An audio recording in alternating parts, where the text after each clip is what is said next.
Hello, hello. Good morning. Hey friends, thank you for tuning into the stream. I appreciate you so much. Are you having a good start to your day? We have a cozy poll going on. Thank you. Hey Joe. Hi Beatles. Hi Choir. Thank you for being on our streaming platforms. Ready to mod for me. How are you feeling? How are you doing today? Hey Candy. How are you? Welcome in. You're eating spaghetti bolognese again? I'll be having that probably tomorrow again. Enjoy it. Enjoy it till screaming. Hello to Sarah Sapphire. I like your username. Thank you for the love letter. Thank you for being here. Welcome to the stream. I'm Sky. If you're joining us for the very first time, welcome to the channel. We're live on both Twitch and YouTube. Let me get everything situated. Hopefully you're doing so well today.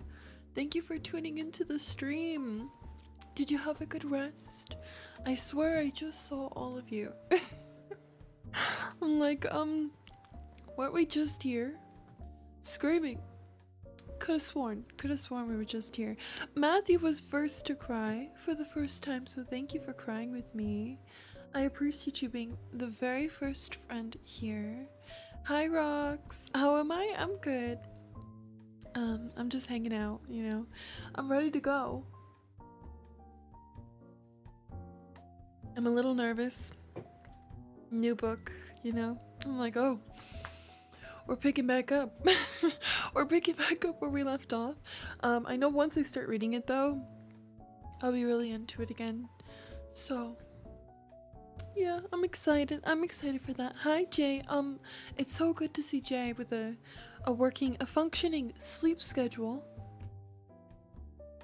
Okay. Thank you for your kind words. I hope your day is going well. It's 10 a.m. here. So I woke up and I was tired. I was like, I don't want to wake up today. And then I got ready and I went to take my sister and we're almost there. Okay, we're so close. I'm like, oh, I sat in all this traffic. Traffic's always bad in the morning. So I'm like so happy to almost be free. And you know what she does? She tells me, oh my gosh, I left my pencil bag at home. And I'm like, do you really need that bag? Like we're so deep into this. Like, are you sure you need that bag? And she's like, yeah, it has like all my pens and stuff in it. So then I had to turn around and take her to get her pencil bag all the way back here. And then sit through even more traffic because as the day gets later in the morning, like more traffic builds up. So I'm sitting in even more traffic. And I was just like, oh my gosh. It's like, I cannot forgive you for this. Like, please. Screaming. So that was my morning. Lots of traffic. Lots of back and forth, which was not my favorite thing. But you know, we made it back and we're here on stream on time. And today's gonna be a cozy good day, I think. You know, we're gonna be vibing. We're gonna read a little bit and then I think we're gonna game a little bit. I don't know what we're gonna do yet. I think I'm gonna let the day take me, you know, through its course. I don't know. I might want to do a lot of things. I'm kind of open to it all. I'm like, I kind of want to do some Sims. Well, I got some shadow going. I kind of want to do some Sims. I kind of want to play some Roblox. And I also kind of just want to get back into Animal Crossing, but like on my actual island. So I have a lot of options that I can choose from. Yeah, I don't know where I'm at today. But I figured I have all day to figure it out, so we'll see what we do. Stay tuned. Lurk the stream, leave a tab open for me. It's a long stream with a cozy lobby, and it should be fun. We'll see what we do. Okay, so so Choir's asking friends if they're excited for the second book. Did you hear the first book? Did you read a little summary? of the first book. I'm excited for the second book. I'm nervous for the second book. I'm like, oh, we're really doing this. We're really getting into yet another cozy read. Rover's here. Good morning, Rover. I should check my redeems. I had a really good stream yesterday. I wanted to thank you all again. I was very much exhausted by the end of it, but thank you so much. We did like almost 8 hours of recording. And I can't wait to start editing that footage. Maybe I'll do co-working, who knows. But I have a bunch of footage to edit now, and I'm very excited about that. And you guys had wonderful acting skills. Your creative capabilities were so nice to display on the channel. So thank you if you were participating yesterday in our stream. It's a very, very cozy, sweet stream. Thank you for lurking, and thank you for being first, Matthew. Yes, our daily love letters are back. Yes, the currency, I guess you would call it, is rebalanced. You know, we call it Start Fresh in September for a reason. But if you really want your currency back and you remember where you were at, you can let me know, and then I can change it individually. So I wanted to let you know that because I see a lot of you are redeeming that. So that's nice. I cry. Dill is here. So Dill, thank you for being here. Candy's here. Thank you, Candy, for coming to the stream. Did you sleep well? Beatles, thank you so much for rebuilding up. We're rebuilding it up. Screaming, crying, literally throwing up. Hello to Sarah Sapphire again. Welcome to the stream. I'm Sky, or Invested Crybaby. Thank you to the friends on YouTube as well. Mia's on YouTube today. Choir's ready to mod. Chell hopped over. Don't forget to like the live stream. If you're watching on YouTube, you're at 1 million love letters. I believe you. I believe you. I think I saw that before, actually. I think I might have seen that. My bad for losing your 1 million streak. I will give that one right back to you, okay? That one's coming back to you. Dill, that's too crucial. Can I have my 1 million? Yes, of course. Yeah, I know you were at 60. I know Beatles was at 60. So if you want to start fresh, you can. But if you want me to give it back to you, give me a number and I'll match you. I'll write them down here. Okay, so if you know your love letter number, or like where you think it would have been by now, you can give me a number. And I'll write it. Okay, let's see. Yeah, my day is going good. It's going good. Gonna be giving cozy petal. We're giving petal today. 100%. So Chell, love letters. I'm writing love letters. We're gonna put Chell. Chell wants yours back. Chell said, I didn't work up 60 for no reason. And the Beatles, you want yours back too? You want yours back? And then of course Dylan. You're a functioning human again, Jay. Welcome back to society. No, I'm just kidding. Rock says, I went to bed at 8 p.m. yesterday and it's now 3 a.m. Oh my gosh, you're staying up. That's crazy. I went to bed late. I did almost 8 hours here, and then I did like an extra 2 hours of work offline. And I want to show you the website because I added like all the information for my September incentives. So that's what I was doing for like the 2 hours I was working offline. Rox says, oh no, that's the moment where I just hand them a spare pen I have and say, this is your pen bag today. I know, I almost did it, Rox, but honestly I just didn't want to deal with the drama. I was like, this girl she looks like she might cry if she doesn't get her pen bag, and honestly I don't want to fight and I don't want to cry. So I'm just gonna take her back because I really don't want to deal with that. It's like, it would be better. Hopefully she'll just appreciate it, you know. Screaming. Rover, thank you for being here again. Jay says, I'm drawing. A few days ago I had a small epiphany, and so I've been sketching every day. No goal, no desires, just trying to draw and see what happens. I love that though. I love that. I'll be doing some art tomorrow. I'm excited about it. I really hope you'll all be here for my art stream. Did I get the VIP after the ticket in the Discord yesterday? So Rover, I worked really late yesterday. You and Zoe I haven't followed up with. I will make sure to provide you Let me see. I think my moderator has followed up with you guys. So it looks like you can check out that ticket and then you'll receive your VIP badge. Hopefully very, very soon. Forgive me, okay? I've been doing very long hours and I have a lot of school too. So much school, honestly. Welcome to the stream room. Let's see. Thank you, Chal. Thank you, thank you. Thank you for collecting your love letter on Twitch too. Rox says, I don't know what mine was before, so it's okay, I'm starting over. Fairy's here. Hi, Fairy. Welcome in. Welcome, welcome. Dill says, I don't remember how many love letters I had, and I didn't even have a lot, so I'm just gonna start collecting again. Beetle says, you can update mine, it doesn't matter to me though. I cry. You don't remember the exact amount you had either. She was working late because she's a streamer, literally. You feel indifferent to your letter count, just here to vibe.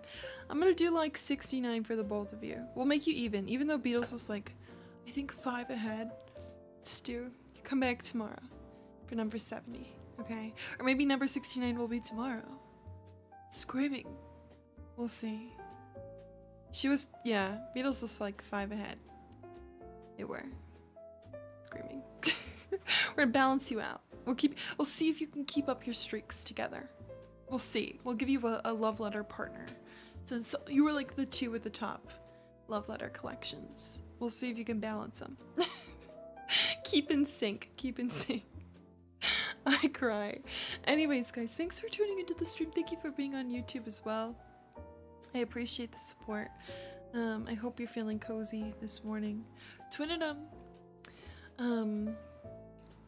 I wish I had more to share with you, but I don't. Honestly, I don't. We watched Modern Family yesterday, and the first episode we watched, I was actually kind of scared. It was a Valentine's Day episode, and honestly, I expected a Valentine's Day episode to be like lovey-dovey, cute, precious, pink heart, like how I interpreted Valentine's Day. But it was the very first episode I've ever seen in Modern Family where there was like a black screen, which is like a date and a time. And then like another black screen a few minutes later with like a different date and time, and like bad things were happening to all of the characters in the show the whole time. And I was like, I've never seen this happen in our cozy family show. Yeah, it was giving dun dun vibes literally, and so that was kind of crazy. And then what makes it worse is the next episode after like completely acted like it never happened. Like it was like it never happened. So I don't know. Scary Valentine's Day episode is not something I ever expected from the show. But it was a good binge. And I worked throughout it, so that was nice. And today is my favorite binge, Glee. I'm really into Glee right now, so we're gonna be watching Glee tonight. So I'm very excited to watch some Glee. I think that'll be nice. I'm really into the show. So into the show. So we'll be doing some Glee binging later. And yeah, we're just gonna party, we're gonna vibe, we're gonna read, we're gonna game. It's my first time reading in a while. Bryson, good morning, it's good to see you, welcome in.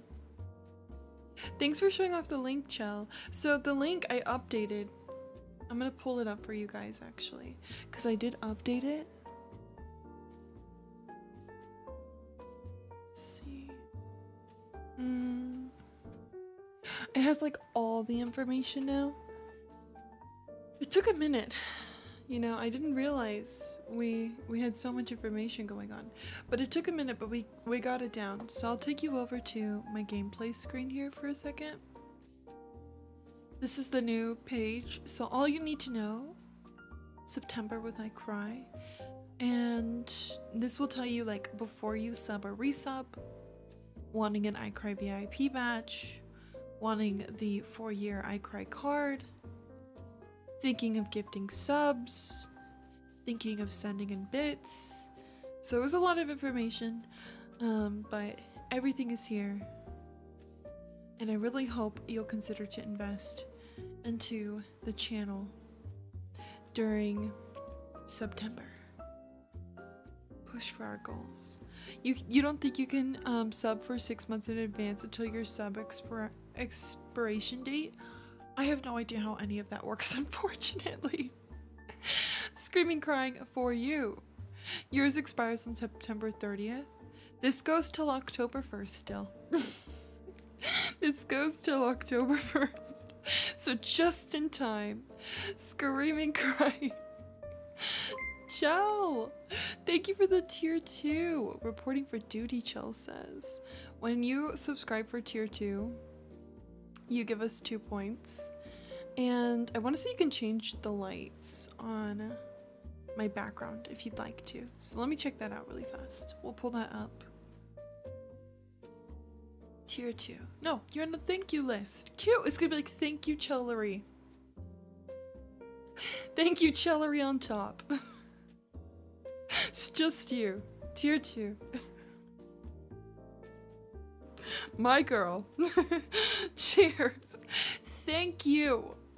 Thank you for the tier 2 though, Chell, for real. I appreciate you so much for investing into me. Let me get the board. Yeah. It's gonna be funny, huh? You just highlight it at the end. No, I'll put my 6 month as well. The ones that sub for like 6 months in advance. But let me get this board here. So we got some friends on the board. Let's go. Yesterday was the first stream of September, and the friends didn't disappoint. They filled up all the spaces. Screaming. Let me see. 34 months, tier 2. Dang. You were so close. What, 3 years? In 2 months, 3 years that'll be? That's crazy work. And you will penny pinch on every single thing to keep that going. Oh, you're so invested. You are too invested, honestly. Thank you so much. 34 months is crazy work. Alright, let's put Chell on the board. At Miss Chellery on top. I knew this one was coming. Chellery on top. Dang, can you believe 3 years? I gen can't. I'm like, whoa. And then we're gonna put tier 2 34. I decided not to do like 34 months and a heart this time. I'll just put a heart on this side. So I was able to write the whole thing out. So it's like a whole little message. Tier 2 34 months, Chellery on top. That looks like gibberish when you see it on the screen, but on my end it looks really pretty. Thank you so much. Thank you, friends. Don't forget, if you have to go to lurk, leave a tab open. I'll be honest, yeah, today I was pretty tired, but I know as soon as I get into the story, I'm gonna be like ready to go, all built up into the vibes. We need one more friend. Consider to sub 3 to 6 months in advance. That's what we're pushing for. Fill that final space for me. But yeah, I'm really excited to see it. We had a cliffhanger the last time we read the story, so I feel like it'll be really interesting to pick up on, you know?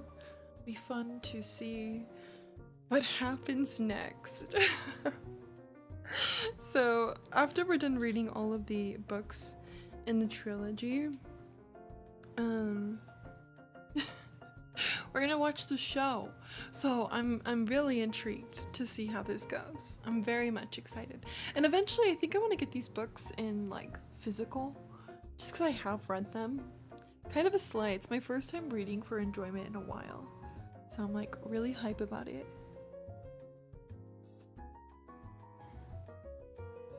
Anyways. You have any plans this weekend? We're halfway through the week. Halfway through the week. I haven't made any plans this weekend. I might just make it back to the beach. Who knows? I'm really trying to go to the beach like every single weekend. I'm gonna be honest. Because I feel like it's the only thing that I just really love doing right now. You have no plans. You know what I really need to do though? The 8 assignments that are sitting here waiting for me to work on. They want you to sign your name. I know that's one of them. So it's like S. I think it's like this actually. S. No, this is. It would be. Hold on. A B C D E F G H I J K L M N O P. I don't remember Q. I think it's like S-R-S. Okay, so it's like S-K-A-I. That's my name. And sign. Are you impressed? It's like 1 week of sign, and I could say my name is Sky. I just messed that up. S-K-A-I. Yeah. So I think I have to record myself doing that. It's gonna be really funny when I send them like a video and like I might just send them this. Just like block the name out and that might be my video. That might just be the video right there. I might have just recorded it. Just record this back from my VOD. But I gotta send no, seriously though, I do have to send a video. You're impressed? I know, I'm like S-K-A-I. Send that in. We're good. And then there's a bunch of other stuff I need to do as well. And then and this book is still waiting to be bought. So, I got a lot of homework to do. I think I'm gonna try to do some of it today. And then I have some editing I need to do, so I might do that today. We'll see. Maybe I'll multitask and we'll do both at the same time. And then tomorrow is the day I've been waiting for because I really want to do the crafting. So I'm gonna prepare for that as soon as I'm done today on stream. So we have that for tomorrow. Very excited to make the first 4-year card. I think that'll be so pretty. And then probably do some more editing tomorrow.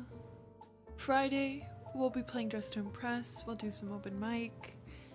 I'll probably do more homework. Saturday, I might be here, so that'll be fun. And if we are here, we'll be doing a villager hunt because my plot is open. Did I write down a date for that? I sure hope so. I sure hope so. I'm gonna check right now actually because I remember that I had an open plot and I just left the game. I do that a lot. Okay, the 20th is where I can't pass. Okay, so we have a plot open for a villager hunt. And then who knows? We'll see if I do a beach on Sunday. If I don't go to the beach, it might be here. I'll be playing some Sims. Help me make my sub goal so you can secure these streams. 25 subs will secure 1 guaranteed weekend stream, and 50 will get you the opportunity to decide what we do on said stream. And then we have the gift incentives as well. So when you gift 5, 10, 20, or 50, you earn extra incentives. I'm gonna push you to do that on... Oh my gosh, I think I've not been reading my chat. Oh my gosh. Hi Cass, it's good to see you. Welcome in. Screaming, hello, hello. How are we doing? My bad. Alright, let's see. We have Cass here. Audie, oh wow, how have you been? It's good to see you. I know. Huh. Let me back up. We're twinning, huh? I told you. I was like already dressed and I looked over and I was like, we're the same. And like we're so the same. We're giving like you know what we're doing? We're giving Gossip Girl vibes. Like you're bow and I'm headband. Which was quite crazy. I was like, okay. Okay. Twinning it up. Hit the heart button for Cass. How was the rest of the HHP build? Say hi to Angie for me now that you're on my stream. Shisa, you made it. But yeah, we're twinning today. Choir, I think you're having like multiple tabs open. It's good to see you too. You've been doing well. Good. Good to hear. Welcome into the stream. The hair accessory being say, I know, that's kind of crazy. To be honest, I did not find my black headband. So I was gonna wear black, but white worked out better. And then when I looked over at you, I was like, confirmation. Because you looked good with the white, so I was like, confirmation. You know, we're out here. We're doing it. Welcome to the stream, Raiders. I'm Sky, or Invested Crybaby. Did you enjoy your time with Cass? I I sure did. I mean, I was there for most of the stream. I was first. You know, just always flexing on anybody who raids me, their communities. I'm like, I'm invested. It's in my name. No, but I was first to cast a stream today, and I saw Cass flatten. You probably saw me talking a bunch to Cass in her stream today, before I came to mine, and then I saw her go to the HHP, and she had like maybe 20 minutes left on that when I left. So the HHP went smoothly. It ended up making a sleeping plus kitchen area, and you are and get ready area for Chrissy. She got it all. She got it all. Let's go. I'm glad you got to squeeze the HHP build in. I know you really wanted to do it. So that's such a slay. So good. Cozy vibes all the time. So Cass, today we're starting book number 2 of The Summer I Turned Pretty. And Friends, of course. You may have seen me read the first book. We're starting the second book. I'm scared. I haven't read a book in a while on the stream. I mean, only a few weeks, but I still haven't read a book in a while on the stream. I also know that the last time I finished the last book, it left us on a cliffhanger, so I'm very much scared that they're just gonna like pick up somewhere else. I don't know, we'll see. And then later we're gonna do some gaming. So if you want to game with me later, stay tuned. I don't know what I'm gonna do yet. I think I might play some Animal Crossing. But there's also the possibility of Sims or Roblox. We'll see. Also, I told the friends I can sign my name now. It's part of my homework. I think I could sign your name. Wait a minute. K-A-S-S. I could sign your name. How'd you think? What'd you think of that? Did I impress you? It's like day one. Day one of ASL. I'm like just signing my name over and over. Screaming. Book club stream is such a fun, cozy idea. Thanks, Lottie. Thank you. You're indeed impressed. Yeah, so soon I'll be like communicating fully. It'll be cool. Hello to Cosmic Katie. Welcome to the stream. How are you? I'm Sky, or Invested Crybaby. I hope you enjoy the vibes. So much like Cass, I know Cass mentioned earlier that she was low energy. I've been trying to wake up.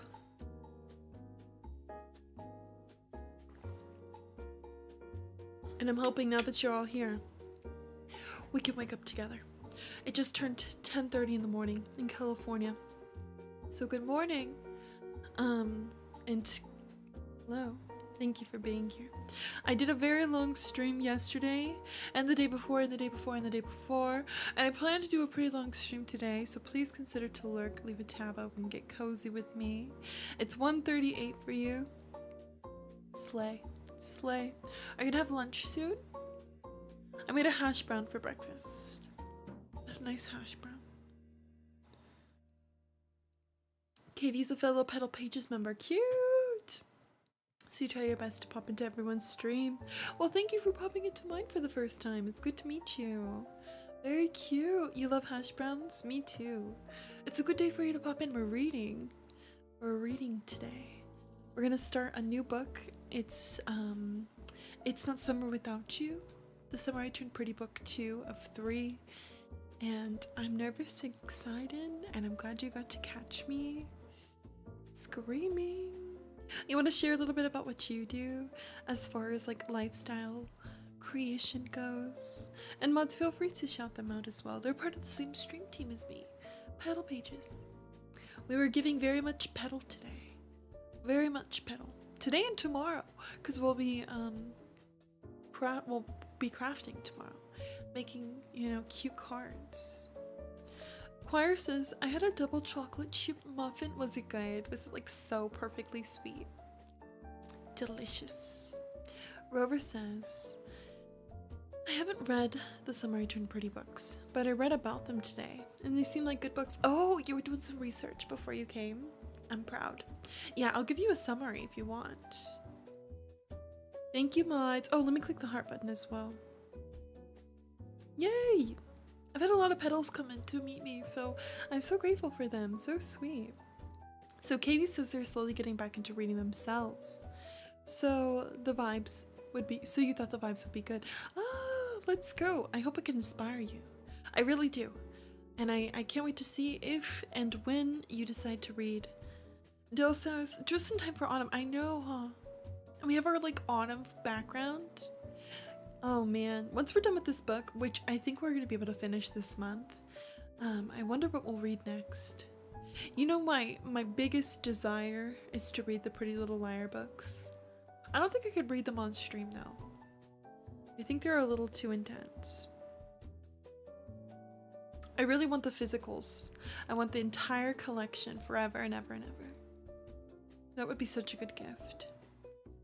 Rover says, yes, please, for the summary? Okay, I'll give you a summary. When I get to that point. Okay, we're 40 minutes in, so we'll give it just a few more minutes and then I'll read the summary and then we'll get into reading, okay? Choir on YouTube says, yes, they're chocolate chip. Double chocolate chip, to be precise. Muffin was amazing. They always enjoy a good muffin. So good. I have some coffee. I saw Cass was drinking some tea. Do you have something nice to drink today?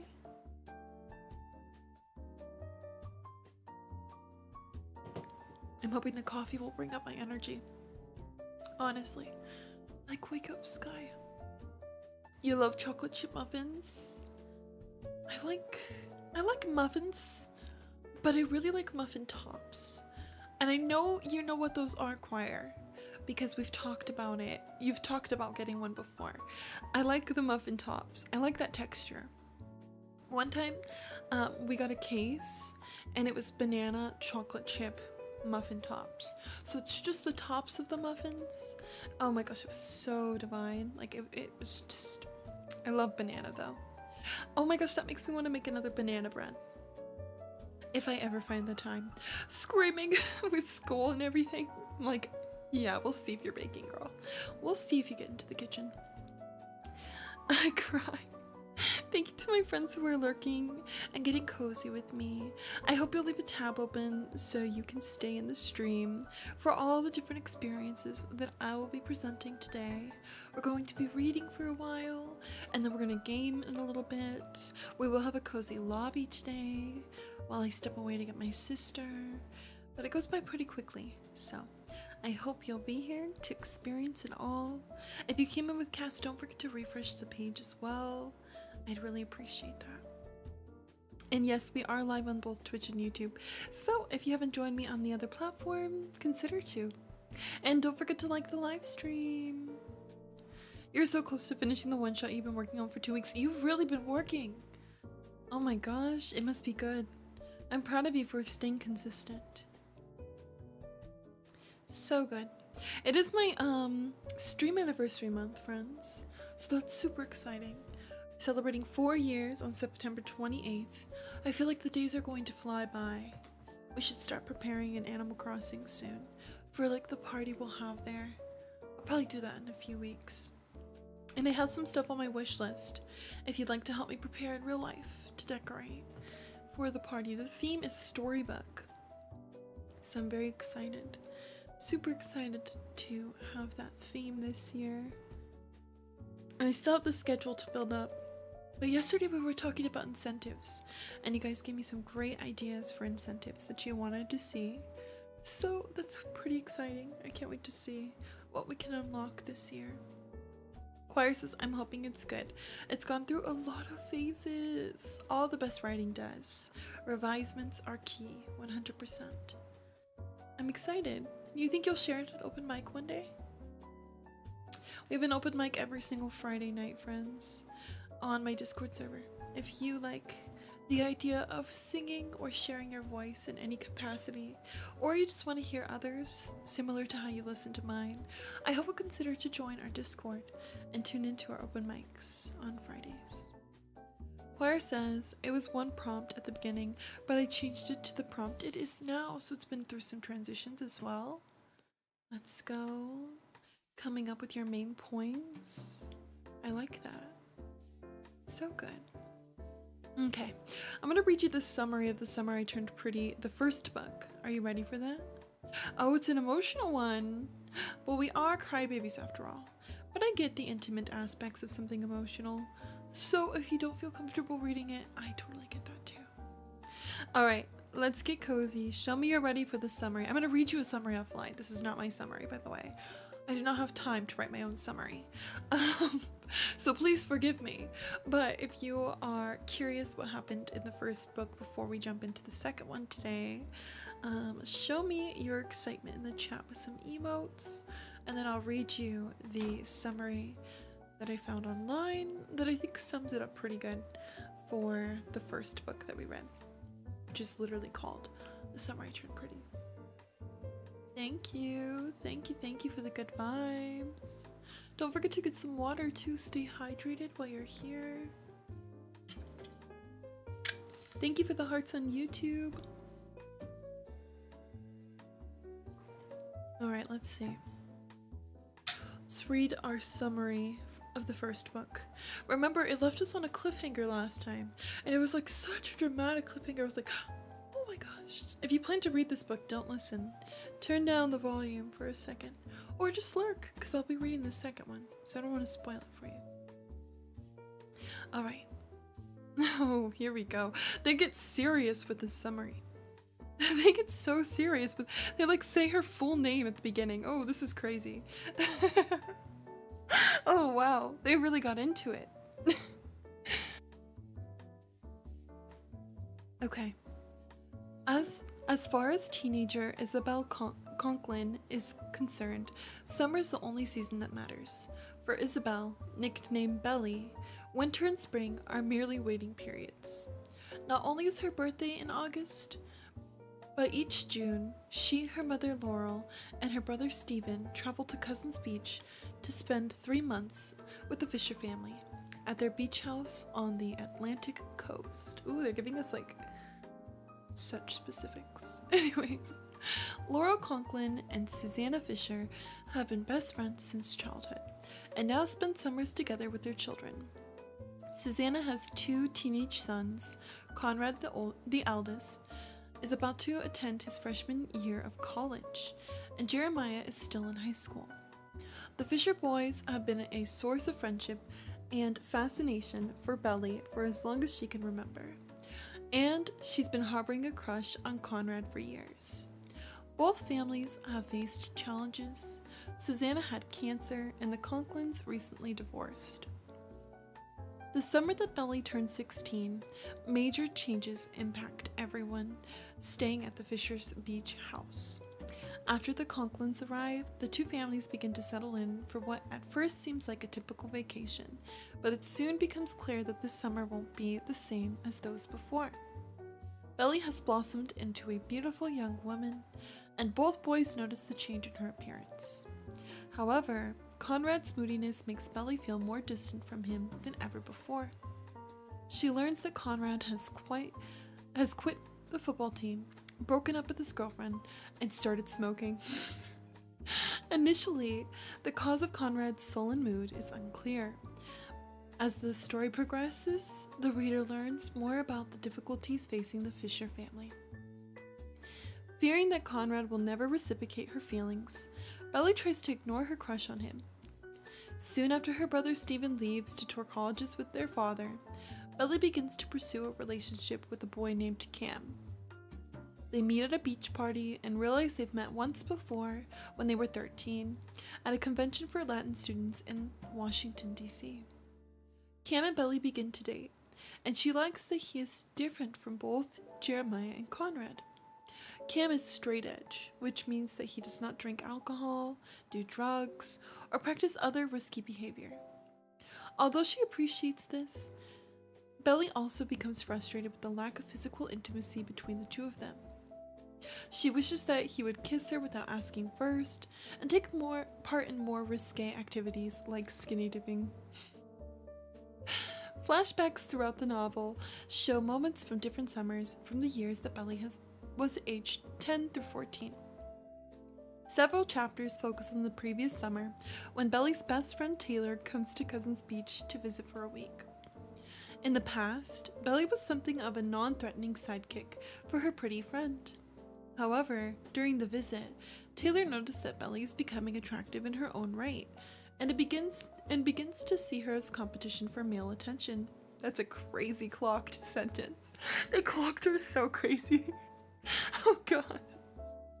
On the other hand, Belly unfavorably compares her own appearance to that of her friend, who wears makeup and flattering clothing. Belly has her first kiss with Jeremiah during a game of Truth or Dare, and is mortified that Conrad and Stephen watched it happen. By the end of Taylor's visit, the two girls are still friends, but they aren't as close as they used to be. Although Belly and Cam date throughout the summer, romantic tension between Belly and Conrad grows. At a house party, Conrad becomes aggressive with a young man in his 20s. To prevent them from coming to blows, Belly steps between them to break up the argument. Later, as she sits alone with Conrad in a car, he gently strokes her hair. He's on the verge of saying something to her, but the moment passes. Towards the end of the novel, Belly's attraction to Cam wanes, and after Jeremiah reveals his interest in her, she can no longer deny her crush on Conrad. Unwilling to let her affections remain unspoken, Belly confronts Conrad and tells him that she loves him. He rejects her. I'm not laughing at that, I swear. It's just like the way it was written. He rejects her, which leads to a physical altercation between the Fisher brothers. After Laurel breaks up the fight, Belly discovers the secret behind underlying tension in the house. Stop. Susanna's cancer has returned, and she does not have long to live. Oh no, I forgot. Oh my gosh, no. Belly switches her attention from romance to supporting the Fisher family through her painful time. She comforts Jeremiah, promises Susanna that she'll look after Conrad when she's gone, and listens to Conrad's express his devastation. Belly and Conrad share a kiss, but Conrad explains he's too distraught about his mother to start a relationship now. And that's the summary they give you. The final sentences that they gave us in the last book, Belly is back at her house. It's Christmas time, so it's like a different setting than the usual summer experiences that we have with these characters. And she's sneaking out of her house to go and meet somebody in their truck. And they get in the truck together. And somebody in the truck is like, "Are you gonna tell your parents that you're coming with me?" And Belly's like, "You drove 5 hours. I'll tell them when we get to wherever they're going." And then we discover at the very end of that cliffhanger that that's the crush she has, Conrad, picking her up. Stop, Dill. So it was Conrad, the one she has like a crush on. So that was our cliffhanger. And now we're gonna start book 2 and see like if it picks up there or what. I feel like to read the part, like the first part of book 1 really fast, or the last part of book 1. Let me get that really quickly. You really said stranger danger. You were so crazy. I know, it kind of gave for a second. I'll be honest. Just a little bit. Okay, let's see. I'm gonna go to the last page of the book so I can read that, and then we'll go straight to book 2. Also, thank you to those who have tuned in while I read the summary. I hope you're doing so well today. And I thank you so much for coming to watch me. We're going to start today's stream on both Twitch and YouTube with some reading as we start a new book, It's Not Summer Without You, book number 2 of 3 in the Summer I Turned Pretty series. And then we're going to do some gaming. So it's a pretty long stream today, and I really hope that you'll consider to leave a tab open, lurk, to support me. I still have like 10 more pages I'm screaming to go through. Oh my god. Trying to skim through them as fast as possible so I can read the last bit of the last book just to keep you caught up. So you get the tension, you get the vibe, you get the feeling. 42, 3, 4,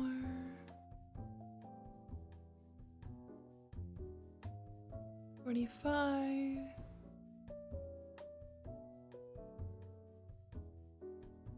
46. This is gonna be interesting. Okay, so this is gonna be the last chapter of the first book we start with, and then we'll do the second book after. Actually, let me fix this really quickly on YouTube. Okay, so you guys can see the book. Chapter 46. Let's see. Brother first brother. It was giving for a minute. You're right. You're so right. It was kind of crazy. Thank you for the summary. It sounds very interesting. I'm glad I could read it for you, catch you up. Hello, Hello Kitty lover. Good to see you.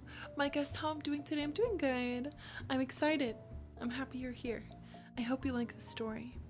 Okay, I'm gonna take you to my other screen, friends.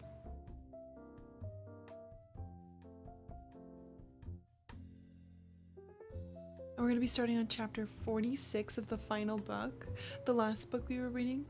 So we're starting on chapter 46, because this is like the cliffhanger. Are you calling me a free audiobook? That's intense work.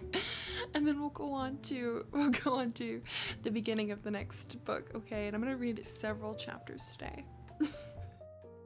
You dead said free audiobook. You're wild. Okay, let me get comfy. How's the music? Okay. It's like getting a free audiobook. Just a bit. Just a bit. I see the vibes. I see the vision. Okay.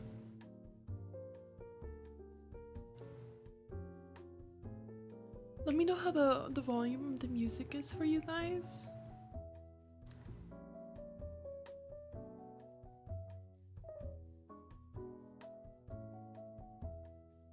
Thank you, Chell.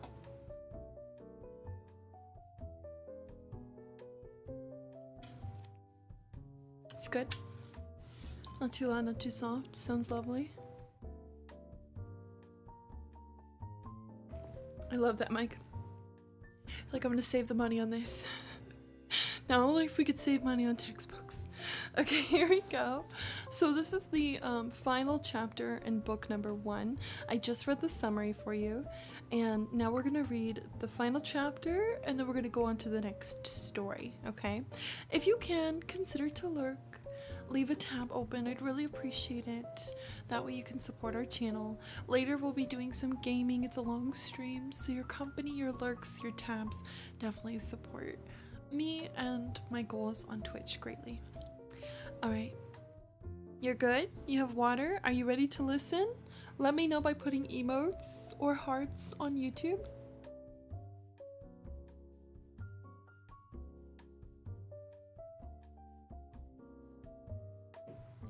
Alright, send hugs and love to Zoe. They're having a little event with her family. Tell them we are so happy they're here. Hi, Boots. You're gonna work and lurk. I hope you've been well. I miss your streams. I've been a little busy, but it's so good to have you on the channel. You could show some love and support to our friend Bootnex, friends, when you have a second. Thanks for coming. We're gonna read. That's what we're gonna be doing. And then we'll game in just a bit. Thank you for the hearts on YouTube, friends.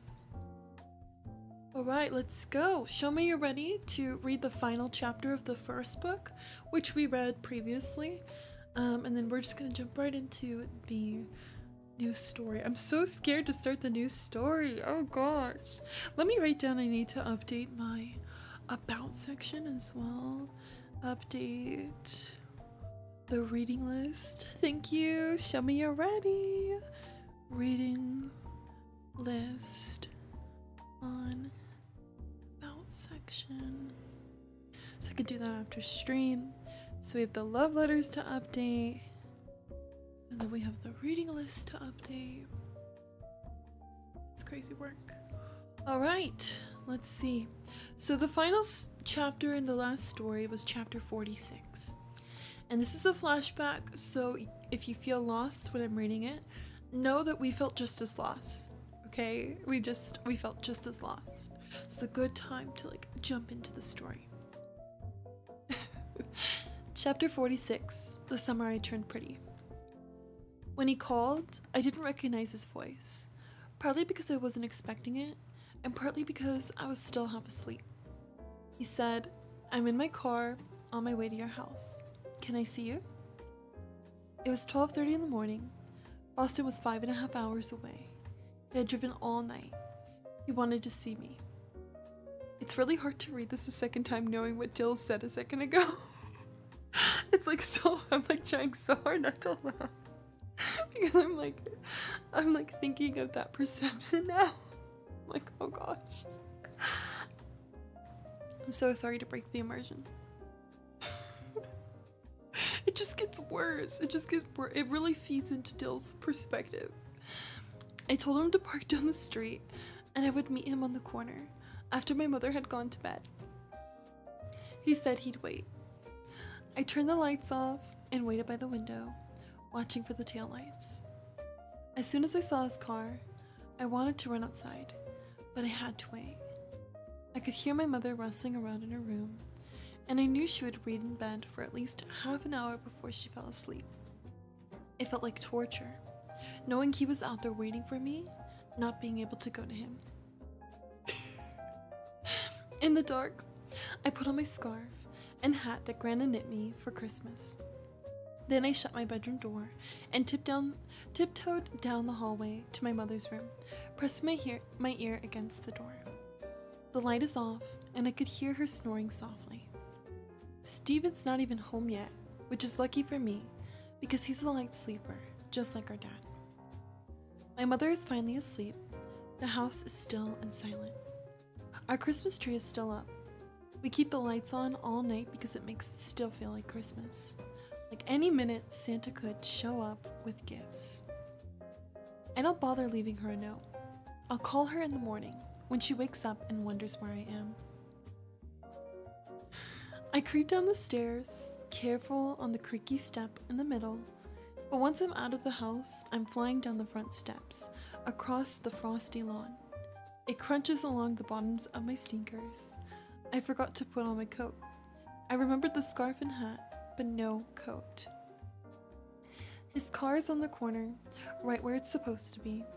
The car is dark, no lights, and I open the passenger side door like I've done it a million times before. But I haven't. I've never even been inside. I haven't seen him since August. I poke my head inside, but I don't go in. Not yet. I want to look at him first. I have to. It's winter, and he's wearing a gray fleece. His cheeks are pink from the cold. His tan has faded, but he still looks the same. "Hey," I say, and then I climb inside. "You're not wearing a coat," he says. "It's not that cold," I say, even though it is, even though I'm shivering as I say it. "Here," he says, shrugging out of his fleece and handing it to me. I put it on. It's warm, and it doesn't smell like cigarettes. It just smells like him. So Conrad quit smoking after all? The thought makes me smile. He starts the engine. I say, "I can't believe you're really here." He sounds almost shy when he says, "Me neither." And then he hesitates. "Are you still coming with me?" I can't believe he even had to ask. I would go anywhere. "Yes," I tell him. It feels like nothing else exists outside of that word. This moment. There's just us. Everything that happened this past summer, and every summer before it, has all led up to this. To now. And when we first read this, it was such a jaw-dropping moment where we're like, what? We're like, what the heck? And that was like it. That was like the end of it. So that's the end of the first book. It's like a big cliffhanger, isn't it? Isn't that kind of crazy? Good morning, Buttercup. How are you? It's so good to see you. Thank you for coming to my stream, bestie. We're gonna start the new book today. Book number 2. Are you ready for it? I'm kind of scared. It's not summer without you. I don't think we're ready.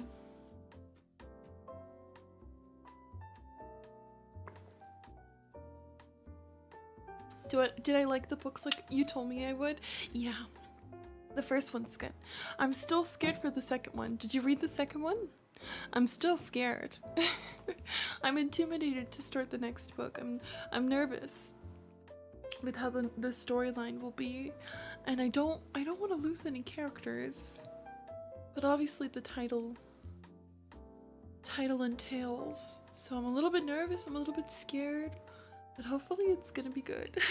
Hopefully. Manifesting. So that was the end of book 1. And then we're gonna be starting book number 2. And no! I already see we're picking up in July. I don't want to. I don't want to.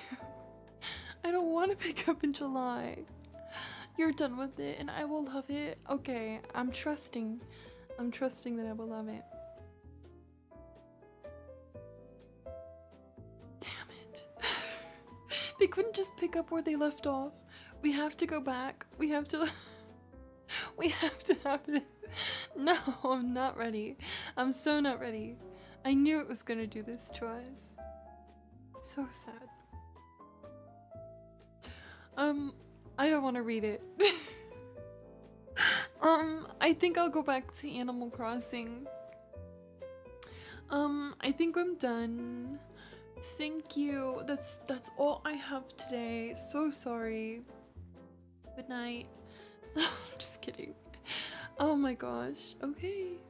Well, here we go, I guess.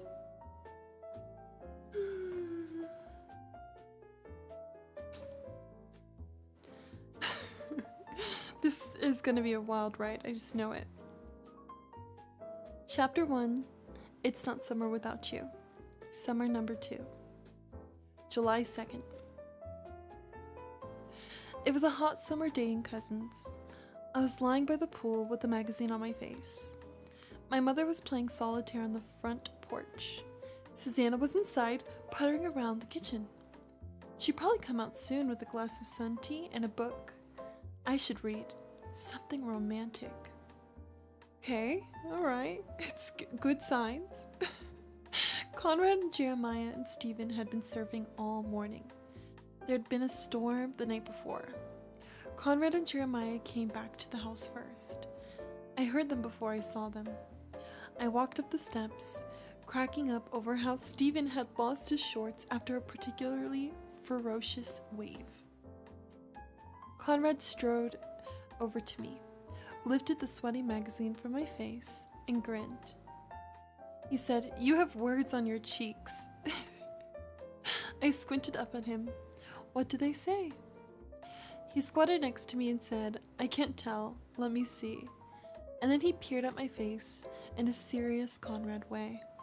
He leaned in and he kissed me, and his lips were cold and salty from the ocean. Then Jeremiah said, "You guys need to get a room," but I knew he was joking. He winked at me as he came from behind, lifted Conrad up, and launched him into the pool. I think they're together. Jeremiah jumped in too, and he yelled, "Come on, Belly!" So of course I jumped too. I know, I think this is not good. Like, I know, Chell, I know. Oh my god. I know, it's like different emotions every few seconds. So of course I jumped too. The water felt fine. Better than fine. Just like always. Cousins was the only place I wanted to be. Hello? Did you hear anything I just said? Damn it. I hate this so much. Damn it. Come on. I opened my eyes. Taylor was snapping her fingers in my face. "Sorry," I said. "What were you saying?" I wasn't in Cousins. Conrad and I weren't together.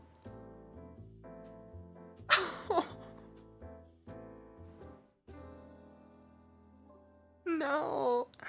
Oh, I'm gonna cry. No. I did not have the emotional capacity for this today. Oh my gosh, no.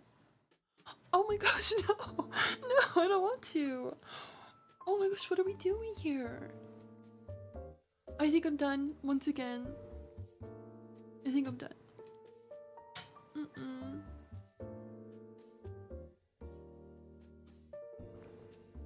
Okay, there's trigger warnings.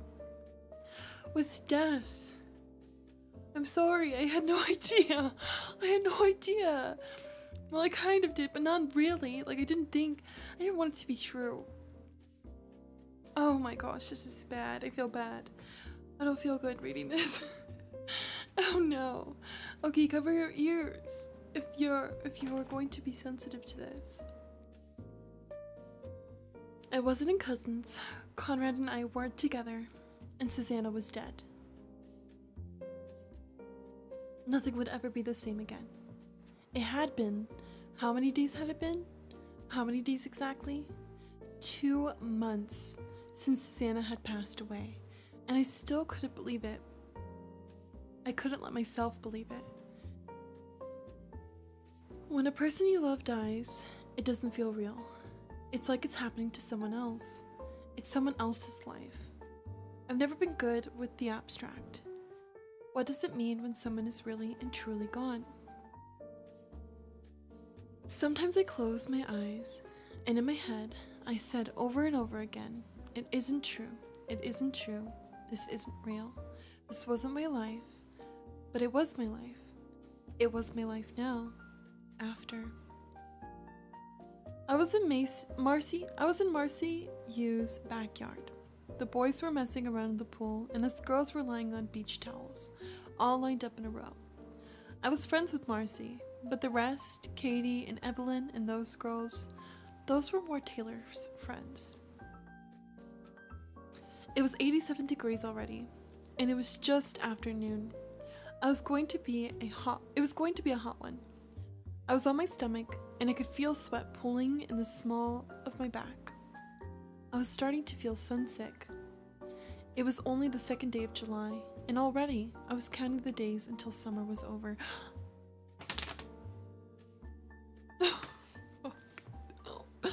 I said, what are you going to wear to Justin's party? Taylor repeated. She'd lined our towels up close, so it was like we were on one big towel. I don't know, I said, turning my head so we were face to face. She had tiny sweat beads on her nose. Taylor always sweated first on her nose. She said, I'm going to wear that new sundress I bought with my mom at the outlet mall. I closed my eyes again. I was wearing sunglasses, so she couldn't tell if my eyes were open or closed, or not anyway. Which one? You know, the one with the little polka dots that ties around the neck. I showed it to you, like 2 days ago. Taylor let out an impatient little sigh. Oh yeah, I said, but I still didn't remember, and I knew Taylor could tell.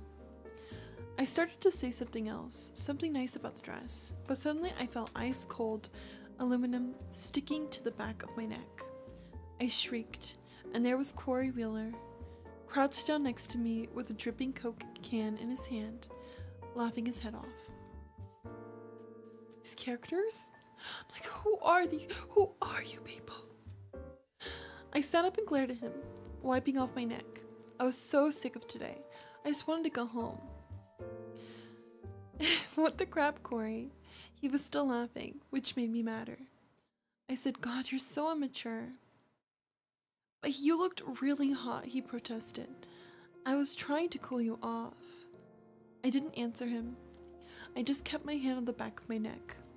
My jaw felt really tight. I could feel all the other girls staring at me. And then Corey's smile sort of slipped away and he said, sorry, you want this Coke? I shook my head and he shrugged and retreated back over to the pool. I looked over and saw Katie and Evelyn making what's her problem faces, and I felt embarrassed. Being mean to Corey was like being mean to a German Shepherd puppy. There was just no sense in it. Too late. I tried to catch Corey's eye, but he didn't look back at me.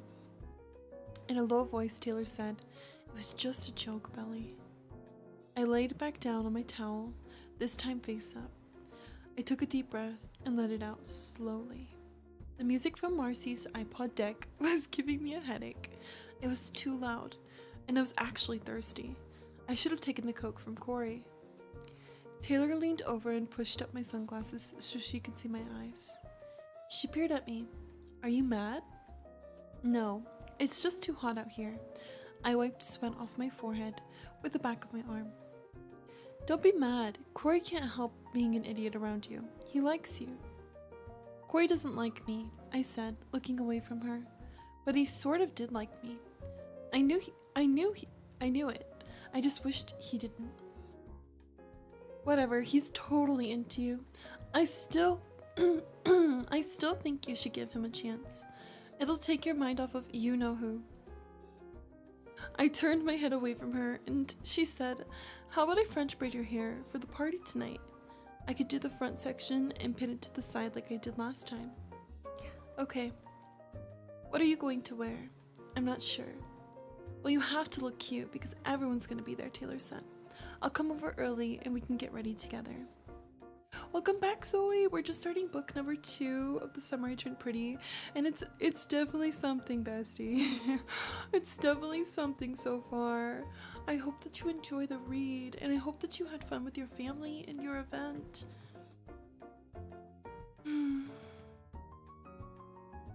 Justin Edelbrick had thrown a big blow-up birthday party every July 1st since the 8th grade. By July, I was already at Cousins Beach, and home and school friends were a million miles away. I never once minded missing out, not even when Taylor told me about the cotton candy machine his parents had rented one year, or the fancy fireworks they shot off over the lake at midnight. It was the first summer I'd be at home for Justin's party, and it was the first summer I wasn't going back to Cousins, and that I minded. That I mourned. I thought I'd be in Cousins every summer of my life. The summer house was the only place I wanted to be. It was the only place I ever wanted to be. I'm so sad she's not going back. I don't understand why they're not like still going. Also, I'm gonna fix my closed captions really quickly on this screen. That way, oh, I didn't mean to fix that.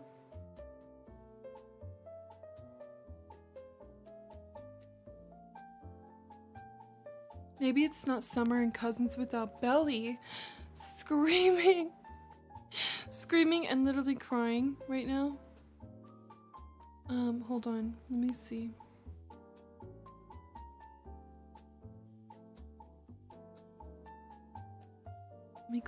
Make this smaller. I just don't understand. I'm like, please go back. And then her flashback, or like her vision. Hold on. Testing.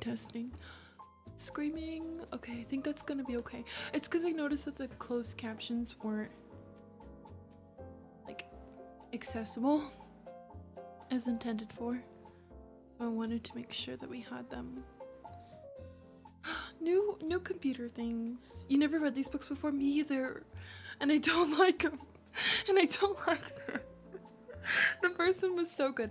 At the beginning of the stream, I read the summary and I read the last chapter of the first book, and now I'm literally still on the first chapter of the second book. So you haven't missed much.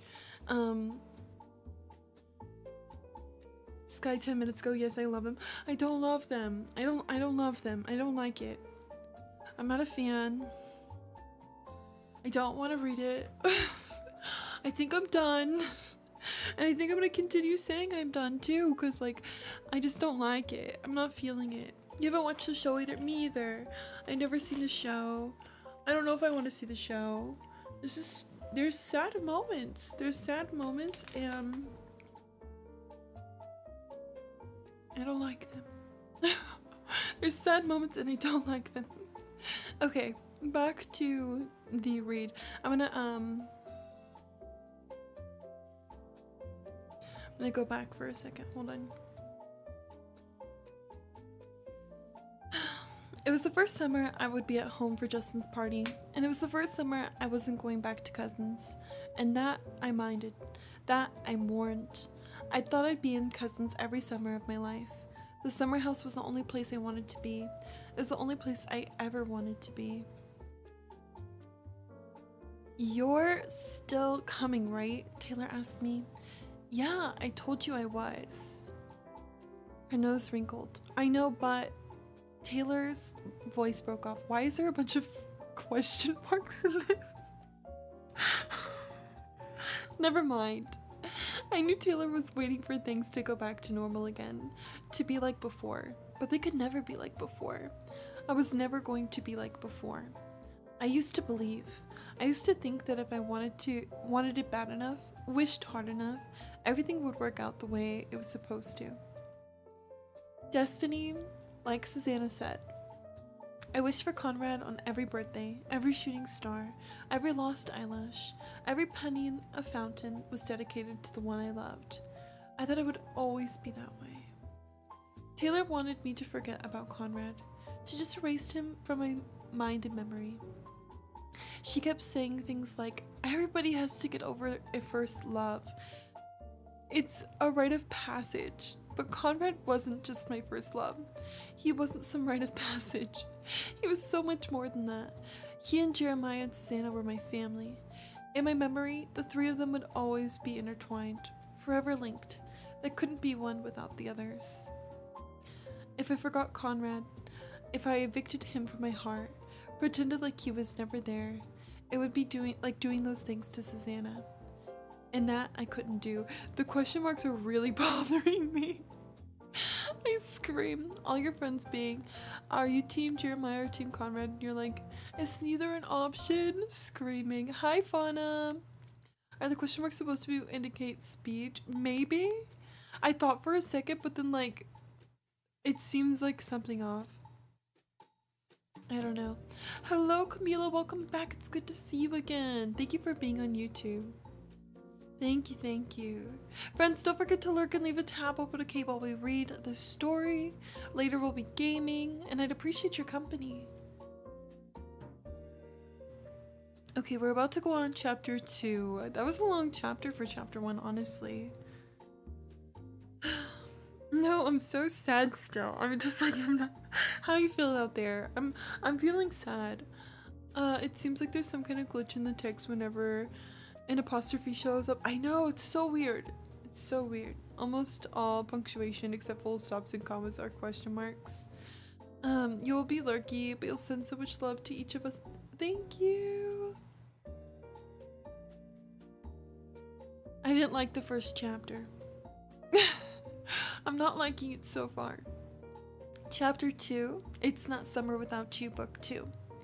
It used to be that the week school let out in June, we'd pack up the car and head straight to Cousins. My mother would go to Costco the day before and buy jugs of apple juice and economy-sized boxes of granola bars, sunscreen, and whole grain cereal. When I begged for Lucky Charms or Captain Crunch, my mother would say, Beck will have plenty of cereal that'll rot your teeth out. Don't you worry. Of course she'd be right. Susanna, Beck to my mother, loved her kids' cereal, just like me. We went through a lot of cereal at the summer house and never even had a chance to go stale. There was one summer when the boys ate cereal for breakfast, lunch, and dinner. My brother Steven was Frosted Flakes, Jeremiah was Captain Crunch, Conrad was Corn Pops. Jeremiah and Conrad were Beck's boys, and they loved their cereal. Me, I ate whatever was left over with sugar on top. Dang, these question marks are crazy. They're like ongoing. I'd been going to Cousins my whole life. We'd never skipped a summer. Not once. Every 17 years of me playing catch up to the boys, of hoping and wishing that one day I'd be old enough to be a part of their crew, the summer boys crew. I finally made it, and now it was too late. In the pool in the last summer, we said we'd always come back. It's scary how easy promises were broken, just like that. When I got home last summer, I waited. August turned into September, school started, and I still waited. It wasn't like Conrad and I had made any declarations. It wasn't like he was my boyfriend. All we'd done was kiss. He was going to college, where there would be a million other girls without curfews, girls on his hall, all smarter and prettier than me, all mysterious and brand new in a way I could never be. I thought about him constantly, what it all meant, what we were to each other now, because we couldn't go back. I knew I couldn't. What happened between us? Between me and Conrad, between me and Jeremiah. It changed everything. And so when August and September began, and the Still, the phone didn't ring. All I had to do was think back to the way he'd looked at me that last night, and I knew there was still hope. I knew that I hadn't imagined it all. I couldn't have. According to my mother, Conrad was all moved into his dorm room. He had an annoying roommate from New Jersey, and Susanna worried he wasn't getting enough to eat. My mother told me these things casually, offhandedly, so as not to injure my pride. I never pressed her for more information. The thing is, I knew he'd call. I knew it. All I had to do was wait. The call came the second week of September, 3 weeks since the last time I'd seen him. I was eating strawberry ice cream in the living room, and Stephen and I were fighting over the remote control. It was a Monday night, 9 p.m., prime TV watching time. The phone rang, and neither Stephen nor I made a move to grab it. Whoever got up would lose the battle for the TV. My mother picked it up in her office. She brought the phone into the living room, and she said, "Belly, it's for you. It's Conrad." Then she winked. Everything in me went abuzz. I could hear the ocean in my ears, the rush, the roar in my eardrums. It was like a high. It was golden. I had waited, and this was my reward. Being right, being patient, never felt so good. Stephen was the one to break me out of the reverie. Frowning, he said, "Why would Conrad be calling you?" I ignored him and took the phone from my mother. I walked away from Stephen, from the remote, from my melting dish of ice cream. None of it mattered. I made Conrad wait until I was on the staircase before I said anything. I sat down on the steps and said, "Hey." I tried to keep the smile off my face. I knew he would hear it over the phone. "Hey," he said. "What's up?" "Nothing much." "So guess what?" he said. "My roommate snores even louder than you do." He called again the next night, and the night after. We talked for hours at a time. When the phone rang, and it was for me and not Stephen, he'd be confused at first. "Why does Conrad keep calling you?" he demanded. "Why do you think? He likes me. We like each other." Stephen nearly gagged. "He's lost his mind," he said, shaking his head. "Is it so impossible that Conrad Fisher would like me?" I asked him, crossing my arms. He didn't even have to think about this answer. "Yes," he said, "it is so impossible." And honestly, it was. It was like a dream, unreal. After all that pining and longing and wishing, years and years of it, whole summers worth, he was calling me. He liked talking to me. I made him laugh, even when he didn't want to. I understood that he was going through what he was going through, because I was sort of going through it too. There were only a few people in the world who loved Susanna the way we did. I thought that would be enough. We became something that was never exactly defined, but it was something. It was really something. A few times, he drove the 3.5 hours from school to my house. Once he spent the night because it got so late, my mother didn't want him to drive back. Conrad stayed in the guest room, and I laid in my bed awake for hours, thinking about how he was asleep just a few feet away, in my house of all places. Hello, Camila. Hello, Logan. If Stephen hadn't hung around us like some kind of disease, I know Conrad would have at least tried to kiss me. But with my brother around, it was pretty much impossible. Conrad and I would be watching TV, and Stephen would pop right down between us. He'd talk to Conrad about stuff I didn't know or care about, like football. One time after dinner, I asked Conrad if he wanted to go get frozen custard at Brewster's, and Stephen chimed right in and said, "Sounds good to me." I glared at him, but he just grinned back at me.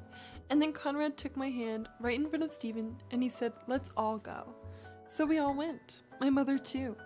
I couldn't believe I was going on dates with my mother and my brother in the back seat. But really, it all just made that one amazing night in December all the sweeter. Conrad and I went back to cousins, just the two of us. Perfect nights come so rarely, but that one was. Perfect, I mean. It was the kind of night worth waiting for. I'm glad we had that night, because by May, It was all over. Damn. Screaming.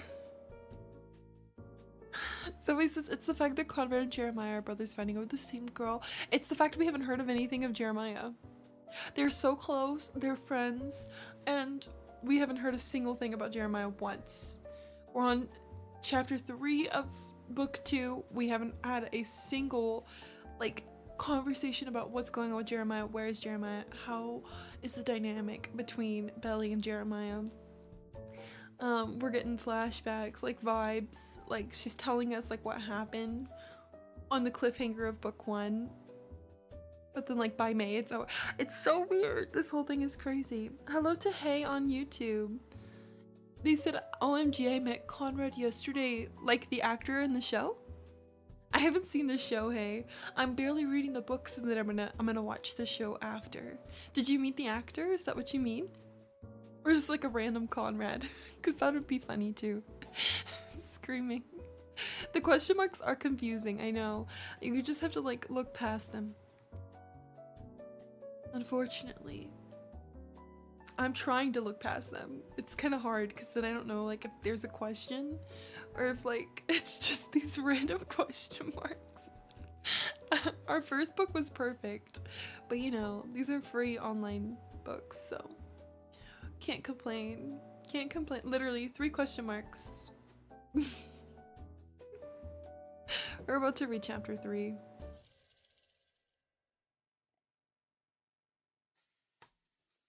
I think it is gonna be Zoe. Soon we'll get used to it. Like most things. I feel like, I mean, I'm seeing question marks all the way down like here. So I believe we may be fighting these question marks a lot. Should be interesting. Chapter 3.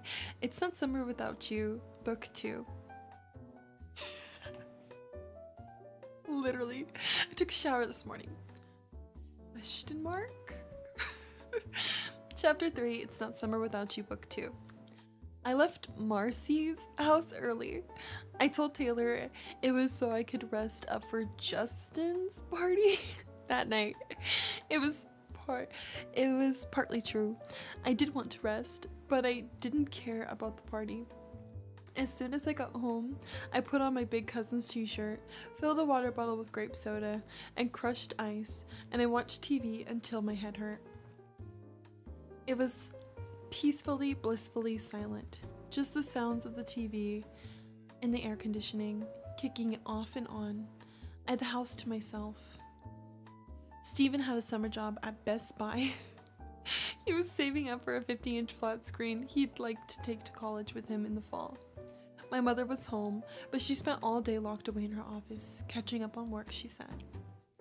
I understood. If I were her, I'd want to be alone too. Taylor came over around 6, armed with her hot pink Victoria's Secret makeup bag. She walked into the living room and saw me lying on the couch in my cousin's t-shirt and frowned. Belly, you haven't even showered yet? I took a shower this morning, I said, not getting up. Yeah, and you laid out in the sun all day. She grabbed my arms and I let her lift me into a sitting position. Hurry up and get into the shower. I followed her upstairs and she went into my bedroom while I went to the hall bathroom. I took the fastest shower of my life. Left to her own devices, Taylor was a big snoop and would poke around my room like it was hers. When I came out, Taylor was sitting on my floor in front of my mirror. Briskly, she blended bronzer onto her cheeks. Want me to do your makeup too? No thanks, I told her. Close your eyes while I put on my clothes, okay? She rolled her eyes and then closed them. Bella, you're such a prude. I don't care if I am, I said, putting on my underwear and my bra. Then I put my cousin's t-shirt on again. Okay, you can look. Taylor opened her eyes up super wide as she applied her mascara. I could do your nails, she offered. I have 3 new colors. No, there's no point. I held up my hands. My nails were bitten down to the quick. Taylor grimaced. Well, what are you wearing? This, I said, hiding my smile. I pointed down at my cousin's t-shirt. I'd worn it so many times it had tiny holes around the neck, and it was soft as a blankie. I wish I could wear it to the party. Very funny, she said, shimmering over to my closet on her knees. She stood up and started rifling around, pushing hangers over to the side, like she didn't already know every article of clothing I owned by heart. Usually I didn't mind, but today I felt sort of itchy and bothered by everything. I told her, don't worry about it. I'm just going to wear my cutoffs and a tank top. Belly, people get dressed up for Justin's parties. You've never been, so you wouldn't know, but you can't just wear your old cutoffs. Taylor pulled out my white sundress. The last time I'd worn it had been last summer, at the party with Cam. Susanna had told me the dress set me off like a picture frame. I got up and took the dress from Taylor and put it back into my closet. That's stained, I said. I'll find something else. Taylor sat back down in front of the mirror and said, well, then wear the black dress with the little flowers. It makes your boobs look amazing. It's uncomfortable. It's too tight, I told her. Pretty please. Sighing, I took off the hanger and put it on. Sometimes it was easier to just give in with Taylor. We'd been friends, best friends, since we were little kids. We'd been best friends so long, it was more like a habit, the kind of thing you didn't really have a say in anymore. See, that looks hot. She came over and zipped me up. Now let's talk about our plan of action. I love it. Hello, Ketten. Thank you for coming in. I appreciate you. I think you and Corey Wheeler should make out at the party. Taylor, she lifted her hand. Just hear me out. Corey's super nice and he's super cute. If he worked on his body and got a little definition, he could be like Abercrombie hot. I snorted, please. Well, he's at least as cute as C-word. She never called him by his name anymore.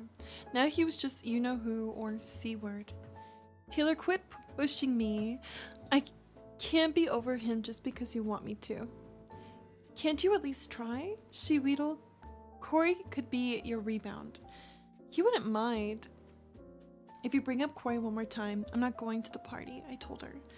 I meant it. In fact, I kind of hoped she would bring him up again so I would have an excuse not to go. Her eyes widened. Okay, sorry, my lips are sealed. Aww. Okay, let me take a sip of water.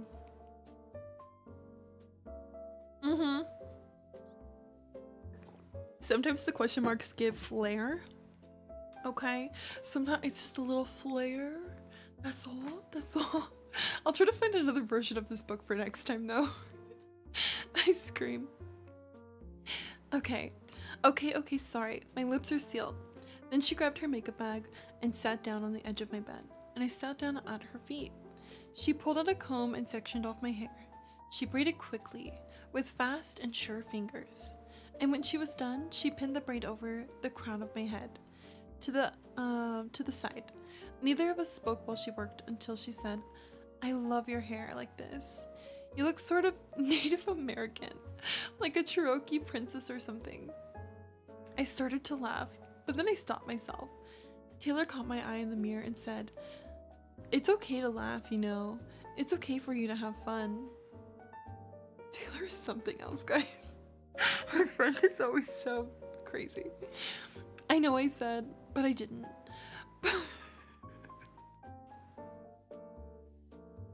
Before we left, I stopped by my mother's office. She was sitting at her desk with folders and stacks of papers.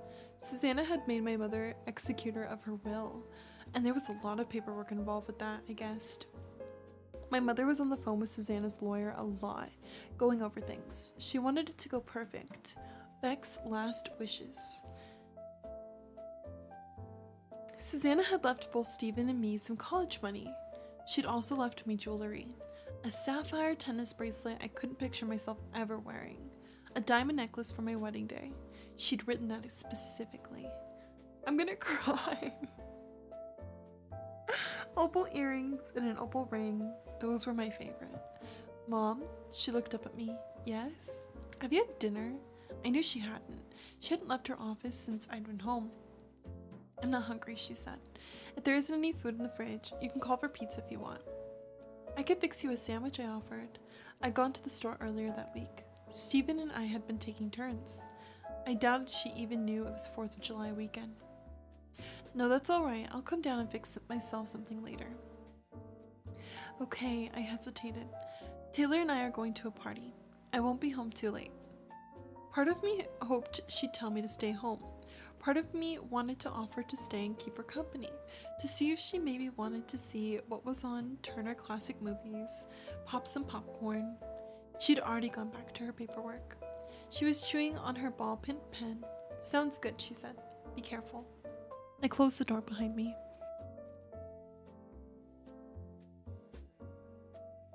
Taylor was waiting for me in the kitchen, texting on her phone. Let's hurry up and go already. Hold on, I just have to do one last thing. I went over to the fridge and pulled out stuff for a turkey sandwich. Mustard, cheese, white bread. Billy, there's gonna be food at the party. Don't eat that now. It's for my mom, I said. I made the sandwich, put it on a plate, covered it with plastic wrap, and left it on the counter where she'd see it. She's not gonna eat that sandwich. Hello, Spirit. It's good to see you. Welcome to the stream. Thank you for watching. Justin's party was everything Taylor said it would be. Half our class was there, and Justin's parents were nowhere in sight. Tiki lamps lined the yard, and the speakers were practically vibrating. The music was so loud. Girls were dancing already. There was a big keg and a big red cooler. Justin was manning the grill, flipping steaks and bratwurst. He had a kiss the chef apron on. As if anybody would make out with him, Taylor sniffled. Taylor had made a play for Justin at the beginning of the year, before she settled on her boyfriend, Davis. She and Justin had gone out a few times before he'd blown her off for a senior. I'd forgotten to put on bug spray, and the mosquitoes were eating me for dinner. I kept bending down to scratch my legs, and I was so glad to do it, glad to have something to do. I was afraid of accidentally making eye contact with Corey. He was hanging out by the pool. People were drinking beer out of red plastic cups. Taylor got us both wine coolers. Mine was fuzzy navel. It was syrupy and tasted like chemicals. I took 2 sips before I threw it away. Then Taylor spotted Davis over by the beer pong table, and she put her finger to her lips and grabbed my hand. We walked up behind him, and Taylor slipped her arms around his back. Gotcha, she said. He turned around and they kissed like they hadn't seen each other as if they hadn't seen each other a few hours ago. I stood there for a minute, awkwardly holding on to my purse, looking everywhere but at them. His name was actually Ben Davis, but everyone called him Davis. Davis was really cute. He had dimples and green eyes like sea glass, and he was short, which at first Taylor said was a deal breaker, but now claimed not to mind so much. I hated riding to school with them because they held hands the entire time while I sat in the back like the kid. They broke up at least once a month, and they'd only been dating since April. During the breakup, he'd call her, crying, trying to get back together, and Taylor had put him on speaker. I'd feel guilty for listening, but at the same time envious and sort of awestruck that he cared that much enough to cry. Damn, guys, this is crazy. Pete's gonna go use the restroom, Davis said, hooking his arm around Taylor's waist. Will you stay and be my partner until he comes back? She looked over at me and shook her head. She stepped out of his grasp. I can't leave Belly. I shot her a look. Taylor, you don't need to babysit me. You should play. Are you sure? Sure, I'm sure. I walked away before she could argue with me. I said hi to Marcy, to Frankie, who I used to ride the bus with in middle school, to Alice, who was my best friend in kindergarten, to Simon, who I was on yearbook with. I'd known most of these kids my whole life, and yet I never felt more homesick for cousins. Out of the corner of my eye, I saw Taylor chatting it up with Corey, and I made a run for it before she could call me over. I grabbed a soda and I made my way over to the trampoline. There was no one on it yet, so I kicked off my flip-flops and climbed on. I laid down right in the middle, careful to hold my skirt close to me. The stars were out, little bright diamond flecks in the sky. I gulped down my Coke, burped a few times, looked around to see if anyone heard me, but no, everyone was back by the house. Then I tried to count stars, which was pretty much as silly as trying to count grains of sand. But I did it anyway because it was something to do. I wondered, and then I wondered.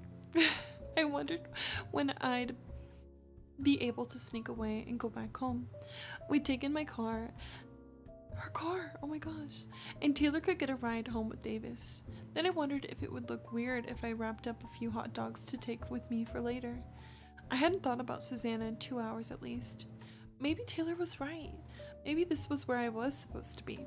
If I kept wishing for cousins, kept looking back, I would be doomed forever. As I was thinking this is over, Corey Wheeler climbed up into the trampoline and made his way to the middle where I was. He laid down right next to me and said, "Hey Conklin." Since when were Corey and I on a last name basis? Since never. And then I went ahead and said, "Hey Wheeler." I tried not to look at him. I tried to concentrate on counting stars and not on how close he was to me. Corey propped himself up on one elbow and said, "Having fun?" Sure, my stomach was starting to hurt. Running away from Corey was giving me an ulcer. Seen any shooting stars yet? Not yet. Corey smelled like cologne and beer and sweat, and oddly enough, it wasn't a bad combination. The crickets were so loud, and the party seemed really far away. "So Conklin, yeah? Are you still seeing that guy you brought to prom? The one with the unibrow?" I smiled. I couldn't help it. Conrad doesn't have a unibrow, and no, we broke up. The way she brought him to prom, we're getting so much in between this, it's kind of weird. "Cool," he said, and the word hung in the air. This was one of those fork in the road kind of moments. The night could go either way. If I leaned in just a little to my left, I could kiss him. I could close my eyes and let myself get lost in Corey Wheeler. I can go right on forgetting, pretending. But even though Corey was cute and he was nice, he was no Conrad. Not even close. Corey was simple. He was like a crew cut, all clean lines and everything going in the same direction. Not Conrad. Conrad could turn my insides out with one look, one smile. Corey reached over and flicked my arm playfully. "So Conklin, maybe I sat up. I said the first thing I could think of. "Shoot, I have to pee. I'll see you later, Corey." I scrambled off the trampoline as fast as I could. I found my flip-flops and headed back toward the house. I spotted Taylor by the pool and made a beeline for her. "I need to talk to you," I hissed. I grabbed her hand and pulled her over by the snack table. Like 5 seconds ago, Corey Wheeler almost asked me out. "And what did you say?" Taylor's eyes were gleaming. And I hated how smug she looked, like everything was going according to plan. "I said I had to pee," I told her. "Belly, get your butt back over to that trampoline and make out with him." "Taylor, would you stop? I told you I wasn't interested in Corey. I saw you talking to him earlier. Did you make him ask me out?" She gave a little shrug. "Well, he's been into you all year, and he's been taking his sweet time asking you out. I might have gently pushed him into your direction. You guys looked so cute on the trampoline together." I shook my head. "I really wish you hadn't done that." "I was just trying to take your mind off things." "I don't need you to do that," I said. "Yes, you do so." We stared at each other for a minute. Some days like this, I wanted to wring her neck. She was just so bossy all the time. I was getting pretty sick of Taylor pushing me in this direction and that direction, dressed me up like one of her shabbier, less fortunate dolls. It had always been like this with us. But the thing was, I finally had a real excuse to leave, and I was relieved. I said, "I think I'm gonna go home." "What are you talking about? We just got here. I'm just not in the mood to be here, okay?" I guess she was getting sick of me too, because she said, "This is starting to get old, Belly. You've been moping around for months. It's not healthy. My mom thinks you should see someone." At the party is crazy, guys. Oh my gosh. Oh, this is bad. "What? You've been talking to your mom about me?" I glared at her. "Tell your mom to save her psychiatrist." Oh shit, this is so bad. Oh my god, I'm cussing. "Tell your mom to save her psychiatric advice for Ellen." Taylor gasped. I can't believe you just said that to me. Their cat, Ellen, had seasonal affective disorder, according to Taylor's mother. They had her on antidepressants all winter, and when she was still moody in the spring, they sent Ellen to a cat whisperer. It didn't do any good. In my opinion, Ellen was just plain mean. I took a breath. I listened to you cry about Ellen for months, and then Susanna dies and you want me to just make out with Corey and play beer pong and forget about her? Well, I'm sorry, but I can't. I know this is crazy. Taylor looked around quickly before she leaned closer and said, don't act like Susanna's the only thing you're sad about, Belly. You're sad about Conrad too, and you know it. I can't believe she said that to me. It stung. It stung because it was true, but it was still a low blow. My father used to call Taylor indomitable. She was, but for better or for worse, Taylor Jewel was a part of me, and I was a part of her. Not altogether meanly, I said. We can't all be like you, Taylor. You can try, she suggested, smiling a little. Listen, I'm sorry about the Corey thing. I just want you to be happy. I know. She put her arm around me, and I let her. It's going to be an amazing summer. You'll see. Amazing, I echoed. I wasn't looking for amazing. I just wanted to get by, to keep moving. If I made it through this summer, the next one would be easier. It had to be. So I stayed a little while longer. I sat on the porch with Davis and Taylor, and I watched Corey flirt with some sophomore girl. I ate a hot dog, and then I went home. At home, the sandwich was still on the counter, still wrapped in plastic. I put it in the fridge, and I headed upstairs. My mother's bedroom light was on, but I didn't go in to say goodnight. I went straight to my room and got back into my big cousin's t-shirt and undid my braid, brushed my teeth, and washed my face. Then I got under the covers and I laid in bed, just thinking. I thought, so this is what life is like now, without Susanna, without the boys. It had been 2 months. I'd survived June. I thought to myself, I can do this. I can go to the movies with Taylor and Davis. I can swim in Marcy's pool. Maybe I can even go out with Corey Wheeler. If I do those things, it will be all right. Maybe letting myself forget how good it used to be will make things easier. Maybe when I slept that night, I dreamed of Susanna and the summer house. Even in my sleep, I knew exactly how good it used to be, how right it was. And no matter what you do or how hard you try, you can't stop yourself from dreaming. Cry so much. Guys, this is bad. This is like chapter 4. I just don't know. I just don't know how we're gonna get through this one. Why did we sign up for this? I don't know. I literally don't know. I screamed. Don't forget to stretch, to hydrate, and if you have to go, please consider to leave a tab open for me. I'd really appreciate it. Thank you for watching my stream. If you're joining me for the first time, I'm Sky. My pronouns are she, her, and I'm live on both Twitch and YouTube. I stream Tuesday through Friday, sometimes Saturday and Sunday, and I do a lot of gaming. But on Wednesdays, we read. And today we're starting a new book, book number 2. It's Not Summer Without You, from the Summer I Turned Pretty series.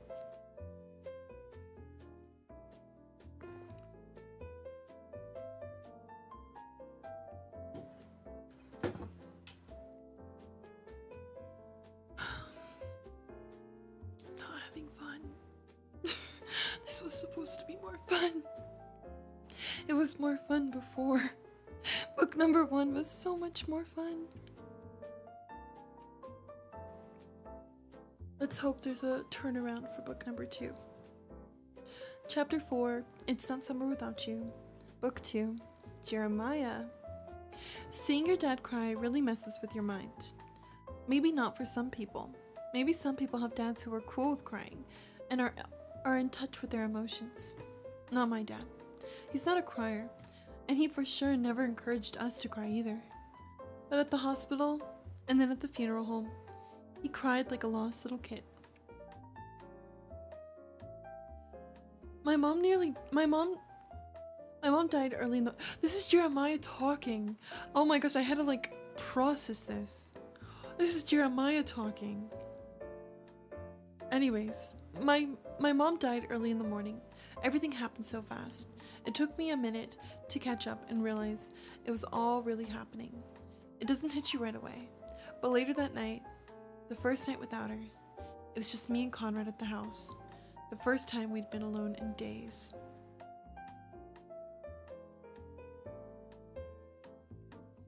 The house was so quiet.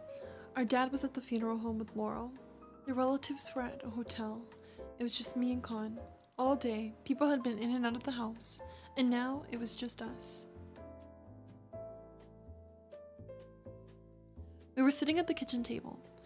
People had sent over all kinds of stuff. Fruit baskets, sandwich platters, a coffee cake, a big tin of butter cookies from Costco. I tore off a chunk of the coffee cake and stuffed it into my mouth. It was dry. I tore off another chunk and ate that too. "You want some?" I asked Conrad. "Nah," he said. He was drinking milk. I wondered if it was old. I couldn't remember the last time anyone had been to the store.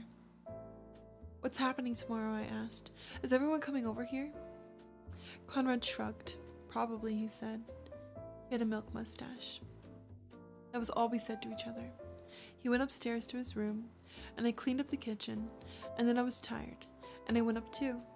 I thought about going to Conrad's room, because even though we weren't saying anything, it was better when we were together, less lonely.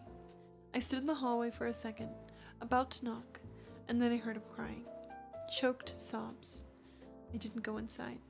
I left him alone. I knew that's the way he would want it. I went to my own room, and I got into bed. I cried too. Oh my gosh, no. What? This is so bad. It's getting so much worse. I really can't get through this. This is getting so much worse. I don't know if I'll recommend this series because this is very hard to get through. I'm like, oh my gosh. This is so difficult. Oh my goodness.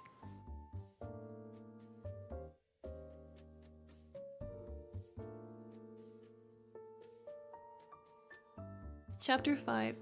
It's Not Summer Without You. Book 2. I wore my old glasses to the funeral, the ones with the red plastic frames. They were like putting on a too tight coat from a long time ago. They made me dizzy, but I didn't care. Susanna always liked me in those glasses. She said I looked like the smartest girl in the room, the kind of girl who was going somewhere and knew exactly how she was going to get there. I wore my hair halfway up, because that was the way she liked it. She said it showed off my face. It felt like the right thing to do, to look the way she liked me best. Even though I knew she only said those things to make me feel better, they still felt true. I believed everything Susanna said. I even believed her when she said she'd never leave. I think we all did, even my mother. We were all surprised when it happened. And even when it became inevitable, a fact, we never really believed it. It seemed impossible. Not our Susanna, not Beck. You always hear about people getting better, beating the odds. I was sure Susanna would be one of them. Even if it was only a 1 in a million chance, she was 1 in a million. Things got bad fast. So bad that my mother was shutting between Susanna's house in Boston and ours every other weekend at first, and then more frequently. She had to take a leave of absence from work. She had a room at Susanna's house. The call came early in the morning. It was still dark out. It was bad news, of course. Bad news is the only kind that really can't wait. As soon as I heard the phone ring, even in my sleep, I knew Susanna was gone. I lay there in my bed, waiting for my mother to come and tell me. I could hear her moving around in her room, heard the shower running. When she didn't come, I went to her room. She was packing, her hair still wet. She looked over at me, her eyes tired and empty. "Beck's gone," she said, and that was it. I could feel my insides sink, my knees too, so I sat on the ground against the wall, letting it support me. I thought I knew what heartbreak felt like. I thought heartbreak was me, standing alone at the prom. That was nothing. This was the heartbreak. The pain in your chest, the ache behind your eyes, the knowing that things will never be the same again. It's all relative, I suppose. You think you know love. You think you know real pain, but you don't. You don't know anything. I'm not sure when I started crying. When I got started, I couldn't stop. I couldn't breathe. My mother crossed the room and knelt down on the floor with me, hugging me, rocking me back and forth. She didn't cry. She wasn't even there. She was an upright reed, an empty harbor. My mother drove up to Boston that same day. The only reason she'd even been at home that day had been to check on me and get a change of clothes. She thought there'd be more time. She should have been there when Susanna died. If only for the boys. I was sure she was thinking the same thoughts. In her best professor voice, she told Stephen and me that we would drive ourselves up in 2 days, the day of the funeral. She didn't want us in the way of funeral preparations. There was a lot of work to be done, ends and needs of tying up. My mother had been named executor of the will, and of course Susanna had known exactly what she was doing when she'd picked her. It was true that there was no one better for the job, that she'd been going over things even before Susanna died. But even more than that, my mother was at her best when she was busy, doing things. She did not fall apart, not when she was needed. No, my mother rose to the occasion. I wish that that was a gene I inherited, because I was at a loss. I didn't know what to do with myself. I thought about calling Conrad. I even dialed his number a few times, but I couldn't do it. I didn't know what to say. I was afraid of saying the wrong things, of making things worse. And then I thought about calling Jeremiah. But it was the fear that kept me back. I knew that the moment I called, the moment I said it out loud, it would be true. She would really be gone. On the drive up, we were mostly quiet. Stephen's only suit, the one he'd just worn to prom, was wrapped in plastic and hung in the back seat. I hadn't bothered to hang up my dress. What will we say to them? I asked. I don't know, he admitted. The only funeral I've ever been to is Aunt Cheryl's, and she was really old. I was too young to remember the funeral. Where will we stay tonight? Susanna's house? No idea. How do you suppose Mr. Fisher's handling it? I couldn't bring myself to picture Conrad and Jeremiah. Not yet. Whiskey was Stephen's answer. After I stopped asking questions, we changed into our clothes at a gas station 30 miles from the funeral home. As soon as I saw how neat and pressed Stephen's suit was, I regretted not hanging up my dress. Back in the car, I kept smoothing down my dress with my palms, but it didn't help. My mother had told me that rayon was pointless. I should have listened. I should have tried it on before I packed it. The last time I wore it was to the reception of my mother's university 3 years ago, and now it was too small. We got there early enough to find my mother bustling around, arranging flowers, talking to Mr. Brown, the funeral director. As soon as she saw me, she frowned. "You should have ironed that dress, Belly," she said.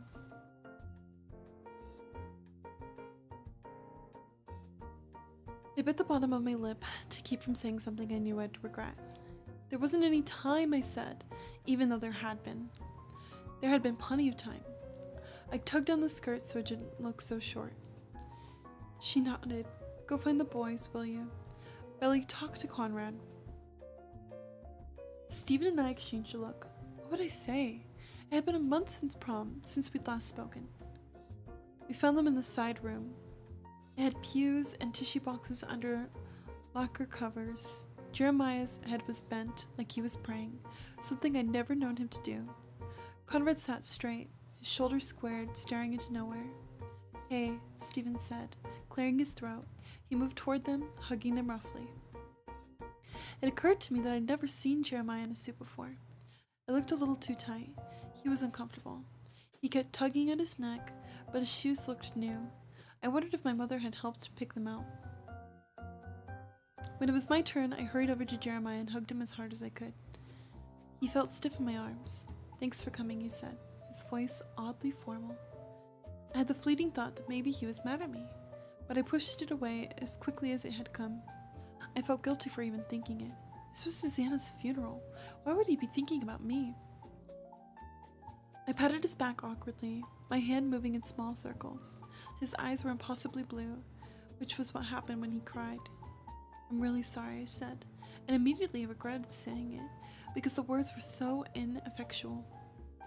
They didn't convey what I really meant, how I really felt. I'm sorry was just as pointless as rayon. Then I looked at Conrad. He was sitting back down again, his back stiff, with his white shirt one big wrinkle. "Hey," I said, sitting down next to him. "Hey," he said. I wasn't sure if I should hug him or leave him be, so I squeezed his shoulder and he didn't say anything. He was made of stone. I made a promise to myself I would not leave his side all day. I'd be right there. I'd be a tower of strength, just like my mother. My mother and Stephen and I sat in the fourth pew, behind Conrad and Jeremiah, his cousins, and Mr. Fish's brother and his wife, who was wearing too much perfume. I thought my mother should be in the first row, and I told her so in a whisper. She sneezed and told me it didn't matter. I guess she was right. Then she took off her suit jacket and draped it over my bare thighs. I turned around once and saw my father in the back. For some reason, I hadn't expected to see him there, which was weird because he knows Susanna too, so it only made sense that he'd be there for her funeral. I gave him a little wave and he waved back. "Dad's here," I whispered to my mother. "Of course he is," she said. She didn't look back. Jeremiah and Conrad's school friends sat in a bunch together, towards the back. They looked awkward and out of place. The guys kept their heads down and the girls whispered to one another nervously. The service was long. A preacher I'd never met delivered the eulogy. He said nice things about Susanna. He called her kind, compassionate, graceful, and she was all of those things, but it sounded a lot like he'd never met her. I leaned in close to my mother to tell her so, but she was nodding along with him.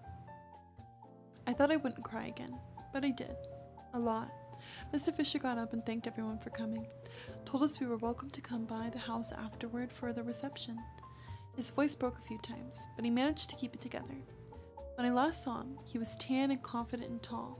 Seeing him that day, he looked like a man who was lost in a snowstorm. Shoulders hunched, face pale. I thought about how hard it must have been for him to stand up there, in front of everybody who loved her. He had cheated on her, left her when she needed him most, but in the end, he had shown up. He'd held her hand those last few weeks. Maybe he thought there'd be more time too. It was a close casket. Susanna told my mother she didn't want everybody gawking at her when she didn't look her best. Dead people looked fake, she explained, like they were made of wax. I reminded myself that the person inside the coffin wasn't Susanna, that it didn't matter what she looked like because she was already gone. When it was over, after we'd said the Lord's Prayer, we formed our processional, everybody taking their turn to offer condolences. I felt strangely adult there, standing with my mother and my brother. Mr. Fisher leaned down and gave me a stiff hug, his eyes wet. He shook Stephen's hand, and when he hugged my mother, she whispered something in his ear and he nodded. When I hugged Jeremiah, we were both crying so hard, we were holding each other up. His shoulders kept shaking. When I hugged Conrad, I wanted to say something to comfort him. Something better than "I'm sorry." But it was over so quick, there wasn't any time to say more than that. I had a whole line of people behind me, all waiting to pay their condolences too. The cemetery wasn't very far. My heels kept sticking in the ground. It must have rained the day before. Before they lowered Susanna into the wet ground, Conrad and Jeremiah both put a white rose on top of the coffin. Oh, this is so sad. Oh my gosh. And then the rest of us added more flowers. I picked a pink peony. Someone sang a hymn. When it was over, Jeremiah didn't move. He stood right there, her grave is going to be, and he cried. It was my mother who went to him. She took him by the hand, and she spoke to him softly. Back at Susanna's house, Jeremiah and Stephen and I slipped away to Jeremiah's bedroom. We sat on his bed in our fancy clothes. "Where's Conrad?" I said. I hadn't forgotten my vow to stay by his side. But he was making it hard, the way he kept disappearing. "Let's leave him alone for a while," Jeremiah said. "Are you guys hungry?" I was, but I didn't want to say so. "Are you?" "Yes, sort of. There's food downstairs." His voice lingered on the word downstairs. I knew he didn't want to go down there and face all those people. Have to see the pity in their eyes. How sad, they say. Look at those 2 young boys she left behind. His friends hadn't come to the house. They left right after the burial. It was all adults down there. "I'll go," I offered. "Thanks," he said gratefully. I got up and shut the door behind me. In the hallway, I stopped to look at their family portraits. They were matted and framed in black, all the same kind of frame. In one picture, Conrad was wearing a bow tie and he was missing his front teeth. In another, Jeremiah was 8 or 9 and he had on the Red Sox cap he refused to take off for like a whole summer. He said it was a lucky hat. He wore it every day for 3 months. Every couple of weeks, Susanna would wash it and then put it back in his room while he slept. It's intense. Hello to Brenna, by the way, thank you for being here. Downstairs, the adults were milling around, drinking coffee and talking in hushed voices. My mother stood at the buffet table, cutting cake for strangers. They were strangers to me anyway. I wondered if she knew them, if they knew who she was to Susanna, how she was her best friend, how they'd spent every summer together for almost their whole lives. I grabbed 2 plates and my mother helped me load them up. Are you guys alright upstairs? She asked me, putting a wedge of blue cheese on the plate. I nodded and slid it right back off. Jeremiah doesn't like blue cheese, I told her. Then I took a handful of water crackers and a cluster of green grapes. Have you seen Conrad? I think he's in the basement, she said. Rearranging the cheese plates, she added, why don't you go check on him and bring him a plate? I'll take this one up to the boys. Okay. I picked up the plate and crossed the dining room just as Jeremiah and Stephen came downstairs. I stood there and watched Jeremiah stop and talk to people, letting them hug and grasp his hand. Our eyes met and I lifted my hand and waved it just barely. He lifted his and did the same, rolling his eyes a little at the woman clutching his arm. Susanna would have been proud. Then I headed downstairs, to the basement. The basement was carpeted and soundproofed. Susanna had set it up when Conrad took up the electric guitar. It was dark. Conrad hadn't turned the lights on.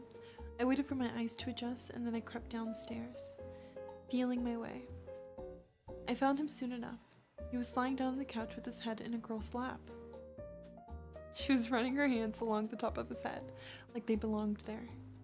Even though summer had just barely started, she was tan. Her shoes were off, her bare legs were stretched out on top of the coffee table, and Conrad was stroking her leg. Everything in me seized up, pulled in tight. I had seen her at the funeral. I thought she was really pretty, and I had wondered who she was. She looked East Asian, like she might be Indian. She had dark hair and dark eyes, and she was wearing a black miniskirt and a white and black polka dot blouse, and a headband. She was wearing a black headband. She saw me first. Hey, she said. And that's when Conrad looked over and saw me standing in the doorway with a plate of cheese and crackers. He sat up. Is that food for us? He asked, not quite looking at me. My mother sent it, I said, and my voice came out, mumbly and quiet. I walked over and put the plate on the coffee table. I stood there for a second, unsure what to do next. So sad. Thanks, the girl said, in a way that sounded more like, you can go now. Not in a mean way, but in a way that made it clear. I was interrupting.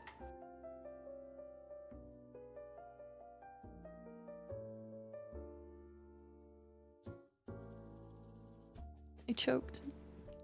That was intense. I don't know how I would feel.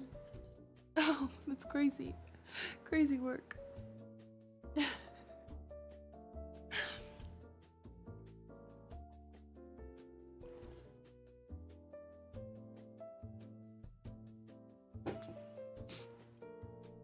I backed out of the room slowly, but when I got up to the stairs, I started to run.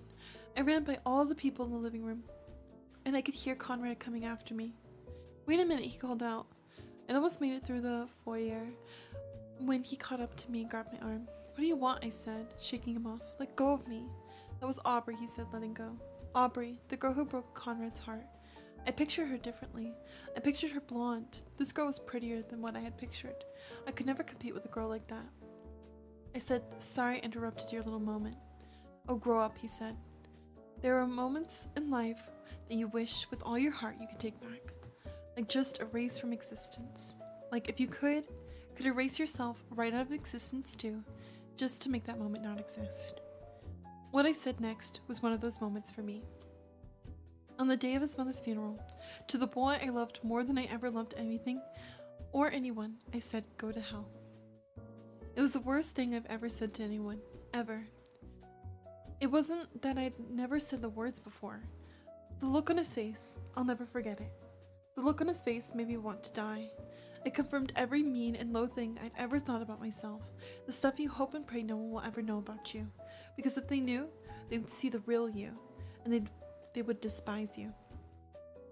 Conrad said, I should have known you'd be like this. Miserably, I asked him, what do you mean? He shrugged, his jaw tight. Forget it. No, say it. He started to turn around to leave, and I stopped him. I stood in the way. Tell me, I said, my voice rising. He looked at me and said, I knew it was a bad idea, starting something with you. You're just a kid. It was a huge mistake. I don't believe you, I said. People were starting to look. My mother was standing in the living room, talking to people I didn't recognize. She glanced up when I started speaking. I couldn't even look at her. I could feel my face burning. I knew the right thing to do was walk away. I knew that was what I was supposed to do. In that moment, it was like I was floating above myself and I could see me and how everybody in that room was looking at me. But when Conrad just shrugged and started to leave again, I felt so mad and so small I wanted to stop myself, but I couldn't quite. I hate you, I said. Damn it. Conrad turned around and nodded, like he'd expected me to say that. Good, he said. The way he looked at me then, pitying and fed up, and just over it, it made me feel sick. I never want to see you again, I said. And then I pushed past him and ran up the staircase so fast I tripped on the top step. I fell right onto my knees. I think I heard someone gasp. I could barely see through my tears. Blindly, I got back up and ran to the guest room. I took off my glasses, laid down on the bed, and cried. It wasn't Conrad I hated. It was myself. My father came up after a while.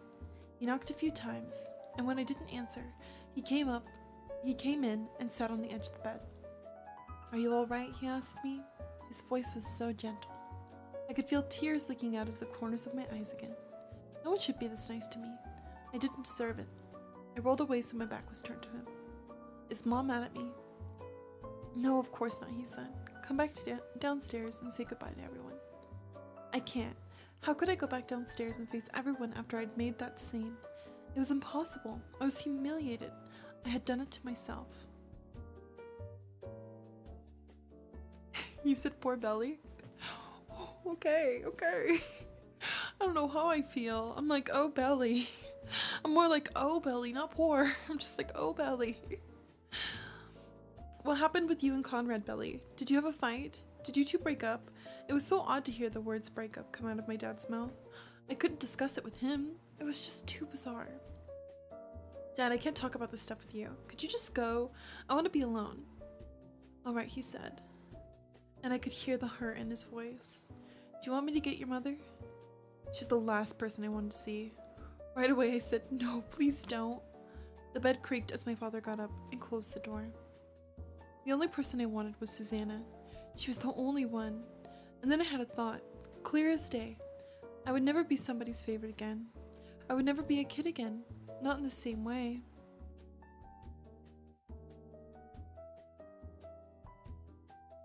That was all over now. She was really gone. I hoped Conrad listened to me. I hope I never saw him again. If I ever had to look at him again, if he looked at me the way he did that day, it would break me.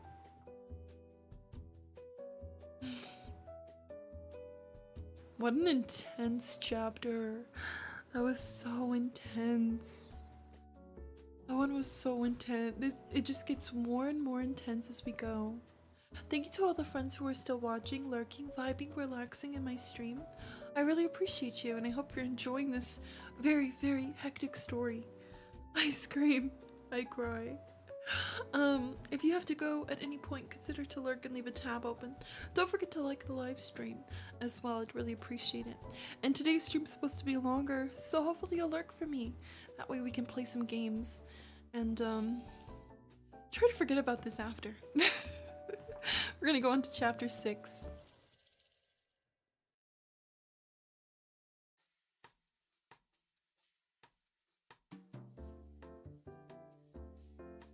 Chapter 6, It's Not Summer Without You, Book 2, July 3rd.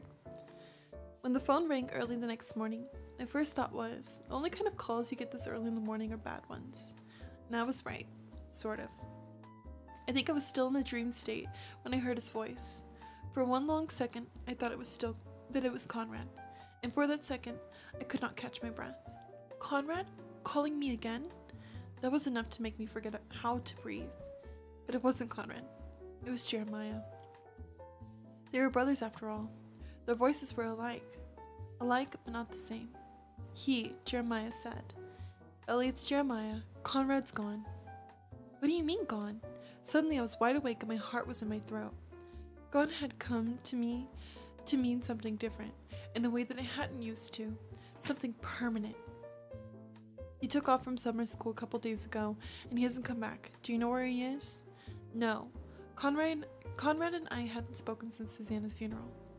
He missed 2 exams. He'd never do that. Jeremiah sounded desperate, panicky even. I'd never heard him sound that way. He was always at ease, always laughing, never serious. And he was right. Conrad would never do that. He'd never just leave without telling anybody. Not the old Conrad anyway. Not the Conrad I had loved since I was 10 years old. Not him. I sat up, rubbed at my eyes. Does your dad know? Yeah, he's freaking out. He can't deal with this kind of thing. The kind of thing would be Susanna's domain, not Mr. Fisher's. What do you want to do, Jer? I tried to make my voice sound the way my mother's would. Calm, reasonable. Like I wasn't scared out of my mind. The thought of Conrad gone. It was so much that I thought he was in trouble. It was that if he left, really left, he might never come back. And that scared me more than I could say. I don't know. Jeremiah let out a big gust of air. His phone has been off for days. Do you think you can help me find him? Immediately, I said yes, of course I can. Everything made sense in that moment. This was my chance to make things right with Conrad. The way I saw it, this was what I had been waiting for, and I hadn't even known it. It was like the last 2 months had been sleepwalking, and now here I was, finally awake. I had a goal, I had a purpose. The last day, I said horrible things, unforgivable things. Maybe if I helped him in some small way, I'd be able to fix what was broken. Even so, as scared as I was at the thought of Conrad being gone, as eager as I was to redeem myself, the thought of being near him again terrified me. No one on this earth affected me the way Conrad Fisher did. The down bad era has begun. As soon as Jeremiah and I got off the phone, I was everywhere at once, throwing underwear and t-shirts into my overnight bag. How long would it take us to find him? Was he okay? I would have known if he wasn't okay, wouldn't I? I packed my toothbrush, a comb, contact solution. My mother was ironing clothes in the kitchen. She was staring off into nowhere, her forehead one big crease. Mom, I asked. Startled, she looked at me. What? What's up? I already planned what I'd say next. Taylor's having some kind of breakdown because she and Davis broke up again. I'm gonna stay over at her place tonight, maybe tomorrow too, depends on how she feels. I held my breath, waiting for her to speak. My mother was a BS detector, like no one I've ever known. It's more than a mother intuition. It's like a homing advice. But no alerts went off, no bells or whistles. Her face was perfectly blank. All right, she said, going back to her ironing. And then, try to be home tomorrow night, she said. I'll make halibut. She spritzed starch on khaki pants. I was home free. I should have felt relieved, but I didn't. Not really. I'll try, I said. For a moment I thought about telling her the truth. Of all people, she'd understand. She'd want to help. She loved them both. It was my mother who took Conrad to the emergency room the time he broke his arm skateboarding, because Susanna was shaking so hard she couldn't drive. My mother was so steady, solid. She always knew what to do. Or at least, she used to. Now I wasn't so sure. When Susanna got sick again, my mother went on autopilot, doing what needed doing. Barely present.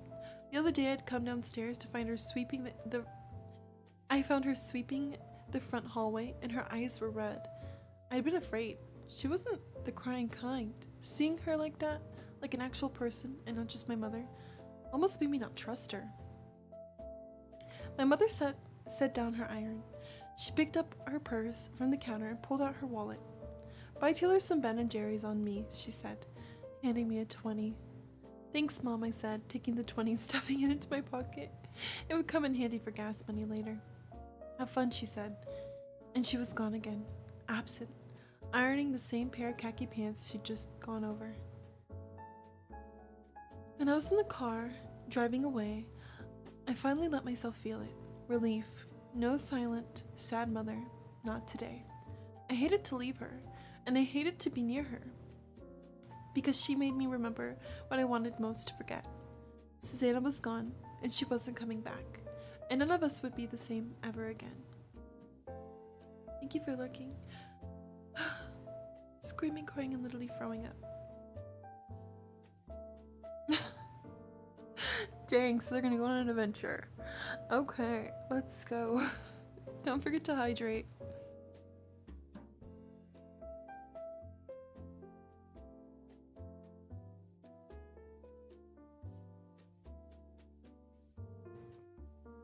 Chapter 7, It's Not Summer Without You, Book 2. At Taylor's house, the front door was almost never locked. Her staircase, with its long banister and shiny wooden steps, was as familiar to me as my own.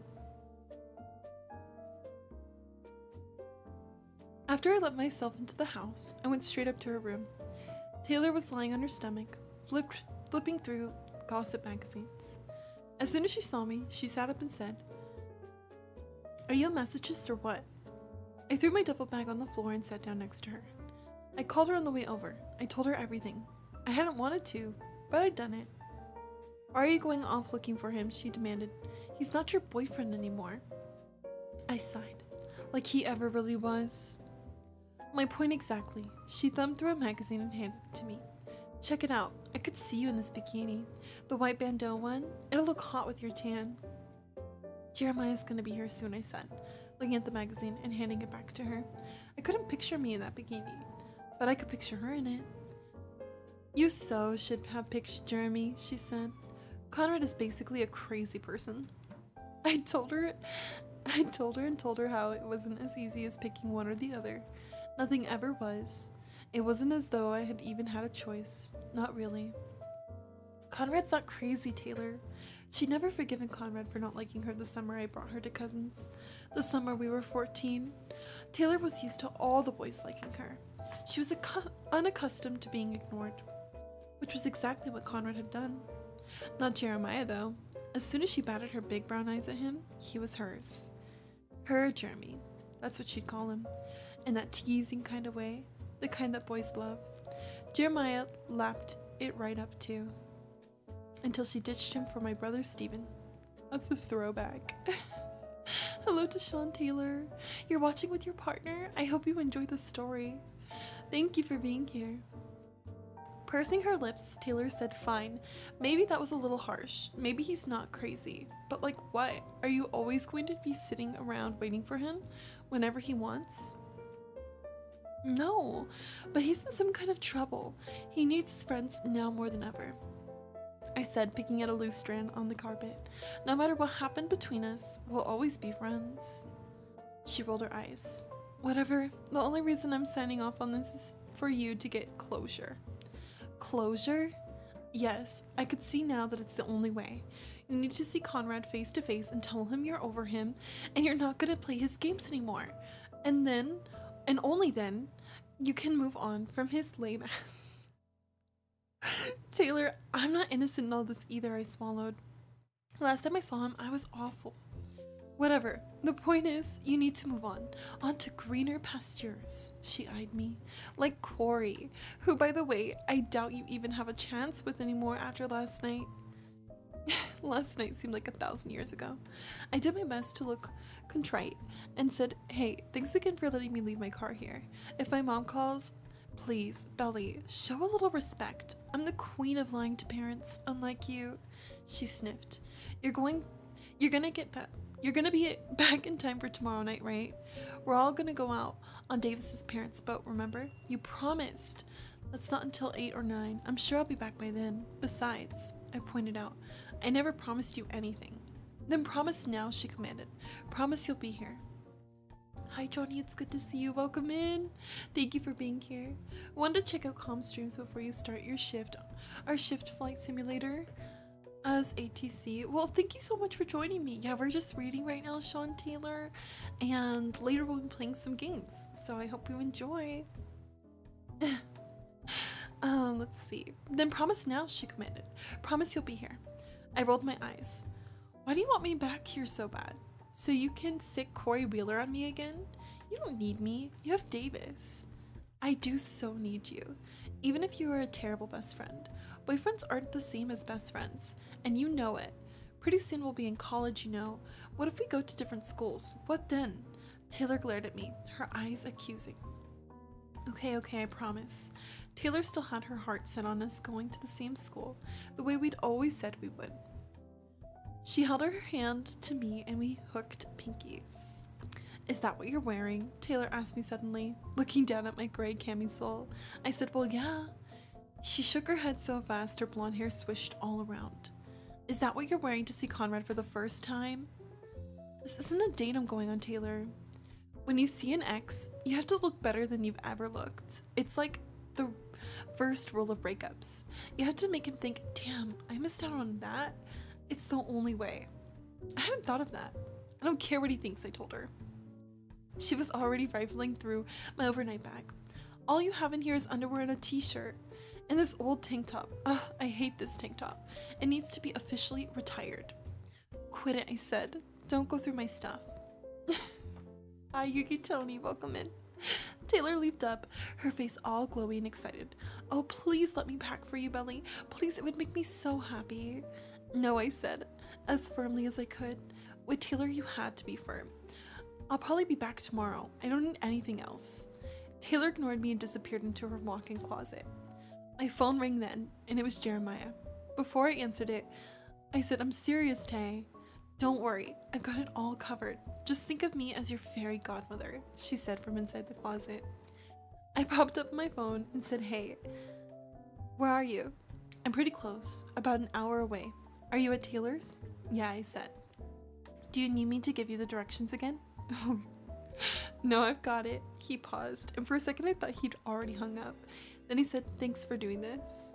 Come on, I said. I thought about saying something else, like how he was one of my best friends, and how part of me almost was glad to have a reason to see him again, but it wouldn't be summer without Beck's boys. But I couldn't get the words to sound right in my head, and before I could figure them out, he hung up. When Taylor finally emerged from the closet, she was zipping up my bag. All set, she said, dimpling. Taylor, I tried to grab the bag from her.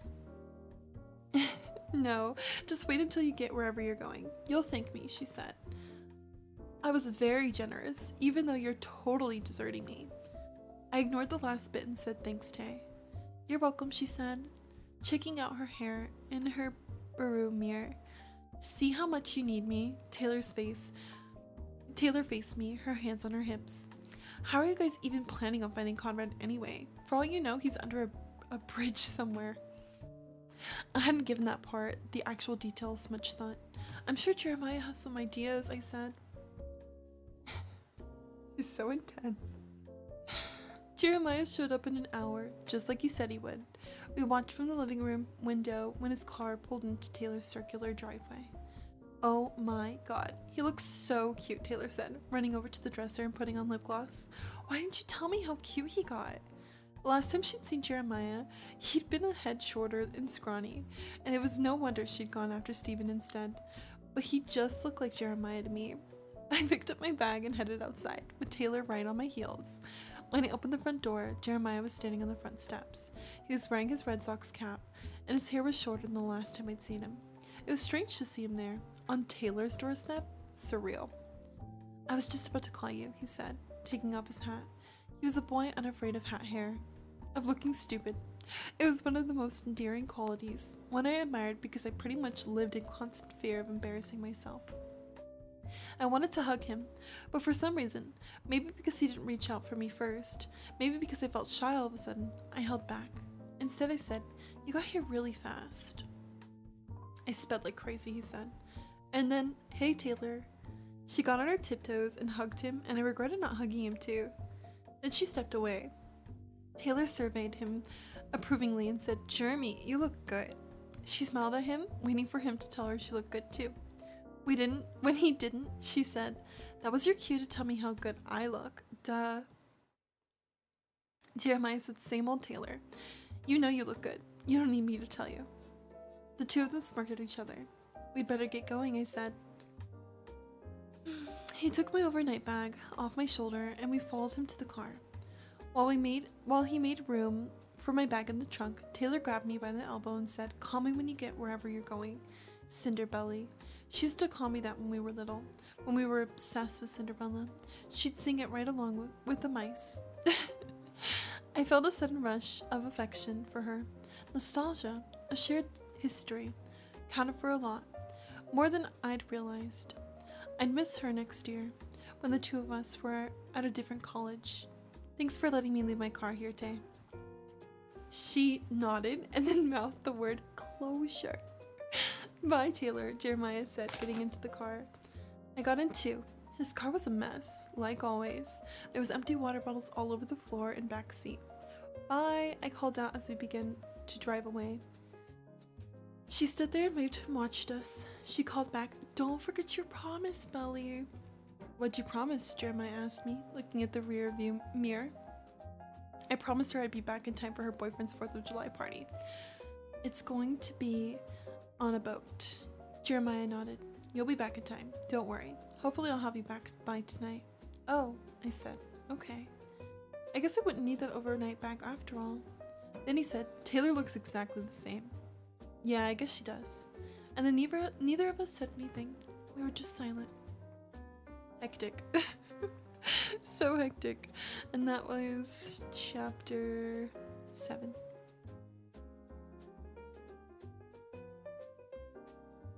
Screaming. Don't forget to drink some water. Thank you for still being here with me, lurking, leaving a tab open. I appreciate your support. Later we'll be playing some games, so hopefully you'll stick around so you can be a part of that experience as well. I cry. Is that Taylor calling Belly a terrible best friend? A little bit. A little bit. She might have been. She might have been. Screaming. They have an interesting dynamic for sure. But, you know, I guess we work with it. I'm gonna drink some water really fast, friends. And then we'll go on to chapter 8. It looks like Jeremiah will be talking in this chapter. And that's something new. Honestly, we've never seen anybody but Belly talking. It's our second time reading Jeremiah. It's currently 12:30 in California. Let me know what time it is for you today, okay? Let me know what's the time for you. Chapter 8, It's Not Summer Without You. Book number 2, Jeremiah. I can pinpoint the exact moment everything changed. It was last summer.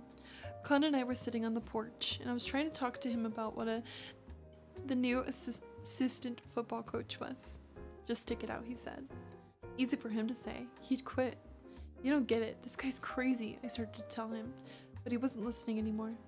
Their car had just pulled into the driveway. Stephen got out first, then Laurel. She asked where my mom was and gave me a big hug. She hugged Conrad next, and I started to say, "Hey, where's the belly button?" And there she was. Conrad saw her first. He was looking over Laurel's shoulder, at her. She walked towards us. Her hair was swinging all over the place, and her legs looked like miles long. She was wearing cutoffs and dirty sneakers. Her bra strap was sticking out of her tank top. I swear I never noticed her bra strap before. She had a funny look on her face, a look I didn't recognize, like shy and nervous but proud at the same time. I watched Conrad hug her, waiting my turn. I wanted to ask her what she'd been thinking about, why she had that look on her face. I didn't do it though. I stepped around Conrad and grabbed her up and said something stupid. It made her laugh, and then she was just Belly again. And that was a relief, because I didn't want her to be anything but just Belly. The perspective? Okay. I'd known her my whole life. I'd never thought of her as a girl. She was one of us. She was my friend. Seeing her in a different way, even just for a second, it shook me up. Oh my gosh.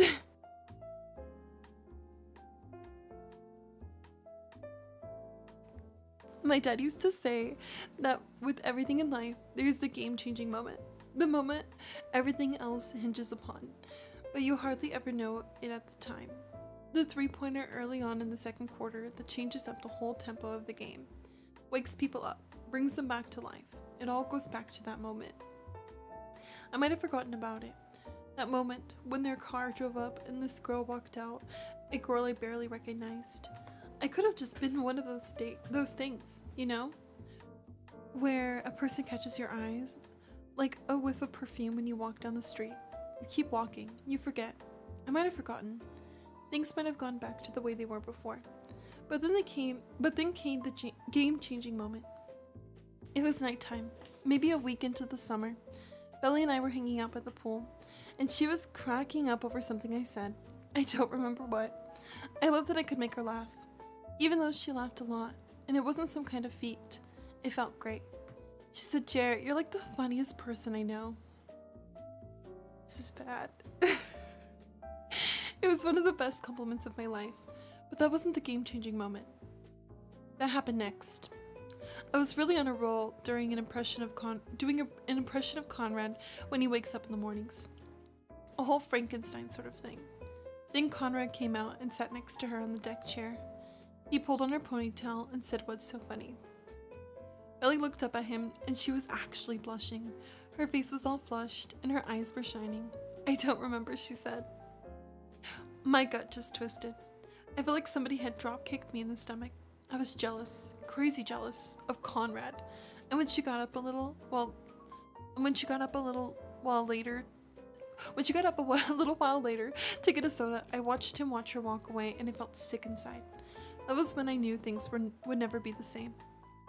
I wanted to tell Conrad that he had no right, that he'd ignored her all these years, that he couldn't just decide to take her just because he felt like it. She was all of ours. My mom adored her. She called Belly her secret daughter. She looked forward to seeing her all year. Stephen, even though he gave her a hard time, was really protective over her. Everyone took care of Belly. She just didn't know it. She was too busy looking at Conrad. For as long as any of us could remember, she had loved Conrad. All I knew was I wanted her to look at me like that. After that day, I was done for. I liked her as more than a friend. I maybe even loved her. There had been other girls, but they weren't her. I didn't want to call Belly for help. I was pissed at her. It wasn't just that she'd picked Conrad. That was old news. She was always going to pick Conrad. But we were friends too. How many times had she called me since my mom died? Twice? A few texts and emails? But sitting in the car next to her, smelling her Belly Conklin smell, ivory soap and coconuts and sugar, the way her nose wrinkled up as she thought, her nervous smile and chewed up fingernails, the way she said my name. When she leaned forward to mess with the AC vents, her hair brushed against my leg and it was really soft. It made me remember all over again. It made it hard to stay pissed and keep her at arm's length the way I'd planned. It was pretty much near impossible. When I was near her, I just wanted to grab her and hold her and kiss her. Maybe then she'd finally forget about my brother. Chapter 9. I'll be right back. Thank you for watching. Don't forget to stretch and hydrate. Thank you for watching. I appreciate you. Grab some water. We're gonna be going on chapter 9 when I get back, friends. Thank you for being here.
Alright friends, welcome back to the stream. Thank you so much for joining me. If you're tuning in for the first time, hi, I'm Sky, or investedcrybaby, and we're currently live on both Twitch and YouTube. Thank you for welcoming me back. Thank you for still being here, leaving tabs open. I appreciate you. Thank you, thank you. I hope you're all doing well. You liking the story so far? We're reading today. We're reading a new book. We're reading It's Not Summer Without You, the second book in the Summer I Turned Pretty series. It's been pretty deep. It's been pretty serious.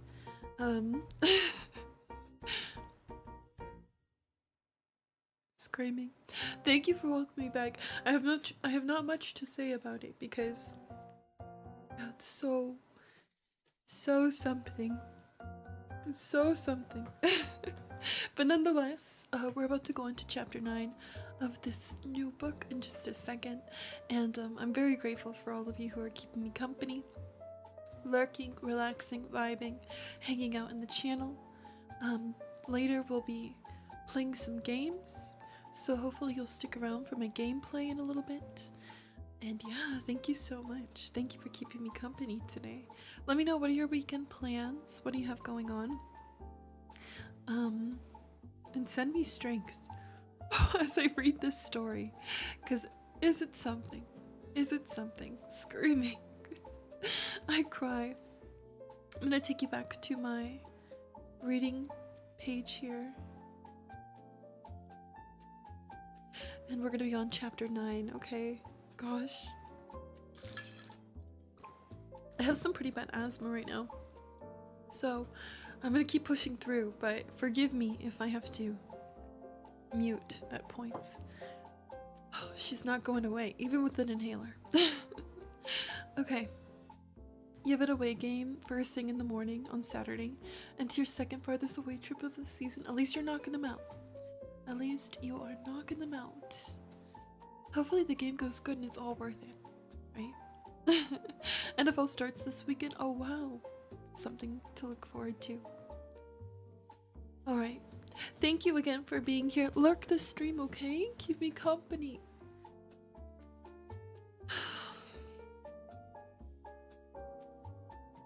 Here's chapter 9. It's Not Summer Without You. Book number 2. So where are we going? I asked Jeremiah. I tried to catch his eye, to make him look at me, just for a second. It seemed like he hadn't looked at me in the eye once since he showed up, and it made me nervous. I needed to know that things were okay between us. I don't know, he said. I haven't talked to Con in a while. I have no clue where he'd go. I was hoping you'd have some ideas. The thing was, I didn't. Not really. Not at all, actually. I cleared my throat. Conrad and I haven't spoken since May. Jeremiah looked at me sideways, like he didn't say anything. I wondered what Conrad had told him. Probably not much.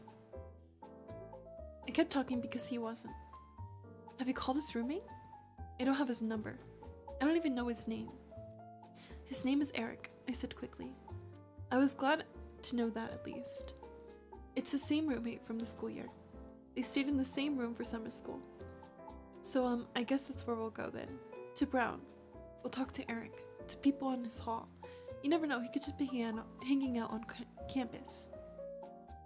Sounds like a plan. As he checked his rearview mirror and changed lanes, he asked me, So you've been to visit Con at school?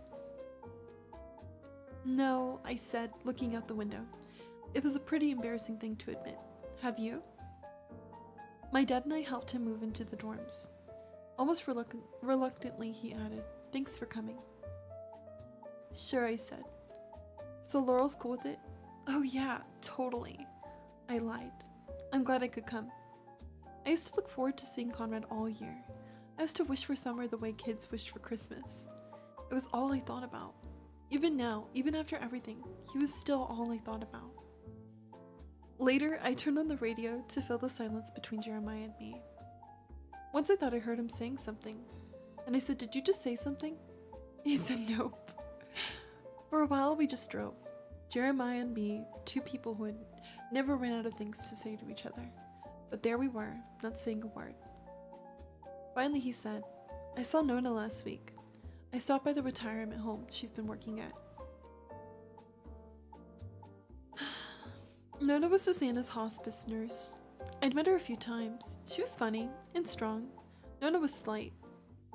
Maybe 5'2" with spindly arms and legs. But I've never seen her haul up Susanna like she weighed nothing.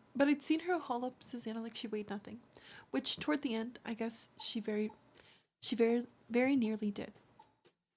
Chapter 10, It's Not Summer Without You, Book 2. When Susanna got really sick again, no one told me right away. Not Conrad or my mother or Susanna herself. It all happened so fast.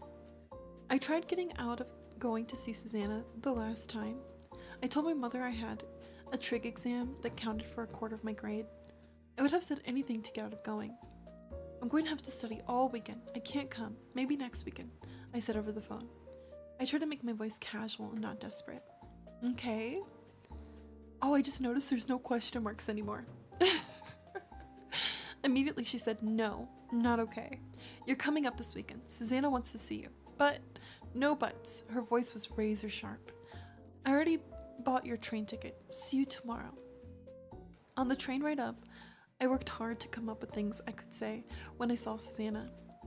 I would tell her about how hard trig was, how Taylor was in love, how I was thinking of running for class secretary, which was a lie.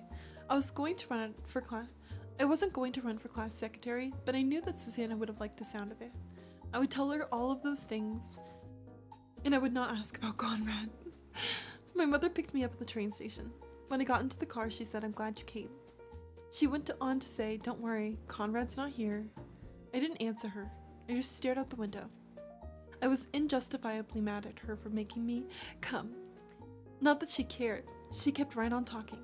I'm going to go ahead and warn you that she doesn't look good.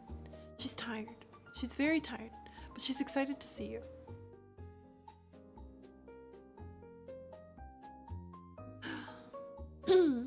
As soon as she said the words, she doesn't look good, I closed my eyes.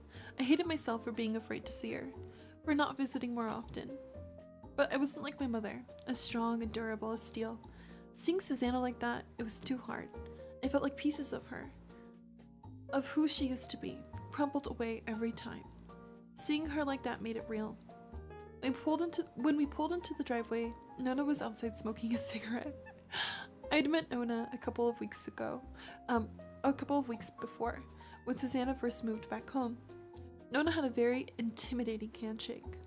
When we stepped out of the car, she was purling her hands and spraying Febreze on her uniform, like she was a teenager smoking in secret. Even though Susanna didn't mind it, she loved cigarettes, once in a while, but couldn't smoke them anymore. Just pot, just once in a while. Intimidating handshake is a goal for you? I love that. Morning, Nona called out, waving to us. Morning, we called back. She was sitting on the front porch. Nice to see you, she said to me. To my mother, she said, Susanna's all dressed and waiting for you two downstairs. My mother sat down next to Nona. Belly, you go on in first. I'm going to chat with Nona. And by chat, I knew she meant she was going to have a cigarette. She and Nona had gotten to be pretty friendly. Nona was pragmatic and also intensely spiritual. She invited my mother to go to church with her once, and even though my mother was not religious in the least, she went. At first I thought it was just to humor Nona, but then she started to go to church alone back home, and I realized it was more than that. She was looking for some kind of peace. I said by myself, and I regretted saying it right away. I didn't want either of them to judge me for being afraid. I was already judging myself. She's waiting for you, my mother said. Which she was. She was sitting in the living room, and she was wearing actual clothes and not her pajamas. She had on makeup. Her peachy blush was bright and garnished against her chalky skin. She made an effort, for me, so as not to scare me, so I pretended not to be scared. My favorite girl, she said, opening her arms. I hugged her, carefully as I could. I told her she looked so much better.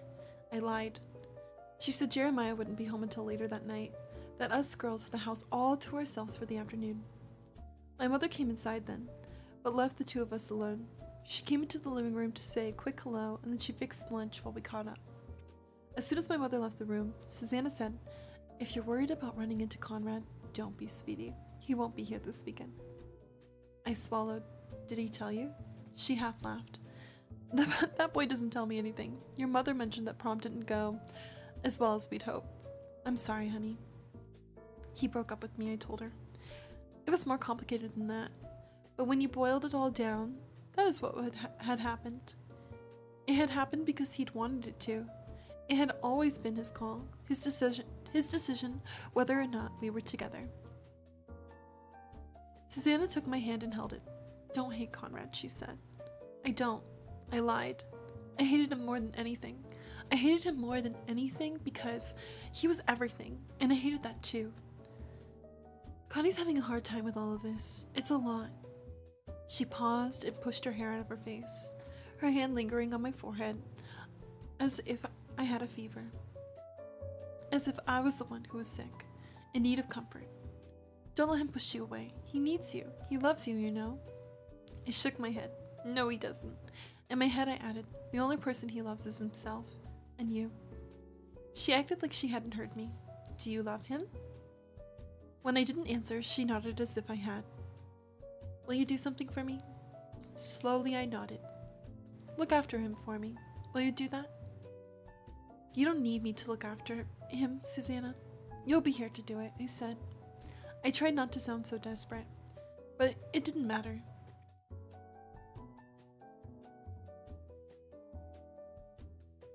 Susanna smiled and said, "You're my girl, Belly." After lunch, Susanna took a nap. She didn't wake up until late afternoon, and when she did, she was irritable and disoriented. She snapped at my mother once, which terrified me. Susanna never snapped at anybody. Nona tried to put her to bed, and at first Susanna refused, but then she gave in.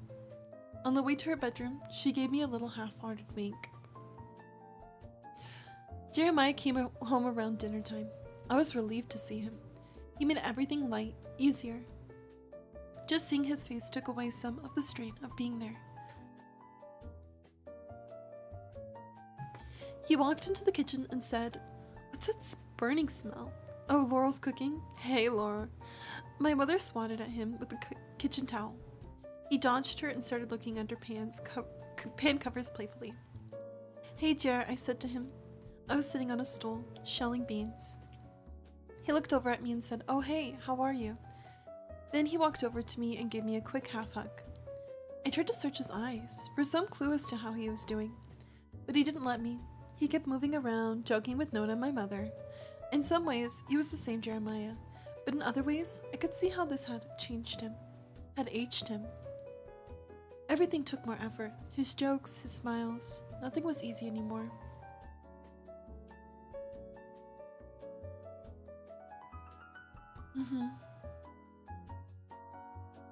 Screaming.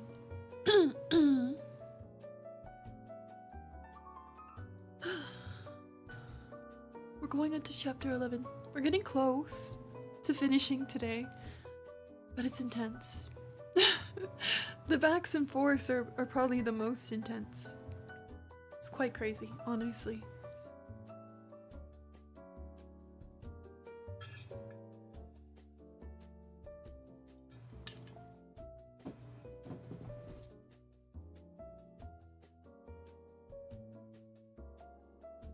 Chapter 11, It's Not Summer Without You, book number 2. It felt like forever before Jeremiah spoke again. I was pretending to be asleep, and he was drumming his fingers along the steering wheel. Suddenly he said, "This was my mom's theme song, my prom's theme song, sorry." Right away, I opened my eyes and asked, "How many proms have you been to?" "Total? 5. "What? Yeah, right. I don't believe you," I said, even though I did. Of course Jeremiah had been to 5 proms. He was exactly that guy. The one everyone wanted to go with. He would know how to make a girl feel like the prom queen, even if she was nobody. Jeremiah started ticking off with his fingers. Junior year I went to 2. Mine and Flora Martinez's Sacred Heart. This year I went to prom. And 2 others. Sophia Franklin at. Okay, I get it. You're in demand. I leaned forward and fiddled with the conditioner control. I had to buy a tux because it was cheaper than renting over and over again, he said. Jeremiah looked straight ahead, and then he said the last thing I was expecting him to say. You looked good at yours. I liked your dress. I went to prom like, I think 4 times. Screaming. Crying. I also went to a lot of proms. Did you guys go to prom? Did you like going to prom? Did you go to as many as Jeremiah? Or me? I stared at him. Did Conrad show him our pictures? Had he told him anything? How do you know? My mom got one of the pictures framed. I hadn't expected him to bring up Susanna. I thought prom would be a safe subject. I said, I heard you were prom king at your prom. Yeah, I bet that was fun. Yeah, it was pretty fun. I should have brought Jeremiah instead. If it had been Jeremiah, things would have been different. He would have said all the right things. It would have been Jeremiah in the center of the dance floor, doing the typewriter and the lawnmower and the toaster and all the other stupid dances he used to practice when we'd watched MTV. He could have remembered that daisies were my favorite flower. He would have made friends with Taylor's boyfriend, Davis, and all the other girls would have been looking at him, wishing he was their date. Hi Carly, I hope school was good. You never went to prom. I cry. At least you can always come to mine. It's good to see you, Carly. We're reading the second book in the Summer I Turned Pretty. Remember when I read the first one? We're starting the second one today. It's not too bad. I hope you had a good day at school. Chelsea says, I think my sister went to more than one prom. I went to just the senior prom. I went to a lot of proms. I really liked prom, as you could tell. Screaming. And I've never heard somebody go to as many proms as me, honestly. So reading that was really validating, honestly. I was like, oh, your school is good? Good, I'm glad to hear that. Yeah, so we're reading the book. I'm hopefully gonna like the second one. It's a bit more sad. Just a bit. And I didn't rent dresses. I did have to buy dresses, unfortunately. And it was a little bit expensive, but it was worth it for the memories, honestly. And I do have my favorite prom dresses still. I still have them. Okay, only a few more chapters. You're surprised you even made it, to be honest. You were not in the realm of being interested in prom. Your sister did do the expensive dress stuff. Fancy ride. Yes, I love that. I like the contrast between the two of you. Your parents were probably so grateful that they didn't have to pay for like you to go a bunch of times and like do all of that too, for being honest. My sister hasn't went to many proms. I'm hopeful that she'll go to prom this year, but she's always like, I can't believe you went to so many proms. And I'm like, yeah, you want to pick through the dresses? We're like the similar dynamic. Hey Camo, it's good to see you. Let me see. Carly says, it better not have not so good words like last time. Only a few, but I've been skipping them, Carly. And it's really sad a little bit, Carly. You remember the boy's mom?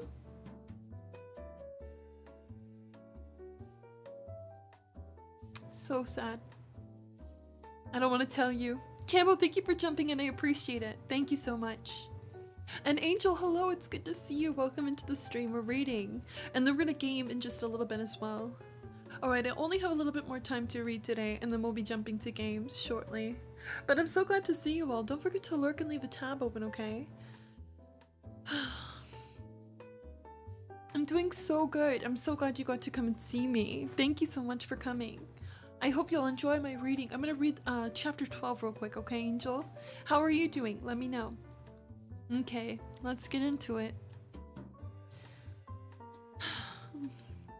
I think we're gonna hear about the prom. Hold on. My friends are already asking me if we're doing the beach this weekend.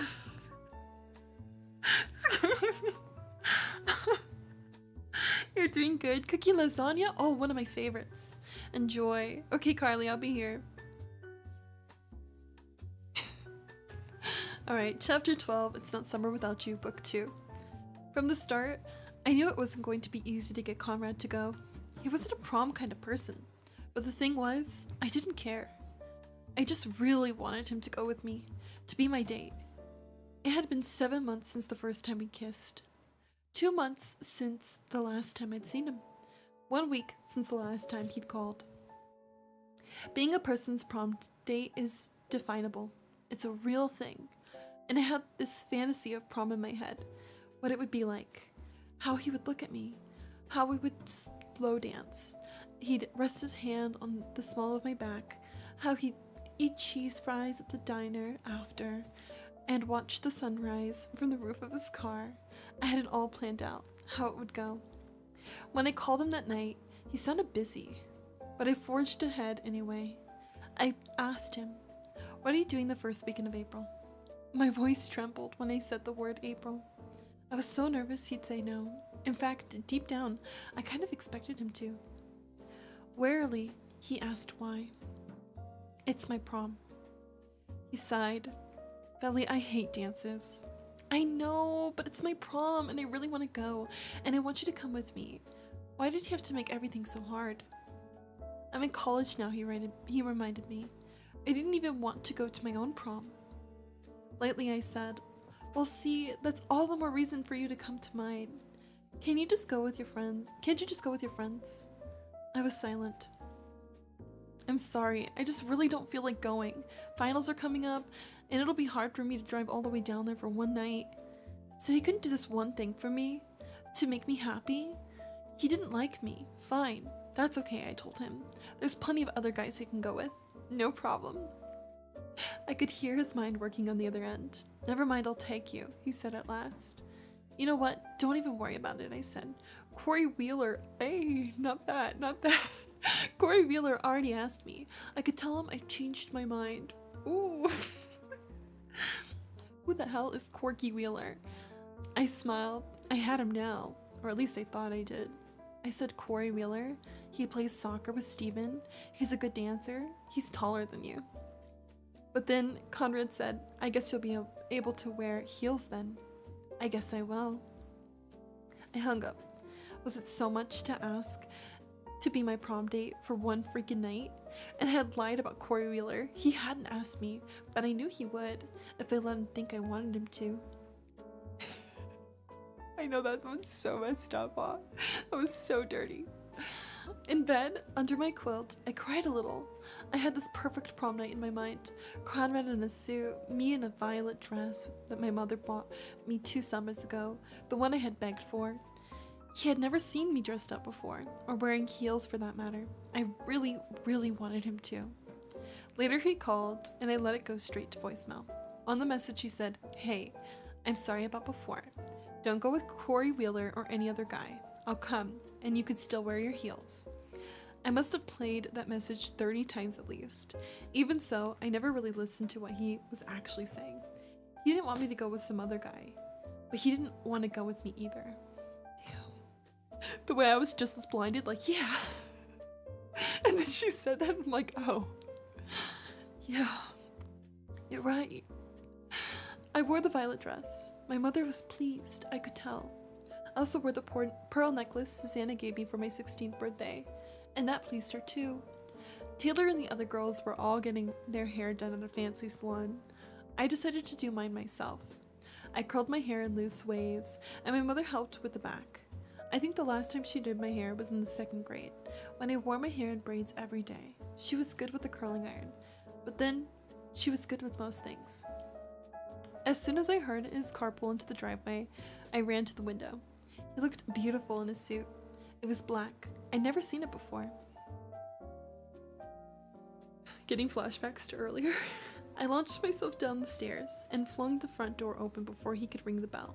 I couldn't stop smiling, and I was about to throw my arms around him when he said, "You look nice." "Thanks," I said, and my arms fell back to my sides. "So do you." We must have taken 100 pictures of the house. Susanna said she wanted photographic proof that Conrad in his suit and me in that dress. My mother kept her on the phone with us. She gave it to Conrad first, and whatever she said to him, he said, "I promise, I wondered what he was promising. I also wondered if one day Taylor and I would be like that, on the phone while our kids got ready for the prom. My mother and Susanna's friendship had spanned decades, and children, and husbands. I wondered if Taylor's and my friendship would make the same stuff as theirs. Durable, impenetrable stuff. Somehow I doubted it. What they had, it was once in a lifetime. To me, Susanna said, "Did you do your hair the way we talked about?" Yes. Did Conrad tell you how pretty you look? Yes, I said, even though he hadn't. Not exactly. Tonight will be perfect, she promised. My mother positioned us on the front steps, on the staircase, standing next to the fireplace. Stephen was there with his date, Claire Cho. They laughed the whole time, and when they took their pictures, Stephen stood behind her with his arms around her waist, and she leaned back into him. It was so easy. In our pictures, Conrad stood stiffly beside me, with one arm around my shoulders. Is everything okay? I whispered. So loud. Sorry. Okay, no worries, Carly. Have fun drawing. Is everything okay? I whispered. Yeah, he said. He smiled at me, but I didn't believe it. Something had changed. I just didn't know what. I gave him an orchid, sorry. I gave him an orchid with nair. I believe that's like the flower that you put in the suit. He forgot to bring my corsage. He'd left it in his little refrigerator back at school, he said. I wasn't sad or mad. I was embarrassed. At this time, I made such a big deal about me and Conrad, how we were some kind of couple, but I had to beg him to go to this prom with me, and he hadn't even remembered to bring me flowers. I could tell he felt awful when he realized. Right at that moment, Stephen went to the fridge and came back with a wrist corsage, tiny pink roses to match Claire's dress. He gave her a big bouquet too. Claire pulled one of those roses out of her bouquet and handed it to me. Here, she said, we'll make you a corsage. I smiled at her to show I was grateful. That's okay. I don't want to poke a hole in my dress, I told her. What a crock. She didn't believe me, but she pretended to. She said, how about we put it in your hair then? I think it would look really pretty in your hair. Sure, I said. Claire Cho was nice. I hoped she and Stephen never broke up. I hoped they'd stay together forever. After the thing with the corsage, Conrad tightened up even more. On the way to the car, he grabbed my wrist and said in a quiet voice, I'm sorry I forgot your corsage. I should have remembered. I swallowed hard and smiled without really opening my mouth. What kind was it? A white orchid, he said. My mom picked it out. Well, for my senior prom, you'll just have to get me 2 corsages to make up for it, I said. I'll wear one on each wrist. I watched him as he said it. We'd still be together in a year, wouldn't we? That was what I was asking. His face didn't change. He took my arm and said, whatever you want, Belly. In the car, Stephen looked at us in the rearview mirror. Dude, I can't believe I'm going on a double date with you and my little sister. He shook his head and laughed. Conrad didn't say anything. I could already feel the night slipping away from me. The prom was a joint senior and junior prom. That was the way our school did it. In a way, it was nice, because you got to go to prom twice. The seniors got to vote on the theme, and the theme this year was Old Hollywood. It was at the water club, and there was a red carpet and paparazzi. The prom committee had ordered one of those kits, those prom packages. It cost a ton of money. They'd fundraised all spring. There were all of these old movie posters on the wall and a big blinking Hollywood sign. The dance floor was supposed to look like a movie set, with lights and a fake camera on a tripod. There was even a director's chair off to the side. We sat at a table with Taylor and Davis. With her 4.5-inch stilettos, they were the same height. Conrad hugged Taylor hello, but he didn't make much of an effort to talk to her or to Davis. He was uncomfortable in his suit, just sitting there. When Davis opened up his jacket and showed off his silver flask to Conrad, I cringed. Maybe Conrad was too old for all this. When I saw Corey Wheeler out on the dance floor in the center of a circle of people, including my brother and Claire, he was breakdancing. I leaned in close to Conrad and whispered, "That's Corey." Who's Corey? He said. I couldn't believe he didn't remember. I just couldn't believe it. I stared at him for a second, searching his face, and then I moved away from him. Nobody, I said. After we'd been sitting there for a few minutes, Taylor grabbed my hand and announced that we were going to the restroom. I was actually relieved. In the bathroom, she reapplied her lip gloss and whispered to me, Davis and I are going to his brother's dorm room after the after prom. For what? I said, rummaging around in my little purse for my own lip gloss. She handed me hers. For to be alone. Taylor widened her eyes for emphasis. Really? Wow, I said slowly. I didn't know you liked him that much. Well, you've been really busy with all your Conrad drama, which, by the way, he looks hot, but why is he being so lame? Did you guys have a fight? No, I couldn't look her in the eyes, so I just kept applying lip gloss. Billy, don't take his... This is your prom night. I mean, he's your boyfriend, right? She fluffed her hair, posing in the mirror and pouting her lips. At least make him dance with you. When we got back to the table, Conrad and Davis were talking about the NCAA tournament, and I relaxed a little. Davis was a UConn fan, and Conrad was a UNC. Mr. Fisher's best friend had been on a walk-on for the team, and Conrad and Jeremiah were both huge fans. Conrad could talk about Carolina basketball forever. A slow song came on then, and Taylor took Davis by the hand, and they headed out to the dance floor. Thank you so much. Thank you for 21 months, Gina. I appreciate you, love. I hope you're doing so well. Let's celebrate 21 months with Gina, please, if you're watching on Twitch. A slow song came on then, and Taylor took Davis by the hand, and they headed out to the dance floor. I watched them dance, her head on his shoulder, his hands on her hips. Pretty soon, Taylor wouldn't be a virgin anymore. She always said she'd be first. Are you thirsty? Conrad asked me. No, I said. Do you want to dance? He hesitated. Do we have to? I tried to smile. Come on. You're the one who supposedly taught me how to slow dance. Conrad stood up and offered me his hand. So let's dance. I gave him my hand and followed him to the middle of the dance floor. We slow danced, and I was glad the music was loud so he couldn't hear my heart beating. I'm glad you came, I said, looking at him. What? He asked. Louder, I said, I'm glad you came. Me too. His voice sounded odd. I remembered that, the way his voice caught. Even though he was standing right in front of me, his hands around my waist, mine around his neck, he had never felt so far away.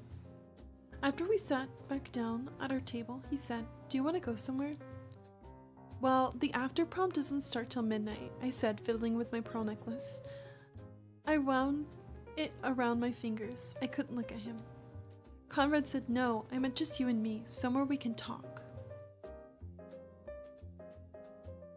Do we have to's crazy, I know. Crazy work, huh? Do we have to is crazy work. All of a sudden, I felt dizzy. If Conrad wanted to go somewhere where we could be alone, where we could talk, it meant he wanted to break up with me. I knew it. Let's not go anywhere. Let's just stay here for a while, I said. I tried hard not to sound desperate.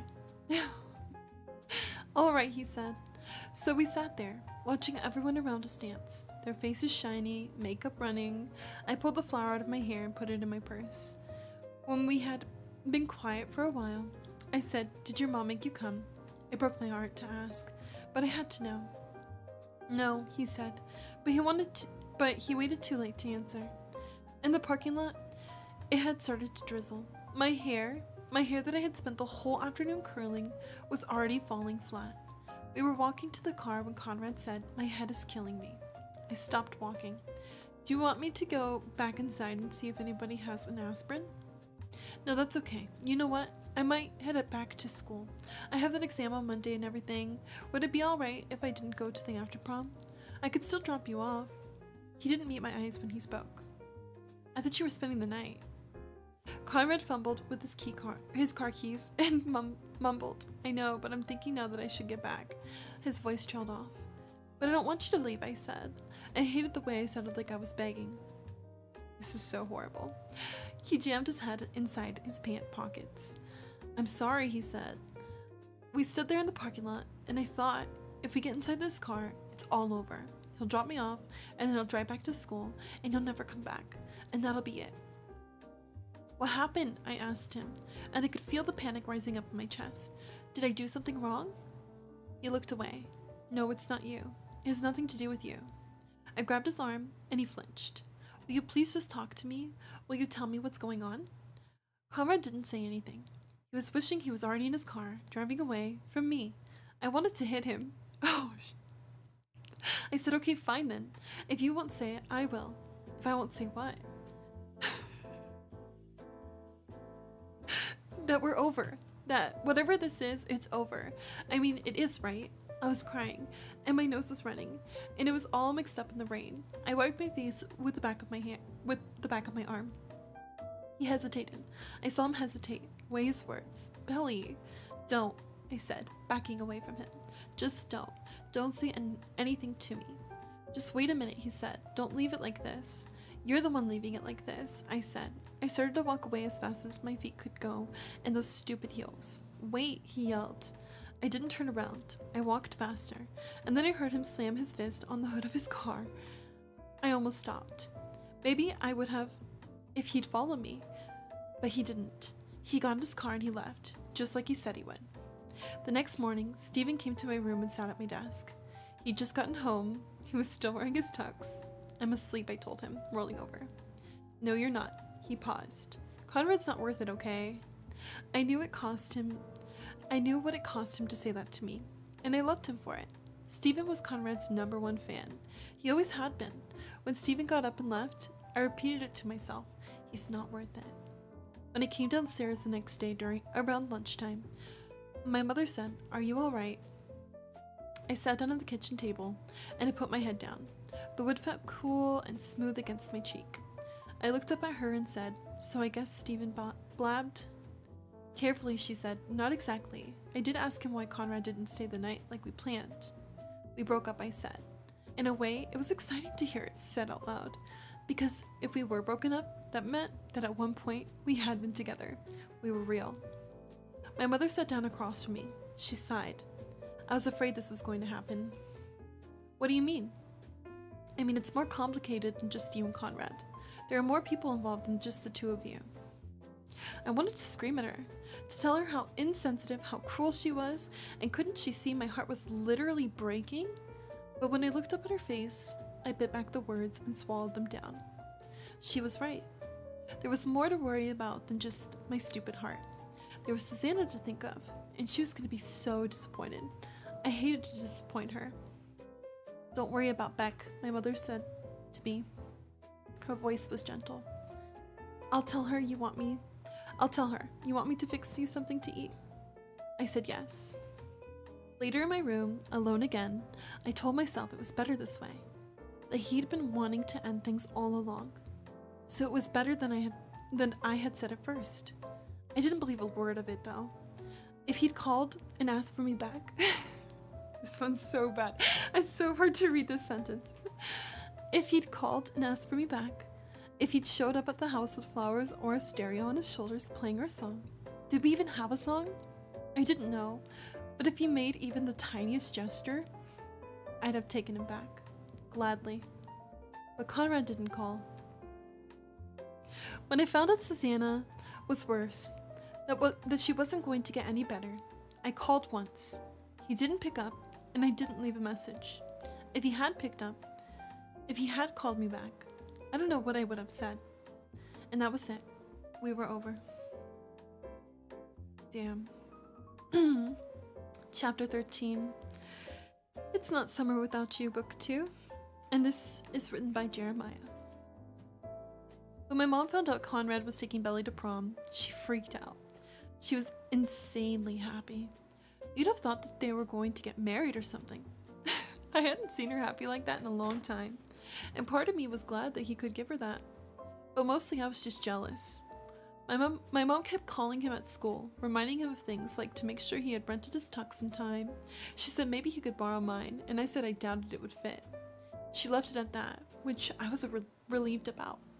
I ended up going to some girl from Colgate's prom that night, so he couldn't have worn it anyway. The point is, even if he could have, I wouldn't have wanted him to. She made him promise that he'd be sweet to her. The perfect gentleman. She said, make it a night she'll always remember. Oh, will she remember? When I got home the afternoon after prom, Conrad's car was in the driveway, which was weird. I thought he was staying at Laurel's house and then going straight back to school. I stopped by his room, but he was asleep. And pretty soon after, I passed out too. That night we ordered Chinese food that Mom said she was in the mood for, but then it came and she didn't eat any. We ate in the TV room, on the couch, something we never did before she got sick. So? She asked, looking at Conrad all eagerly. It was the most energetic I'd seen her all day. He was shoving a spring roll down his throat, like he was in some big hurry, and then he brought all his laundry home with him. And he had brought all his laundry home with him, like he expected Mom to do it. So what? He asked. So you made me wait all day to hear about the prom. I want to know everything. Oh, that? He said. He had this embarrassed look on his face, and I knew he didn't want to talk about it. I was sure he'd done something to screw it up. Oh, that? My mom teased. Come on, Connie, give me some details. How did she look in her dress? Did you dance? I want to hear everything. I'm still waiting on Laurel to email me the pictures. It was okay, Conrad said. That's it? I said. I was annoyed with him that night, with everything about him. He got to take Belly to her prom, and he acted like it was some big chore. If it had been me, I would have done it right. Oop. Conrad ignored me. That's a crazy line. If it had been me, I would have done it right.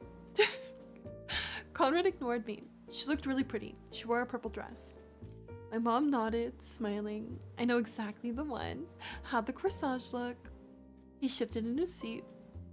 It looked nice. Did you end up getting the kind of pin on, or the kind you wear on your wrist? The kind you pin on, he said. And did you dance? Yeah, a lot, he said. We danced like every song. What was the theme? I don't remember, Conrad said. And when my mother looked disappointed, he added, I think it was a night on the continent. It was like a tour of Europe. They had a big Eiffel Tower with Christmas tree lights on it, and a London Bridge you can walk across, and a leaning tower of Pisa. Hello to him. Thank you so much for resting in my stream. I looked over at him. A night on the continent was our school's prom theme last year. I know because I was there. But I guess my mother didn't remember, because she said, oh, that sounds so nice. I wish I could have been at Laurel's house to help Belly get ready. I'm gonna call Laura tonight and bug her to send me those pictures. When do you think you'll get the professional pictures back? I want to get them framed. I'm not sure, he said. Ask Belly, will you? She set her plate down on the coffee table and leaned back against the couch cushions. She looked exhausted all of a sudden. I will, he said. I think I'm going to bed now. Jared, will you get all this cleaned up? Sure, Mom, I said, helping her to her feet. She kissed us both on the cheek and went to her bedroom. We'd moved the study upstairs and put her bedroom downstairs so she didn't have to go up and down the stairs. When she was gone, I said sarcastically, so you guys danced all night, huh? Just leave it, Conrad said, leaning his head back against the couch. Did you even go to the prom? Or did you lie to Mom about that too? He glared at me. Yeah, I went. Well, somehow, I doubt you guys danced all night, I said. I felt like a jerk, but I just couldn't let it go. Why do you have to be such a jerk? What do you care about the prom? I shrugged. I just hope you didn't ruin it for her. What are you even doing here anyway? I expected him to get pissed. In fact, I think I hoped he would. But all he said was, we can't all be Mr. Prom King. He started closing the takeout boxes. Are you done eating? He asked. Yeah, I'm done, I said. Oh my. I cry. Damn. You clocked him. So did you even go? I don't think you've danced. You're a liar.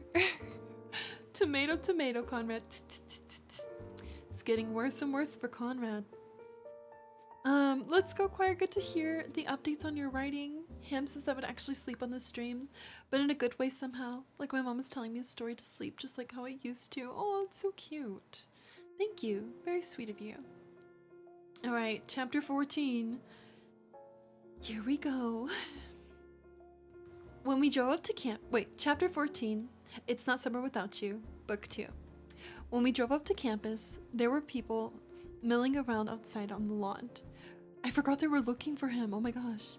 Girls were laying out in shorts and bikini tops, and a group of boys were playing ultimate frisbee. We found parking right in front of Conrad's dorm, and then we slipped inside the building when a girl stepped out with a laundry basket full of clothes. I felt so incredibly young, and also lost. I'd never been there before. It was different than I'd pictured it. Louder, busier. Jeremiah knew the way, and I had to hurry to keep up. He took the stairs 2 at a time, and at the 3rd floor, we stopped. I followed him down a brightly lit hallway. On the wall, by the elevator, there was a bulletin board with a poster that read, "Let's talk about sex, baby." And there was STD pamphlets and a breast exam how-to, and neon condoms were stapled around artfully. Take 1, someone had written in highlighter, or 3. Conrad's door had his name on it, and underneath it, the name Eric Trusky. His roommate was a stocky, muscular guy with roundish brown hair, and he opened the door wearing gym shorts and a t-shirt. "What's up?" he asked us, his eyes falling on me. He reminded me of a wolf. Instead of feeling flattered by a college guy checking me out, I just felt grossed out. I wanted to hide behind Jeremiah, the way I used to hide behind my mother's skirt when I'd be nervous around a guy. Oh wait, when I was 5 and really shy. I had to remind myself I was 16, almost 17, too old to be nervous around a guy named Eric Trusky. Even if Conrad did tell me that Eric was always forwarding him freaky videos and stayed on his computer pretty much all day, except for when he watched his soaps from 2 to 4. Jeremiah cleared his throat. "I'm Conrad's brother, and this is our friend," he said. "Do you know where he is?" Eric opened the door and let us in. "Dude, I have no idea. He just took off. Did Ari call you?" "Who's Ari?" I asked Jeremiah. "The RA," he said. "Ari the RA," I repeated, and the corners of Jeremiah's mouth turned up. "Who are you?" Eric asked me. "Belly." I watched him, waiting for a glimmer of recognition, something that let me know that Conrad talked about me, or had at least mentioned me, but of course there was nothing. College vibes. "Okay, Carly, we'll be here, thank you." "Belly, huh? That's cute. I'm Eric," he said, leaning against the wall. Hi," I said. "So Conrad didn't say anything to you before he left?" Jeremiah interjected. "He barely talks, period. He's like an android." Then he grinned at me. "Well, he talks to pretty girls." I felt sick inside. "What pretty girls?" Jeremiah exhaled loudly and clasped his hands behind his head. Then he took out his phone and looked at it, as if there might be some answer there.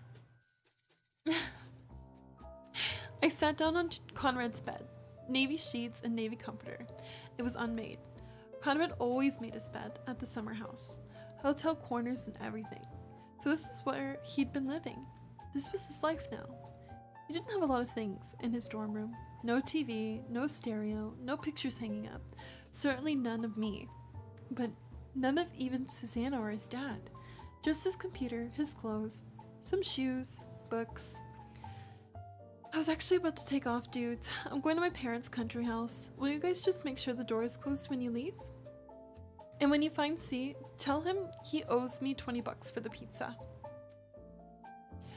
Oh, no worries, man. I'll tell him. I could tell Jeremiah didn't like Eric. The way his lips almost but didn't quite form a smile when he said it. He sat down at Conrad's desk, surveying the room. Someone knocked on the door, and Eric ambled over to open it. It was a girl, wearing a long-sleeved shirt and leggings and sunglasses on top of her head. "Have you seen my sweater?" she asked him. She peered around him like she was looking for something. Someone. Did they date, I wondered? That was my first thought. My second thought was, I'm prettier than her. I was ashamed of myself for thinking it, but I couldn't help it. The truth was, it didn't matter who was prettier, her or me. He didn't want me anyway. Jeremiah jumped up. "Are you a friend of Con's? Do you know where he went?" She eyed us curiously. I could tell she thought Jeremiah was cute, the way she tucked her hair behind her ears and took her sunglasses off. Yeah, hi, I'm Sophie. Who are you?" "His brother." Jeremiah walked over and shook her hand. Even though he was stressed out, he took the time to check her out and give her one of his trademark smiles, which she lapped right up. Oh wow, you guys don't even look alike. Sophie was one of those people who ended her sentences with question marks. I could already tell that if I knew her, I would hate her. Yeah, we get that a lot, Jeremiah said. Did Con say anything to you, Sophie? She liked the way he called her by her name. She said, I think he said he was going to the beach to surf or something. He's so crazy. Jeremiah looked at me. The beach? He was at the summer house. When Jeremiah called his dad, I sat on the edge of Conrad's bed and pretended not to listen. He told Mr. Fisher that everything was fine, that Conrad was safe in Cousins. He did not mention that I was with him. He said, Dad, I'll go get him. It's no big deal. Mr. Fisher said something on his end, and Jeremiah said, but Dad. Then he looked over at me and mouthed, be right back. He headed into the hallway and shut the door behind him. After he was gone, I laid back onto Conrad's bed and stared up at the ceiling. So this is where he slept every night? I'd known him all my life, but in some ways, he was still a mystery to me, a puzzle. I got out of bed and went over to his desk. Gingerly, I opened the drawer and found a box of pens, some books, paper. Conrad was always careful with his things. I told myself I wasn't spying. I was looking for proof. I was Belly Conklin, girl detective. I found it in the second drawer. A robin's egg blue Tiffany box stuffed away in the back. Even as I was opening it, I knew it was wrong, but I couldn't help myself. It was a little jewelry box, and there was a necklace inside, a pendant. I pulled it out and let it dangle. At first I thought it was a figure 8, and that maybe he was dating some girl who ice skated. And I decided I hated her too. And then I took a closer look and laid it horizontally in the palm of my hand. It wasn't an 8, it was an infinity, which was when I knew. It wasn't for some girl who ice skated, or for Sophie down the hall. It was for me. He bought it for me. Here was my proof. Proof that he really did care. Girl math. Conrad was good at math. Well, he was good at everything, but he was really good at math. A few weeks after we started talking on the phone, when it had become more routine, but no less thrilling, I told him all about how much I hated trig and how badly I was doing in it already. Right away, I felt guilty for bringing it up. There I was complaining about math when Susanna had cancer. My problems were so petty and juvenile, so high school compared to what Conrad was going through. Sorry, I'd said. For what? For talking about my crappy trig grade. My voice trailed off. When your mom's sick. Don't apologize. You can say whatever you want to me. He paused. And Belly, my mom is getting better. She put on 5 pounds this month. The hopefulness in his voice, it made me feel so tender towards him. I could have cried. I said, yeah, I heard that from my mom yesterday. That's really good news. So, okay then. So has your teacher taught you Sokotoa yet? From then on, Conrad started helping me, all over the phone. At first I didn't really pay attention. I just liked listening to his voice, listening to him explain things. But then he'd quiz me, and I hated to disappoint him. So began our tutoring sessions. The way my mother smirked at me when the phone rang at night, I knew she thought we were having some kind of romance, and I didn't correct her. It was easier that way, and it made me feel good. People thinking we were a couple. I'll admit it. I'll let them think it. I wanted them to. I knew that it wasn't true, not yet, but it felt like it could be. One day. In the meantime, I had my own private math tutor, and I really was starting to get the hang of trig. Conrad had a way of making impossible things make sense. And I never loved him more than during those school nights he spent with me on the phone, going over the same problem over and over until finally I understood it too. Jeremiah came back in the room, and I closed my fist around the necklace before he could see it. How's she gonna put this back? Oh my gosh. So what's up? I asked him. Is your dad mad? What did he say? He wanted to go to Cousins himself, but I told him I'd do it. There's no way Conrad would listen to my dad right now. If my dad came, it would only make him more mad. Jeremiah sat down on the bed. So I guess we're going to Cousins this summer after all. Nice. As soon as he said it, it became real. In my head, I mean. Seeing Conrad wasn't some faraway pretend thing. It was happening. Just like that, I forgot all about my plans to save Conrad, and I blurted out, maybe you should just drop me off on the way. Jeremiah stared at me. Are you serious? I can't deal with this by myself. You don't know how bad it's been. Ever since my mom got sick again, Conrad's been in freaking self-destruct mode. He doesn't care about anyone or anything. Jeremiah stopped talking and then said, but I know he still cares what you think about him. I licked my lips. They felt very dry all of a sudden. I'm not so sure about that. Well, I am. I know my brother. Will you please just come with me? When I thought about the last thing I'd said to Conrad, shame took over and it burned me up inside. You don't say those kind of things to a person whose mother just died. You just don't. How could I face him? I just couldn't. Then Jeremiah said, I'll get you back in time for your boat party if that's what you're so worried about. It was such an un-Jeremiah-like thing to say that it took me right out of my shame spiral and I glared at him. You think I care about a stupid 4th of July boat party? He gave me a look. You do love fireworks. Shut up, I said, and he grinned. All right, I said, you win. I'll come. All right then. He stood up. I'm gonna go to the restroom before we go. Oh, and Belly? Yeah? Jeremiah smirked at me. I knew you were gonna give in. You never had a chance. I threw a pillow at him and he dodged it and did a little victory lap to the door. Hurry up and use the restroom, you jerk. When he was gone, I put the necklace on underneath my tank top. Oh my gosh, no. It had left a little infinity indentation in my hand. I've been holding on to it so hard. Why did I do it? Why did I put it on? Why didn't I just put it in my pocket or leave it in the box? I can't even explain it. All I knew was I just really, really wanted to wear it.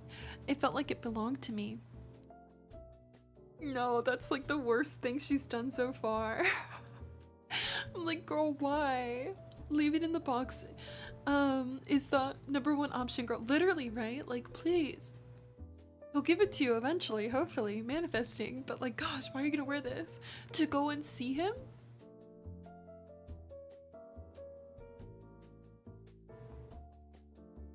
If it's even hers. Oh. Oh. Sometimes she's so delusional, she has me delusional.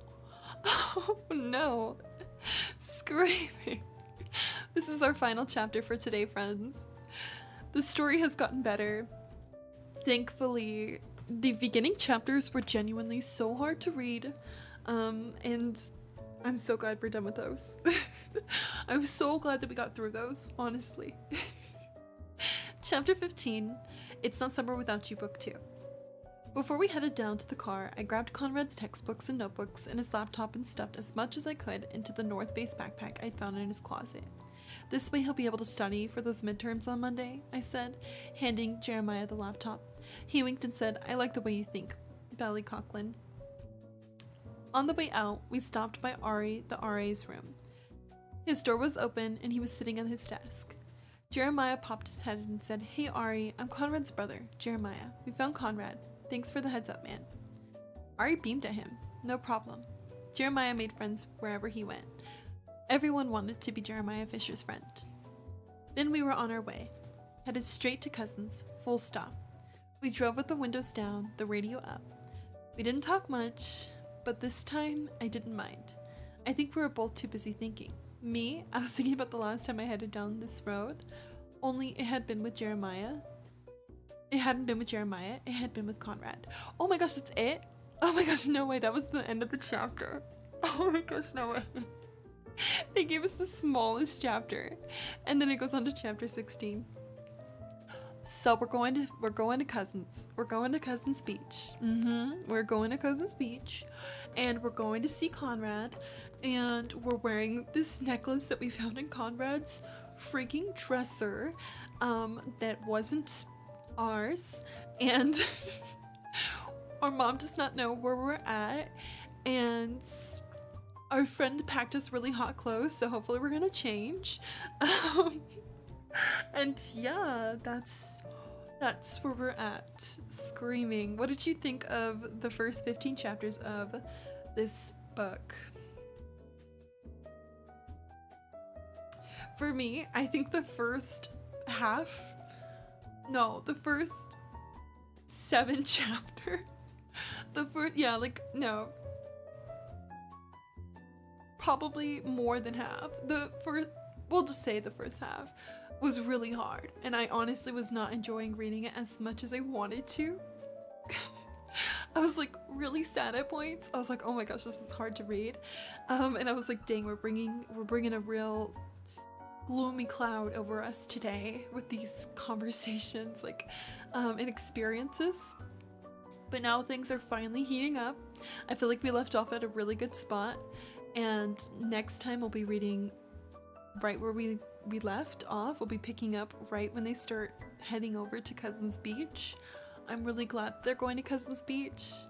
I didn't think that they were, you know, gonna not go, but I was just waiting for the moment they did. And it's really sad. I think the story is just really sad so far. And the prompting was insane work. The prompting was probably the craziest work we saw. It was too much for me. Counterblood, it's good to see you. The beginning three back to the threw me back to the Twilight days. I did read the first two books, and the first book was an adventure, and you feel the romance, the intrigue. Then the second book started down bad in the depths of despair. I've never read Twilight, I've never even seen the movies, so that's crazy to see like similarities. Yeah, this one was hard. It was hard to read. I was like, oh my gosh, please. I was like, no, I don't want to read this. I don't want to be I don't want to do it. But luckily we got through it, and we're getting to good parts, and I think it'll be really good going forward. I feel like we got through the rough patch, guys. So if you were here today listening to me read the rough patch, thank you, because that was hard. It's crazy work. Anyways, I think I like the story after all. For the most part. Would I recommend this right now? I don't know. But I do think I like the story for the most part right now. And it's picking up. The question marks were actually so real, because that's how I felt the entire time reading. They were honestly just like matching the freak out panic energy. I think that's what those question marks were there for. They were like, what is going on? Why is this happening? We shouldn't be doing this. So they were fitting. I think they were there for a reason. And I'm so excited to read again. I'm so glad we got back into the second book. I thank you for listening to me read it. It was an experience. It was something. It was something. And I'm really excited to see what happens next with it for sure. So we'll be picking up on chapter 16 the next time we read. We are going to be doing some gaming today though, okay? So that's going to be next on the stream. We're going to be doing some gaming vibes today, and I'm pretty excited about it. Soon I'll be going on a break since I just did like 4 hours of reading. Thank you for listening to me. Thank you. But once we're done with that, it should be fun. It should be interesting to see what we get into next, I guess. I scream. I think I'm gonna play some Animal Crossing today if you guys are up for it. Maybe we'll jump over to my island. I feel like that's my comfort for today, since we had such crazy endeavors in the story. So I'm thinking we're gonna do some Animal Crossing next. Screaming. Let me change this on my YouTube channel real quick, guys. Sorry, so I can have the gameplay going. You're down for Animal Crossing? Yeah, so I think we're gonna do Animal Crossing next. I don't know, maybe we'll start the HHP. Should we start the HHP? Should we clean up my island? Should we start the HHP? Should we decorate a little bit? I don't know. Help me decide what I should do next. And then let me change the title. Help me decide what we're gonna do next, and then I'll change the title. So I'm changing the category. Not like your Wi-Fi going down. Okay, so we're gonna play some Animal Crossing. We're gonna play on our Inside Out Island. Should we clean up the fall builds? Should we start the HHP? Or should we do some mapscaping? Those are the three options if we can get a poll. Welcome back, Carly. Hello to Esposito as well. It's good to see you. Thank you, thank you. We gotta add Gina to the board. Gina, if you're lurking, so sorry you came in at an intense moment when we were reading, but I really appreciate you for resubscribing. I'm very grateful for your invested support. Friends, don't forget to check out our goals this month. It's our sub anniversary month, and we have some goals we're pushing for. I'm actually gonna pull up the... Did I just close that? Info for that. So let me take you over to gameplay so you can see. This is on my website, so you can just click the link to see all of the information. But before you sub or resub, or if you're wanting an iCry VIP badge, or you're wanting the 4-year iCry card that I'm going to be making for our 4-year anniversary, or thinking of gifting subs or sending bits, make sure you check out the space on my site beforehand so you can know what's going to support the channel best. And then let me go ahead and check again. It was, I think, 21 months with Gina. Resubscribed for 12 months at tier 1, and they've been subscribed for 21 months. Wait, what does that mean, Chell? Wait a minute, what does that mean? On my end it says Gina resubscribed for 12 months at tier 1, and they've been subscribed for 21 months. Also, don't forget to drink and stay hydrated. I'm gonna put their username on the heart. I know Chell's probably making the poll, but I'm gonna wait to see. And let's do green if we have it. Thank you to my lurkers who listened to me read today. I really appreciate you. I hope you enjoyed the cozy vibes.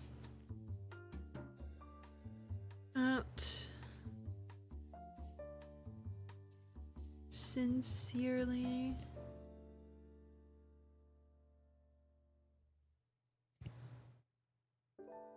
Gina. And then we'll wait for the information on it. But yeah, check out the site. Join us on Discord if you haven't already. And then let me set up my Switch really quickly as well in a second so we can head over to Animal Crossing. Thank you for putting the information. The page is so cute. Thank you, Chell. Thank you. Okay.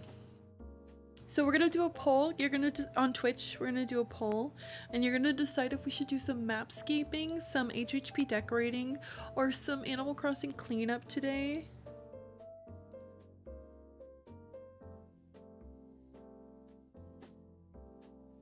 And let me see.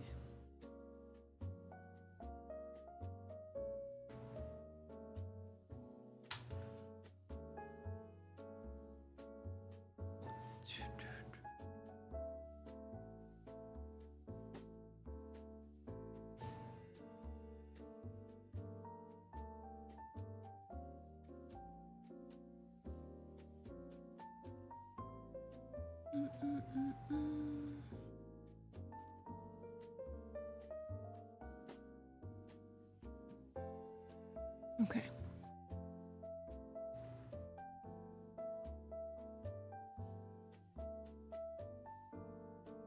Alright, let me put a BRB screen on for just a second so I can get my Switch.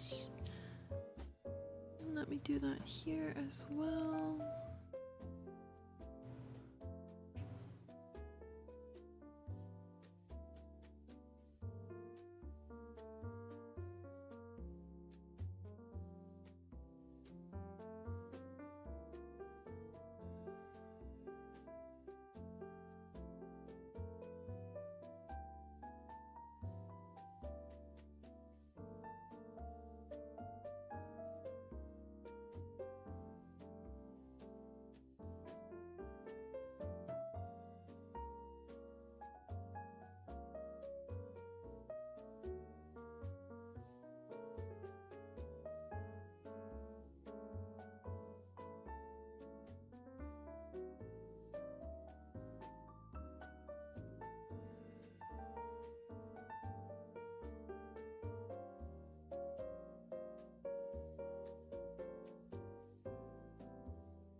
Okay, so I set up my Switch real quick, and let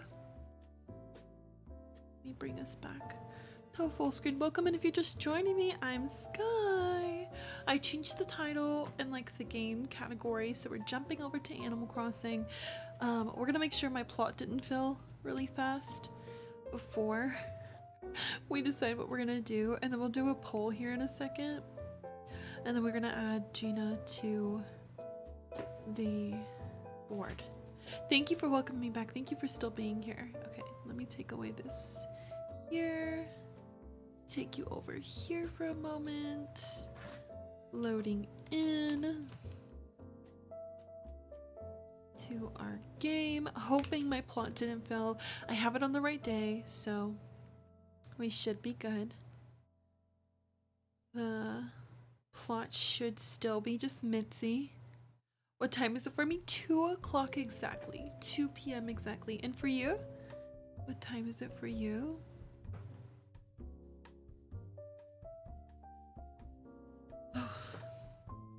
What a day. What an experience we've had so far.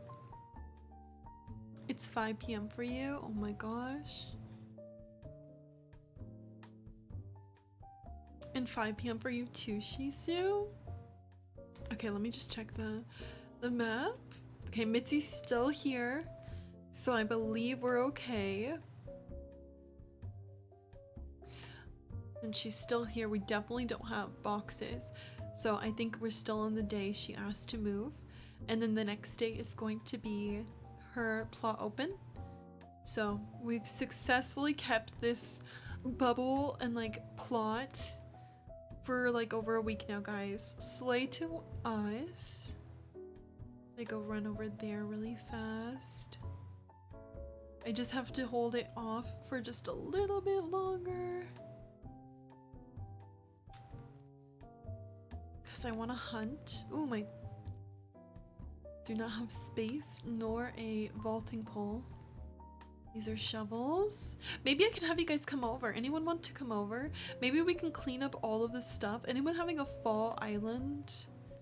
Maybe we can clean up all the stuff and then somebody can take the fall items. You can come over. You want to help me clean, Shizu? A bunch of stuff we need to clean. Okay. So we have at least one bestie that wants to come over and help clean. Let me know if you want to come over to my island and help me clean up the fall party we did. That's what we'll do. We'll save off on the poll for now. So we can do that. And then we can open our gifts as well. We got a lot of gifts the other day. So we'll open up our gifts and see like what we want to keep, what we can give to other besties. Let me just check this plot. Hi Ruby, welcome in.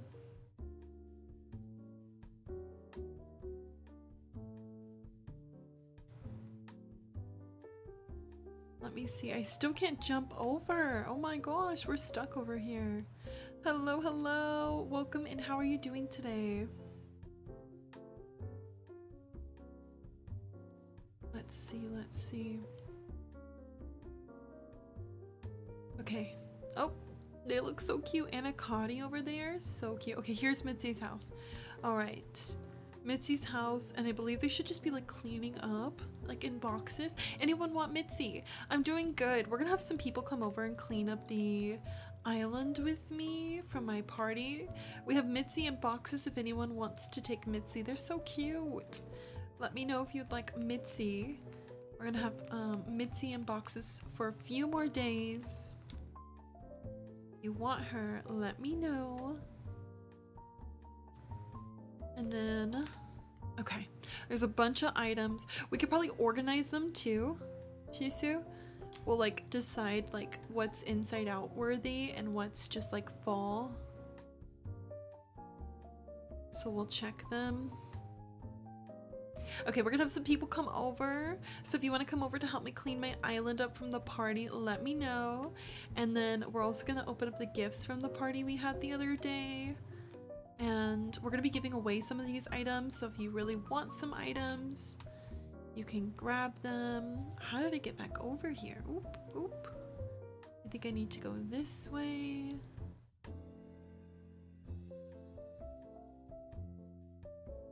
I definitely want all the hay beds. It's 5:03 for you, Carly. What are you having for food again? Did you eat? I believe you went on break to eat, right? What did you end up eating? I don't really need any of this because like we're done with the anger for the most part. I think the like wheat and the hay is something we can use for anxiety.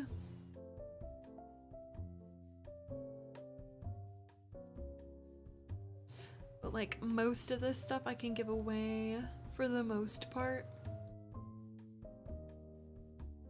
And then there's just a whole bunch of items on the floor. So like we'll want to get them all together. And there's so many things on the beach as well. So we're gonna want to go through stuff and decide. So we'll do that. And then I'll have you come over in a little bit as well, just to help clean up some more. Thank you for tuning into my stream. We're officially done with the reading portion of today's stream. So now we can just get cozy, hang out in Animal Crossing. Hopefully relax. Wow, there's so much stuff all over the place. Crazy work. I think most of it is gonna go away from over here. Hello to Brooke as well. Good to see you. Frozen pillars. How come I have so many of these frozen pillars? I wonder what these are. Okay, there's not too much stuff. At least there's a trash can nearby. So you'll be taking away a lot of the items I take down today, so they don't go back into the storage. Hi Sade, welcome in. And like probably some of the trees will move around as well. Just getting a good look at the place. Where did we last leave our storage shed? Your one shot's officially done. Congrats. Let's go. I hope you feel very accomplished after that. If anyone is building up a fall island, let me know. We have a bunch of items. I literally can't remember where I put my storage shed. This is so crazy. I'm like, where is she? Where is our storage shed? Oh my gosh. Nice. Sure, I'd love to know. Hey E-Talker, it's good to see you. I found it too, dang it. You saw someone at your nephew's football game last weekend and it was so weird. Oh, you weren't expecting to see them? I cry. Okay, let me just put some stuff away. Oh, they look like me. Oh wow. Well, I'll tell you one thing. I probably would never go to a football game. Screaming. But that's kind of cool. You could have pretended it was me for the day. I'm good. I just finished reading E-Talker. I hope you enjoy your shower. It was 4,944 words. Oh my gosh. It's a lot of typing. Go off, bestie. I'm sure it's so good. Okay, I cleared my pockets because I couldn't afford to get clocked for both. I know you would never. Like, you won't see me there. Have you picked up your sister yet? No, I'm gonna go in about 5 minutes, E-Talker. I just got onto Animal Crossing. So I just got here and we're gonna have friends come over and help me clean up. I'm gonna open up all the presents you brought me too. You brought me fall items? Oh, well, I'm gonna open them up and see what you brought me. I'm not gonna keep a lot of my fall items anymore because I'm doing an inside out theme. Dang it. But I'm gonna open them up and see what I can keep, and then if anybody else is building a fall island, let me know because I have a bunch of fall items. so you can take them. I think I'm gonna open up your gifts when I come back, E-Talker. I'm really not looking forward to cleaning all this up, if we're being honest. It's always fun building it, never fun cleaning it up. I actually have 2 different islands with party locations right now that need to be cleaned up. So the sooner we get it done, the better, friends. You think I can do it today? You think I'll be able to clean up my island from all of our fall festivities? If you have leaf open on Harvey's, you can help with the leaves, weeds. Oh, I don't know, because I don't think I've been to Harps. But I know Shisu's gonna come over and help pick up like the weeds and stuff. So I'll have help, don't worry. I'm glad you can finally move on to a different prompt, bestie. Let's go. I think I'm gonna organize this stuff too, like when I drop it. Do you think Anxiety's area would be weird with pumpkins? I feel like it doesn't really go with the anxiety theme. I'm trying to think like what I can keep and what I shouldn't keep. I'm wondering, like, do you think pumpkins actually go good with anxiety, or they're kind of out of the sorts? I know the hay beds and like the wheat fields are something I definitely want to use for anxiety section. Same color, yes, but theme maybe no, right? That's what I'm thinking too, Sade. I'm like, they're orange, but I don't think they really go with the vibe. Oh my. We have a prediction. We have a prediction. Let's see, let's see. It's gonna be a long stream. Will Sky get island cleaning done today? I don't know, it's a lot to clean. Or yes, you got this. Contribute your points. Thanks for the prediction, love. You said I might have started one. I might have. Alright, well let's see. Let's see what they think. Hello, Atomni, it's good to see you. Welcome in. I hope you're doing well. So pumpkins are so not anxiety coded. That's what we're getting from this. Okay, how about the orange trees? Are the orange trees at least anxiety coded? Like the standees?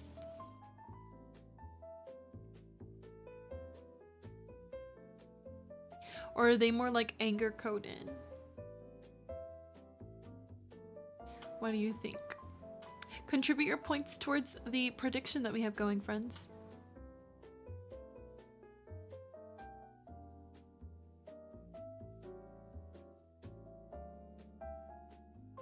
It's always so sad taking down a party. You're like, I'm gonna miss it. Mushrooms too. Mushrooms, I think that the yellow ones might be like okay for like joy. We might be able to get away with like these ones for joy. But honestly, like most of this, I think we're gonna get rid of. I think so. I think we're gonna get rid of most of it. 6.2k on what? Oh, you have the faith in me. Okay. Hello, Pogo player. Welcome to the stream. I'm Sky. I hope you like our vibes here on the channel. The vibes there. Yeah, but this was our fall decor, Carly. This is from a fall party. Unfortunately, you didn't get to see the fall party. But I'm like, for like anxiety from inside out, I don't think any of this goes. I'm like, we might have to get rid of all of it. Unfortunately. Nobody thinks I'm not gonna do it? What if I don't finish it, guys? You could win 6.2k points if I don't do it. Someone should predict it against me. Because like, what if there's a high chance I won't finish? There's a lot of cleaning. Yeah, I would actually probably predict right now if this was like a channel I could predict in. Cause I don't know, guys. There's this area. Then there's this area over here. Then there's the area next to it. Then there's the area next to it on the other side. You had to work on it since you had to finish cleaning. And then there's all of this over here. There's items galore all over here, all by the entrance, all on the right side. And we want to clean the whole thing up. It never said you had to work on it. It just says that you have to clean it. Yeah, but like, will I be able to clean up all of that? I'm taking down all of the builds, eTalker. I'm taking down all the builds you saw. They're gonna go away. I have to break them all down and get rid of the items and get rid of the trees. You think I can do it? Guys, am I the only one voting against myself right now? I'm like, I don't think I can do it. Guys, I don't know if I have it in me. And there's always a chance in the middle you're like, you know what? No, I want to switch. Yeah. Like, I don't know if I have this in me. There's so much. You might just be like, I'm sick of this. I feel like I'm sick of this and I haven't even started. Believe in yourself. Dang. The chat is not ruthless today at all. The chat's like, no, we didn't even need this prediction, Shell. No, but not even 10 points were put towards no. 1K. Somebody snuck in 1K at the end there. It was Rox. Rox was like, I'll snatch up those 6K if Sky fails. Like, nobody had doubt. Nobody has doubt. I look forward to winning the points. I'm not guaranteeing that you're gonna win the points, but I'm just saying that, like, they had a lot of faith in me. Like, you had so much faith in me, that's kind of scary. I was not expecting my chat to be so graceful today. When are you guys so graceful? I've never seen you this gracious before. Anyways, I gotta go really quickly. So we're gonna put on our lobby, okay? When I come back, we're gonna see, can I clean up all this stuff? Will I get tired of it? We'll find out. Can you lurk? Leave a tab open. Keep the chat active for me on both Twitch and YouTube. I'll see you as soon as I come back, okay? Give me just a few minutes. I'm gonna put a quick view on for you. Leave the tab open, lurk the stream. Thank you so much for watching. It would be so good. I hope so. I hope so, honestly. We'll see if I can do it. Okay, add your tasks to the list on the screen. Lurk the stream, leave a tab open, keep my chat active, please, and I'll see you when I come back. Thank you for watching. Take care of yourselves while I'm gone.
Okay, hello. Testing, testing. Let me know if the volume's okay. Welcome to the stream. Let's see. I'm back. I'm gonna pause the music for a second. Hello, hello. We're here. Thank you. Okay, change the music. How's the volume? Thank you for welcoming me back. Thanks for being here. Appreciate it so much. If you're just joining me for the first time, hi, I'm Sky, or Invested Crybaby, and we're currently live on both Twitch and YouTube. Hi, Carly. Hi, Beatles. Thank you so much for welcoming me back on YouTube. I appreciate you so much. Alright, so we're back. And if you're joining in for our later half of the stream, we've had a pretty cozy energies today. Thank you. Hi, X. We spent the first half of today's stream reading. We read the beginning of the second book of the Summer I Turned Pretty series.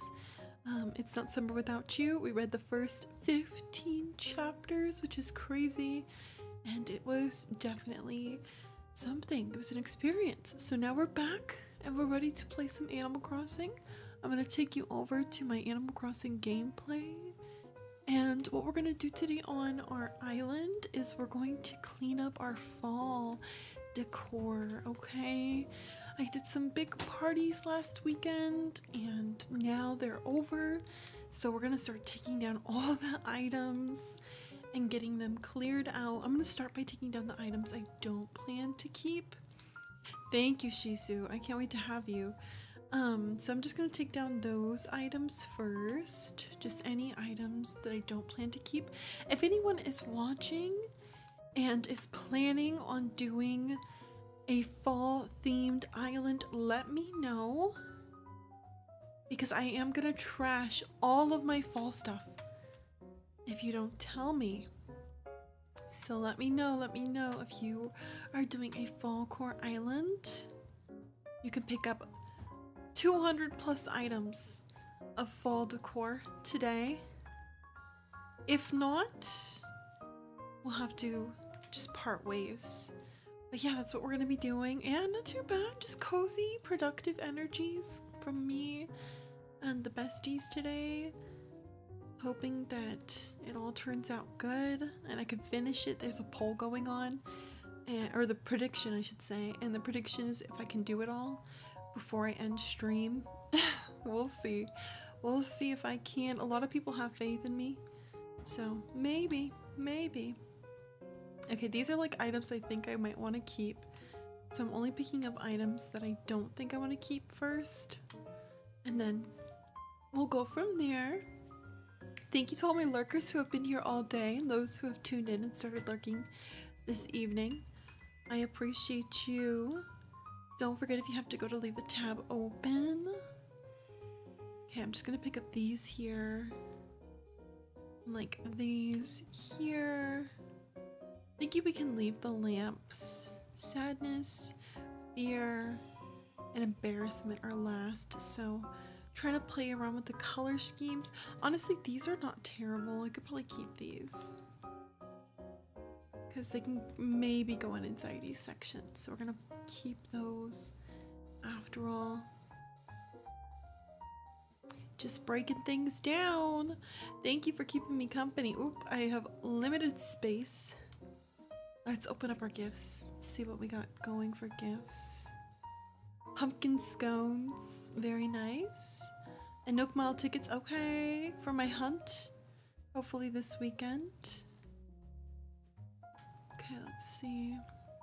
I'm gonna leave all the trees, Shisu, so you can come by and pick up all the trees. And then we're gonna go to the trash real quick. Oh, I think I can actually enter it this way, so we can throw away our first batch of items. I feel very bad throwing away these items, especially because we worked so hard to get them. However, if no one's making a fall island, there's no need for me to keep them. No need. I'm doing an Inside Out themed island if you're new here, so I need Inside Out themed things. Now that we're going back to that, We're gonna try to run all around our island to get to the trash. I believe it's at the bottom over here somewhere, if I'm not mistaken. Oh no, I'm gonna be stuck. Oh no, I'm gonna be stuck because unless I have a pole. Okay, I have a pole this time. You stack of pumpkins if you have those extra. I don't know. I'll have to see. I'm sure. I'm just gonna be aimlessly throwing things away right now. Screaming. You see Disgust? I know. Disgust is so cute, huh? And I mean, even Peaches over here. I can't wait to get our next villager. Friends who are watching, what villager should I go for next? Should I go for Pudge, Pietro, or Goldie? Here it is. Pudge, Pietro, or Goldie. Hi, Camila. Welcome in. I'm gonna keep the fencing. Keep this too. I'm gonna keep all of that actually. You think Pietro, you think Goldie. Mixed opinions. You've been getting a monthly traditional Japanese snack box since March and you got this month's snack box today. And you finally have snacks no longer snackless. Oh, that's actually really cool. The snack box is super cool. What kind of snacks are in your box this month? Okay, we're gonna throw all this away. We should start carrying our storage shed on us. Why do I have so many sticks over there? Did you see how many sticks I had? That was crazy. That's okay, E-Talker. You were attempting to help, so no worries. Some traditional snacks are a bit too traditional for me and I don't end up liking them and I feel bad. I think that's what the box's intent is though. You know, you shouldn't feel too bad because like the intent is that you're trying them to see, you know, what you like and what you don't like. The mystery of knowing what you gave me and what you didn't give me. Oh, I'm gonna open them. I like to open gifts. Maybe someone will want them. You ate everything in last month's box and you're definitely eating everything in this box. It's so good. Slay. Boxes, that is fair enough. I mean, it's still cool that you get that box. I think I know the one you're talking about and it's very cool. You know it.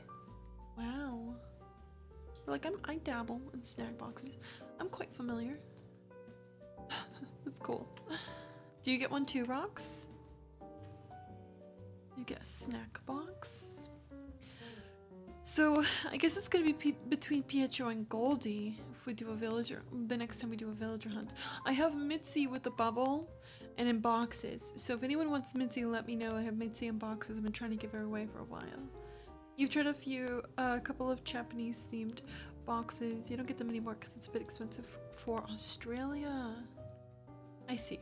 Yeah, that makes sense. What are some of the snacks that you've enjoyed out of those boxes? Jay and Rox and anybody else who's tried a snack box before? I'm gonna take this down. Oh, we had a poll. I'm sorry, I should have addressed that. I didn't see there was a poll, but it looks like Goldie was voted for villager hunting. Goldie. You really like a matcha themed Kit Kat you got and some chips. Oh, I've heard of the matcha Kit Kat. I love matcha and I love Kit Kats.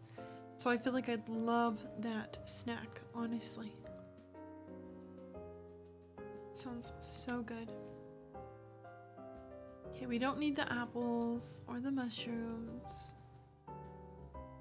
or any of this. I should probably start taking down the codes too, huh?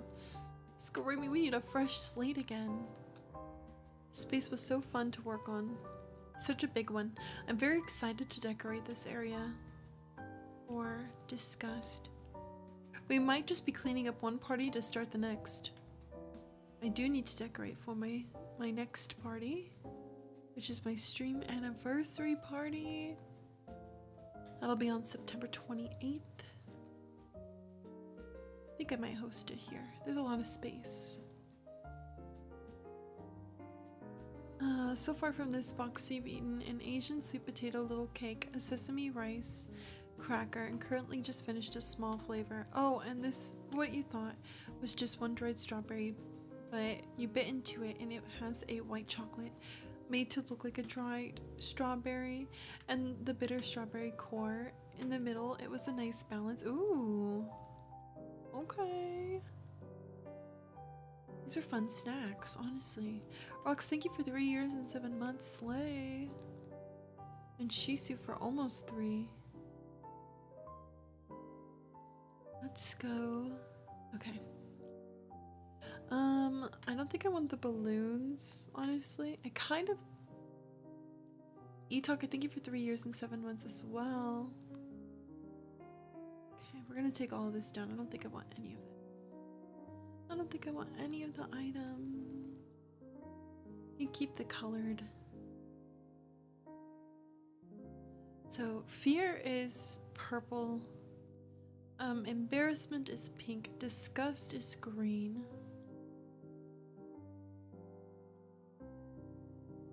Just trying to keep track of everything.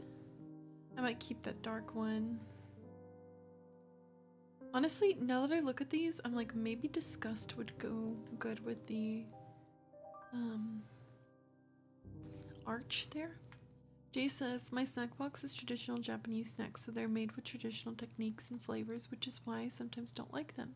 So there's no Kit Kat or modern snacks in it. I see. Wow. Well, that's really cool though. At least you get to experience like the genuine snack. And then you know what you like. You had a good birthday, Camila? What'd you do for your birthday, Camila? What did you end up doing for your birthday? I need that still. Rox says, it is a very cool box, so it's a great way to try more traditional snacks. Definitely. Both sound cool. Both sound very cool. Especially if you're a big snacker. I feel like you will definitely enjoy things like that. Hey Ray, how are you? It's good to see you, love. Welcome into the stream. Did you have a good start to your day? I'm just cleaning up my island right now. I did some reading earlier. We're just relaxing. There's also a Japanese stationery box out there too if you prefer non-edible boxes. Stationery is more up my alley for sure. You know I love all the crafts. That would be really cool actually. I've never heard of that. I think it was last month, if not the one in July, you got to try a raindrop cake that you've been seeing on YouTube for the last 10 years. It was so novel and adorable. How did it taste? Did you even want to eat it at that point? Raindrop cake sounds so cute. Now I want to see what it looks like. I like that my little pin on my map down here in the corner, it actually moves as fast as my character. It's really tracking me. You see that? It's tracking me. And fast too. It knows exactly where I'm moving. It's so funny. Location on, literally. Like, okay. Clocked.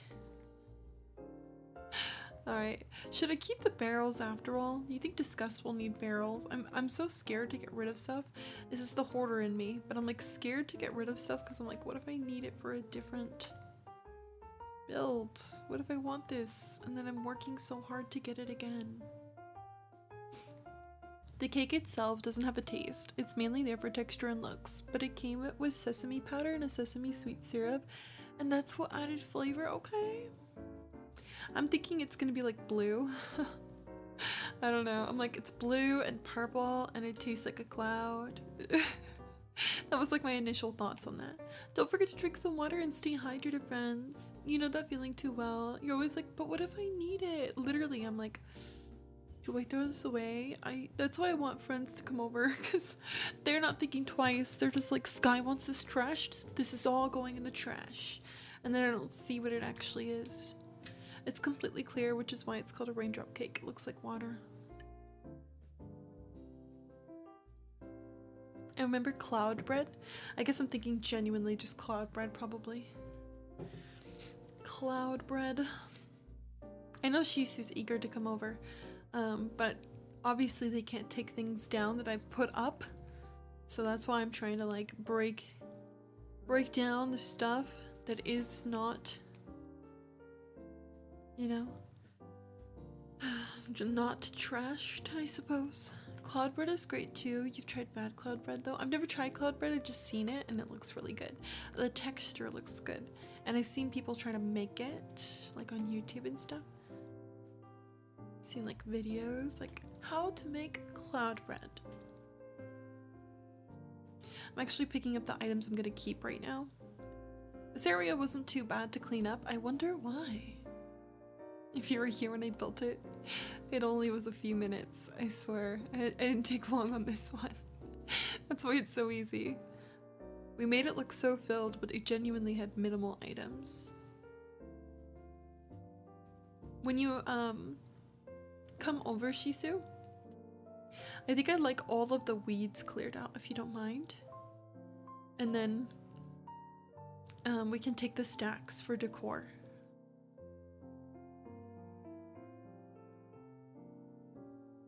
Let's put all this away. This is stuff we're keeping. Keep all this stuff. You can get rid of the weeds. Thank you. Yeah, so that everything's like super clear.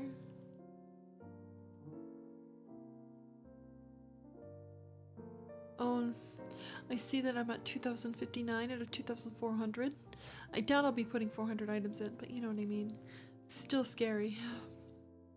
If you're taking on all the levels with terraforming, you don't need to pick up the weeds. Oh, I'm not.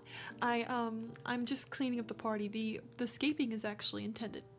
So everything like that's been scaped up until the right corner is done for inside out.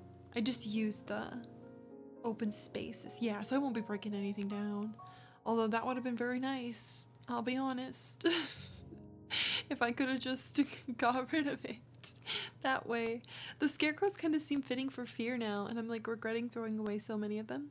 Also, is that Emma? Hey Emma, good to see you. Welcome in. Okay, I think I broke down the stuff I didn't want to keep. So I'm just gonna pick up all the stuff I do. Put it away.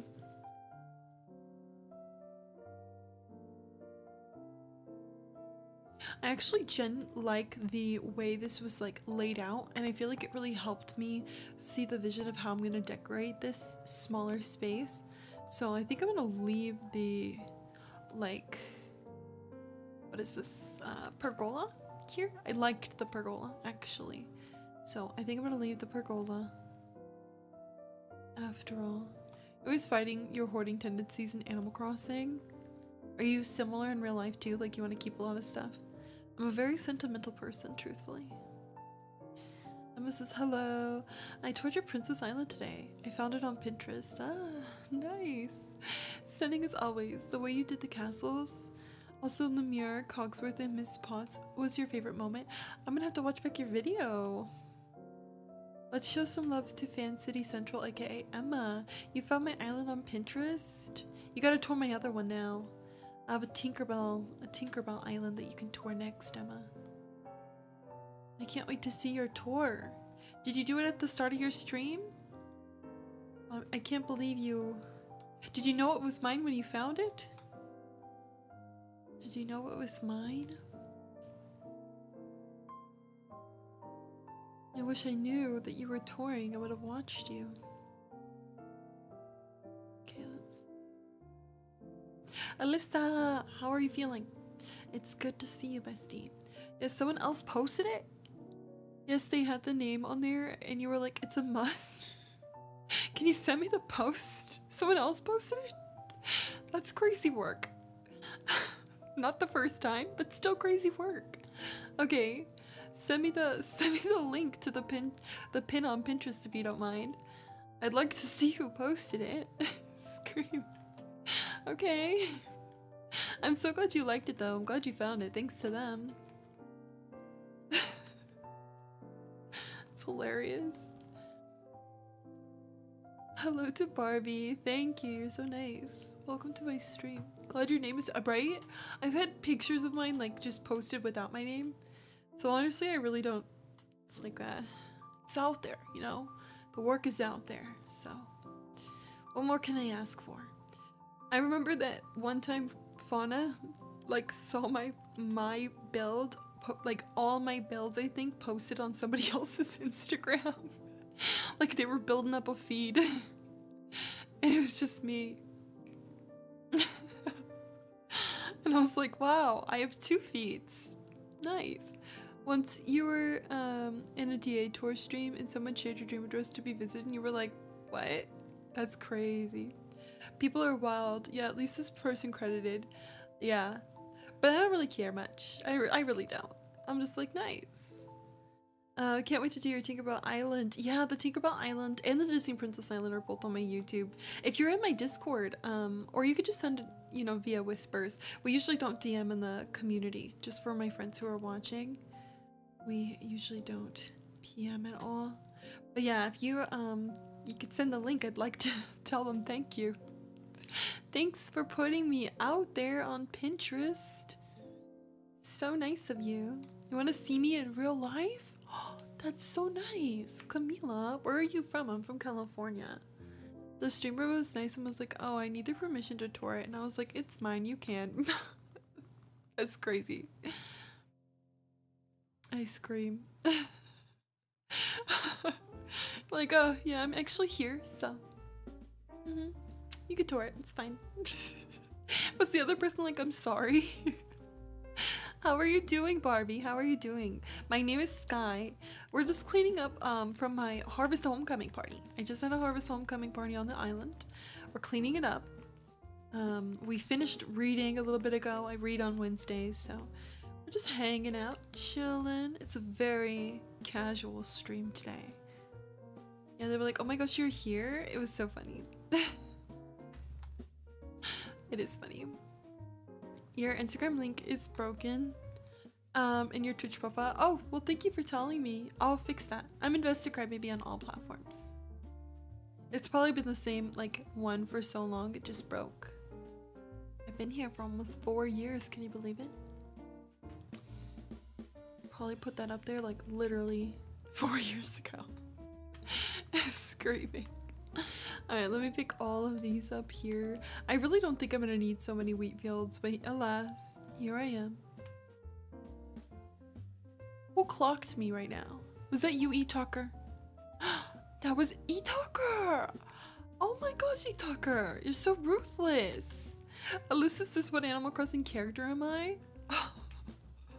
Give me a break, E-Talker. I scream. Alyssa's Animal Crossing character. Ooh. I need someone good. I need someone classic. Good and classic. E-Talker stays. Let me tell you. E-Talker literally stays. They're ready for me. Every time. Like, oh, Sky again. I'm gonna put on the construction cap here so we can get rid of the perma tiles on the floor. Alyssa's Animal Crossing character. We need somebody OG. We need somebody cutesy. I'm thinking... And I'm thinking low-key, I'm probably gonna give you June. I feel like the eyes, the vibes. Portia's the embodiment of your IRL sister. She's your next streamy. That's so cute. Barbie says, I'm a bit sick and I was looking for Animal Crossing streams to get inspo and I loved your layout and everything. Oh, thank you. I'm so sorry I'm breaking down all of my inspo. Send some soups, send some teas to Barbie, please. They're feeling under the weather today. What's your theme? I have a lot of islands. Maybe one of my other islands can also bring you some inspiration. I'm actually breaking down all the inspo here, unfortunately. So, I'm sorry. I'm so sorry about that. Alright, let's see. Just seeing the command fairies in the chat like that makes me want to do another fairy island sometimes. I'll never surpass my first So I must move on, but gosh, does it make me want to. Like, the fairy lore and aesthetic is seriously, oh, chokehold forever. You deleted your island, it was infested by flowers, and you're too lazy to try and remove them. That's pretty good. You love the autumn tiles. I know they were pretty. They're on my Pinterest. They're on my Pinterest if you want to ever use them. Yeah, the fairies will forever have me in a chokehold. You could always do a full animal fairy island. Oh, like individual islands for each fairy. No, I have some visions for my next one. I genuinely think after many years of not touching the concept, I may finally cave and do a strawberry shortcake next. Other than that, there's one other one I won't say because I don't know if I'm gonna fully commit or just make it like a party theme. But strawberry shortcake is the strongest contender these days. Back to the pink. You know, I do like a very like creative, chaotic one like this, and then I go back to pink. What do you think of it? The wings you're making for your Halloween costume are not wearable. Too floppy, it's gonna be on your wall soon. Oh, but that's super cute. Look at that butterfly on the flower. I almost thought it was a model. So precious. Like a model in the game. That butterfly is definitely a model. Okay, let's go ahead and get rid of... I'm almost done with that. You heard Animal Crossing servers were going to close. Oh, no. That's Animal Crossing Pocket Camp, Barbie. Animal Crossing Pocket Camp in New Leaf. This will never close. Well, at least I hope not. Yeah, so you don't have to worry. Start your new island. Have you done a Hello Kitty island? Because if not, you could do one of those. No, I've done my pink city is Hello Kitty infested though. It looks like it. My strawberry milk city has a bunch of Hello Kitty all over it. But no, and I won't since Cass is doing one, you know? And Yex has done one too, so it'll stay open for at least another 10 years based on how long they left to open the Wii U services. The day they close, the day I cry. Hi, Jim. You'll stay open for... Oh, yeah, let me see. Hi, Comic. Thank you for the love to me and bag. You know, you're so sad you're playing your Pocket Camp like there's no tomorrow. Spent all your money and gave away all your gifts. Does it feel so satisfying, though? Thank you for the hearts on YouTube.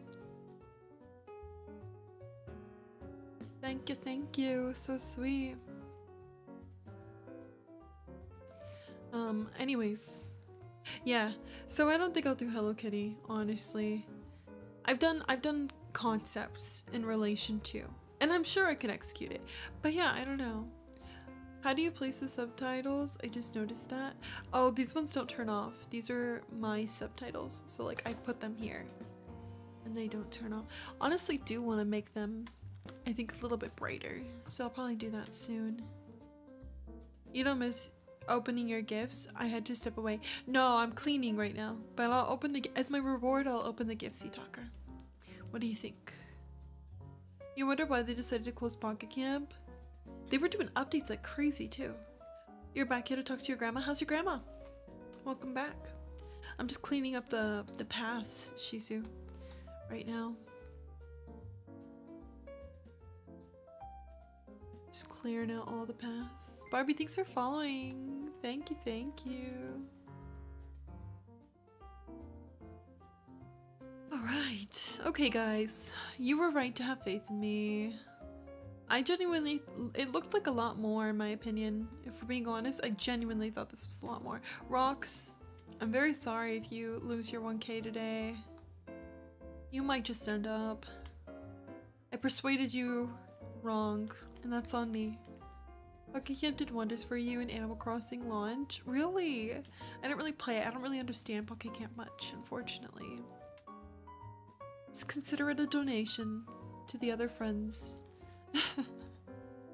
Screaming. Okay, we're gonna go here. I mean, it's fine. I was rooting for your cleanup anyways. I just had my bets. Yeah. We're glad that you put it down, you know, so it's a open contender, you know, either way. You have 201k channel points, you'll be okay. I love that. You're rich. It was there for you when your controllers had the worst drift. How long do you take to redecorate? I spent like, how many hours, guys? I think I spent like 8 hours making the party. Maybe 2 streams of 8 hours, who knows? I don't take long to decorate, if we're being honest. I'm already almost done breaking down the party that we just did. And then I'll probably get to decorate. I really did not think that I was gonna be this quick with it. I move pretty fast, Barbie. There's times I'll take things slow, but for the most part I move pretty quickly with decor. I'm gonna start picking up these gifts so we can open them up with e-talkers. Alright, oh man, so I just need some trees taken out, Shisu. Just need some tree removals and some weed removal. So it's tree and weed removal. And then we're good in these areas, and all the areas we had the party were good. I'm actually so, like, you guys have no idea how taken back I am. I'm like, really? I did already? I swear it looked like so much more work. If only it was this easy to decorate. It was there for you. Oh yeah, I did read that one. Jim says your tan looks fantastic. Beach Sundays have been a W for you. Thank you! Thank you so much. I'm so scared to get back pale, Jim. I really am now. Like, you don't want to see winter sky anymore. Like, we're here to stay. You make me do labor today? I might be. Drink some water. You're gonna need it. But thank you. Yeah. I'm getting so much darker, and I'm honestly so happy about it. Like, thank goodness. I can actually look like I belong to my family. I guess it's time to go through these. You don't tan, you just burn. I cry rocks. I'm so sorry to read that, honestly. Heartbreak. I'm gonna pick up all this stuff. I'm gonna keep all this for joy. You go from pale rocks to tomato rocks. It's funny. If it makes you feel better, I literally got my very first crazy sunburn this summer. I spent like 12 plus hours at the beach and like fell asleep tanning, and probably did not reapply as much as I should have, for being really honest. And I had the craziest friggin' sunburn. I couldn't sit in my stream chair and I was literally burned. That was the last day we were reading the first book, actually, ironically enough. Anyways, yeah, I couldn't sit in my chair. Oh my gosh, you again? E-talker. Gosh, please. The way I ended up rewatching that VOD recently was wild to relive that tale. Yeah, so no, I actually, in the last 2 times I went to the beach, thought about, like, guys, that was actually really crazy. Like, I was pulling off sheets of skin. Like, literal sheets of skin. And like, low-key, I was not able to stop because it was so satisfying. And I was like realizing like how bad that actually is. Like, you should not be pulling off sheets of skin. Like, ever, you know? And like, I literally couldn't sit, and like, it hurt to move. Like, it literally hurt to move. And like, I was sick. Like, I felt sick from the sun for like a week. Like, what was she doing? And I think the craziest part is that right before that beach trip where I got extremely sunburned, I had just went to Vegas, and right before that I was just hanging out in La Jolla, and the UV was super extremely high. It was like the highest it can get on both locations. I think it was like above 8. The UV was like above 8 at La Jolla, and I want to say it was like even higher in Vegas. And for some reason I did not get sunburned at all. And then 12 hours down at the beach is what did it to me at the end of freaking summer. Nonetheless, it was actually crazy. But thankfully I've been to the beach like at least 2 times since then, maybe 3, I don't know, I'm not keeping track anymore. And it's been good. You're gonna eat? Okay, no worries. I haven't gotten burned. I've been putting on sunscreen. I've been vibing, tanning, swimming. Good times. Good times. But yeah, crazy. Ronk says my red swimsuit and back matched colors It took several weeks to heal and recover. You couldn't sleep on your back, you had to sleep on your front, and your family and friends, you had your family and friends several times a day put aloe vera on your back, like lather it. It was so painful you nearly went to the ER. Oh my gosh, so you've experienced basically what I experienced. Literally, rocks. Like, I had to have people putting like my family put aloe vera on me as well. Like a bunch. I told the story of how I was in the shower. My mom made me get in the shower. E-Talker, I swear, E-Talker, give me a break. I'm cleaning. Gosh, man, I wouldn't wish it on. No, I really wouldn't. My mom put me in the shower. She told me to get in the shower, and she literally was pouring apple cider vinegar on me, and my eyes were burning, and I was dying, and it smelled awful, and I was freaking out.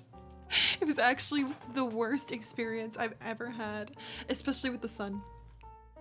I wouldn't wish it on on anyone, for real. Like you said, I wouldn't wish it on anyone at all. It was genuinely awful.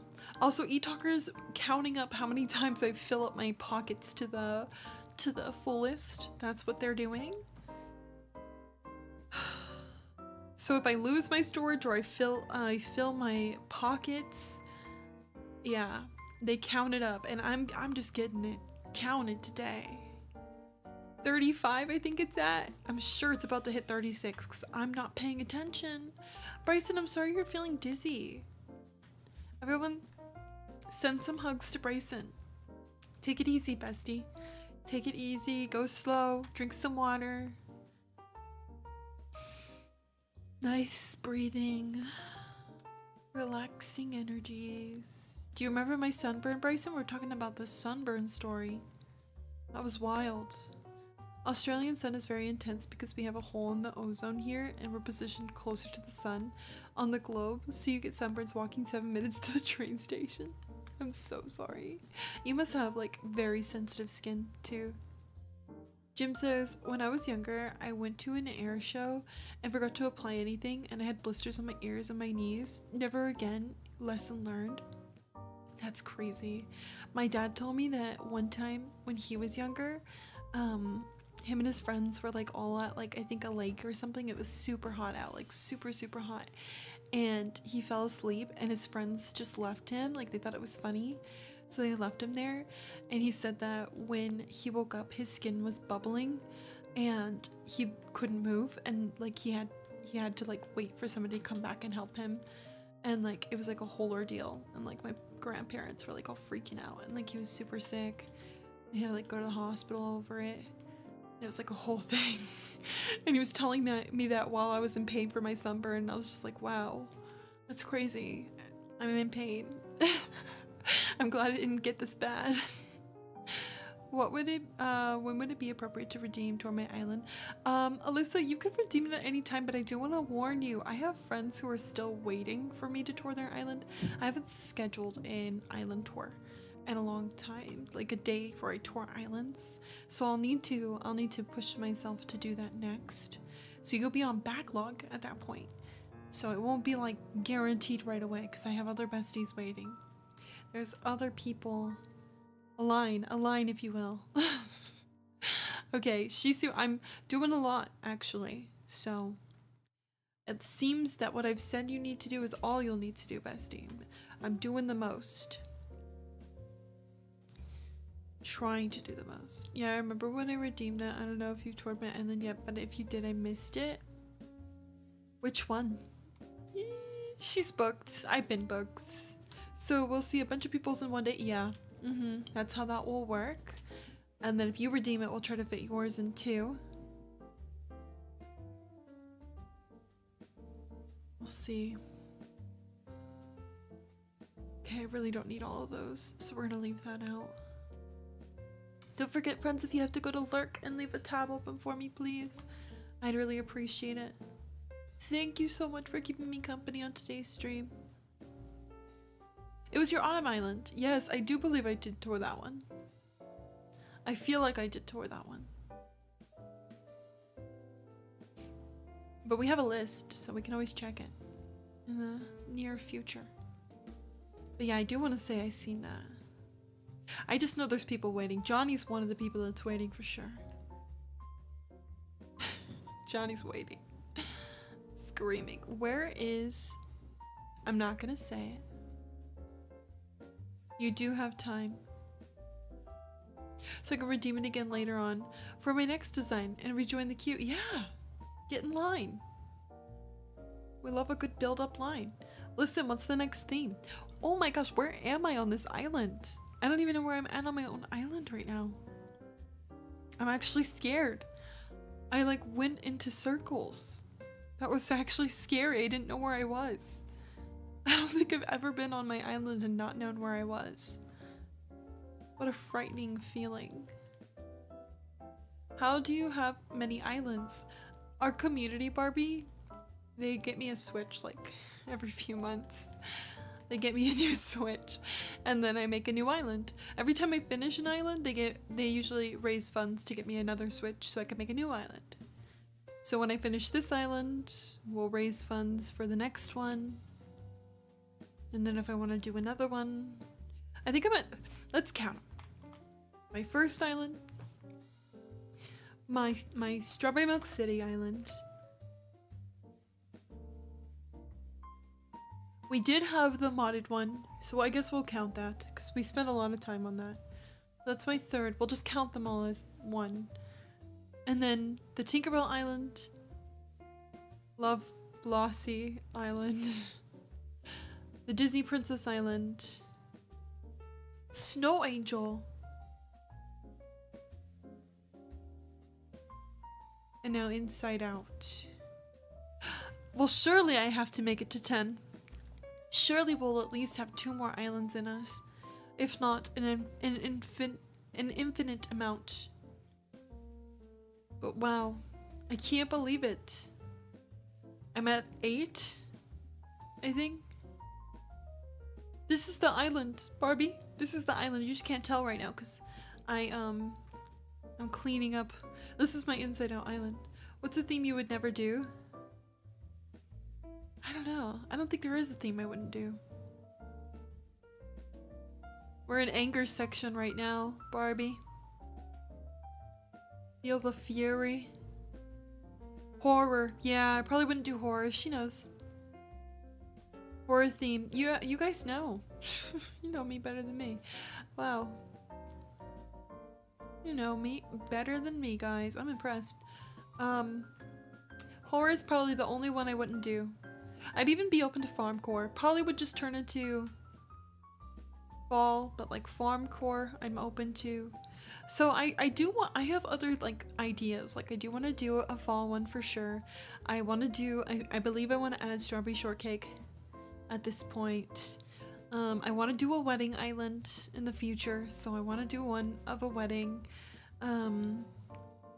I want to officially do an I Cry Island one day. That'll probably be my very final one on this game, and then we'll get the new one, and hopefully I'll love that one. But then I definitely want to do the I Cry. No, I've done Barbie parties galore, so I don't feel like I need to do a Barbie island. I've seen a horror movie island covering scenes from tons of horror movies, and I was like, Sky would never. So true. I'd be so scared to even walk through it. You've never thought about designing your island with the theme? I love a good theme. Okay guys, I cleaned up all the items. Are you proud of me? Clap, clap. She did it. My Little Pony would be cute, E-Talker. I do like My Little Pony. I loved My Little Pony when I was a kid. I could see myself doing My Little Pony for sure. It wasn't until I got into I Cry that I thought about island themes. Wow, that's actually so honorable. Screaming. Okay, Bryson says Disney posted about it. Oh wait, I didn't read that, sorry. Bryson says, fun fact of the day by the way, before I probably lay back down and lurk some more. Donald Duck's middle name is Fauntleroy? Fauntleroy? And then they posted about that in 2019, you say? And Mickey Mouse has a middle name. His is Theodore. Cute. Thank you, thank you. I guess I'll try to do a Pokemon theme island. Oh, that's fun. I like a Pokemon theme island. That's really fun. Yeah. I know the wedding island has been something I've wanted to do for years, but I just keep putting it off. Like I keep doing other themes instead.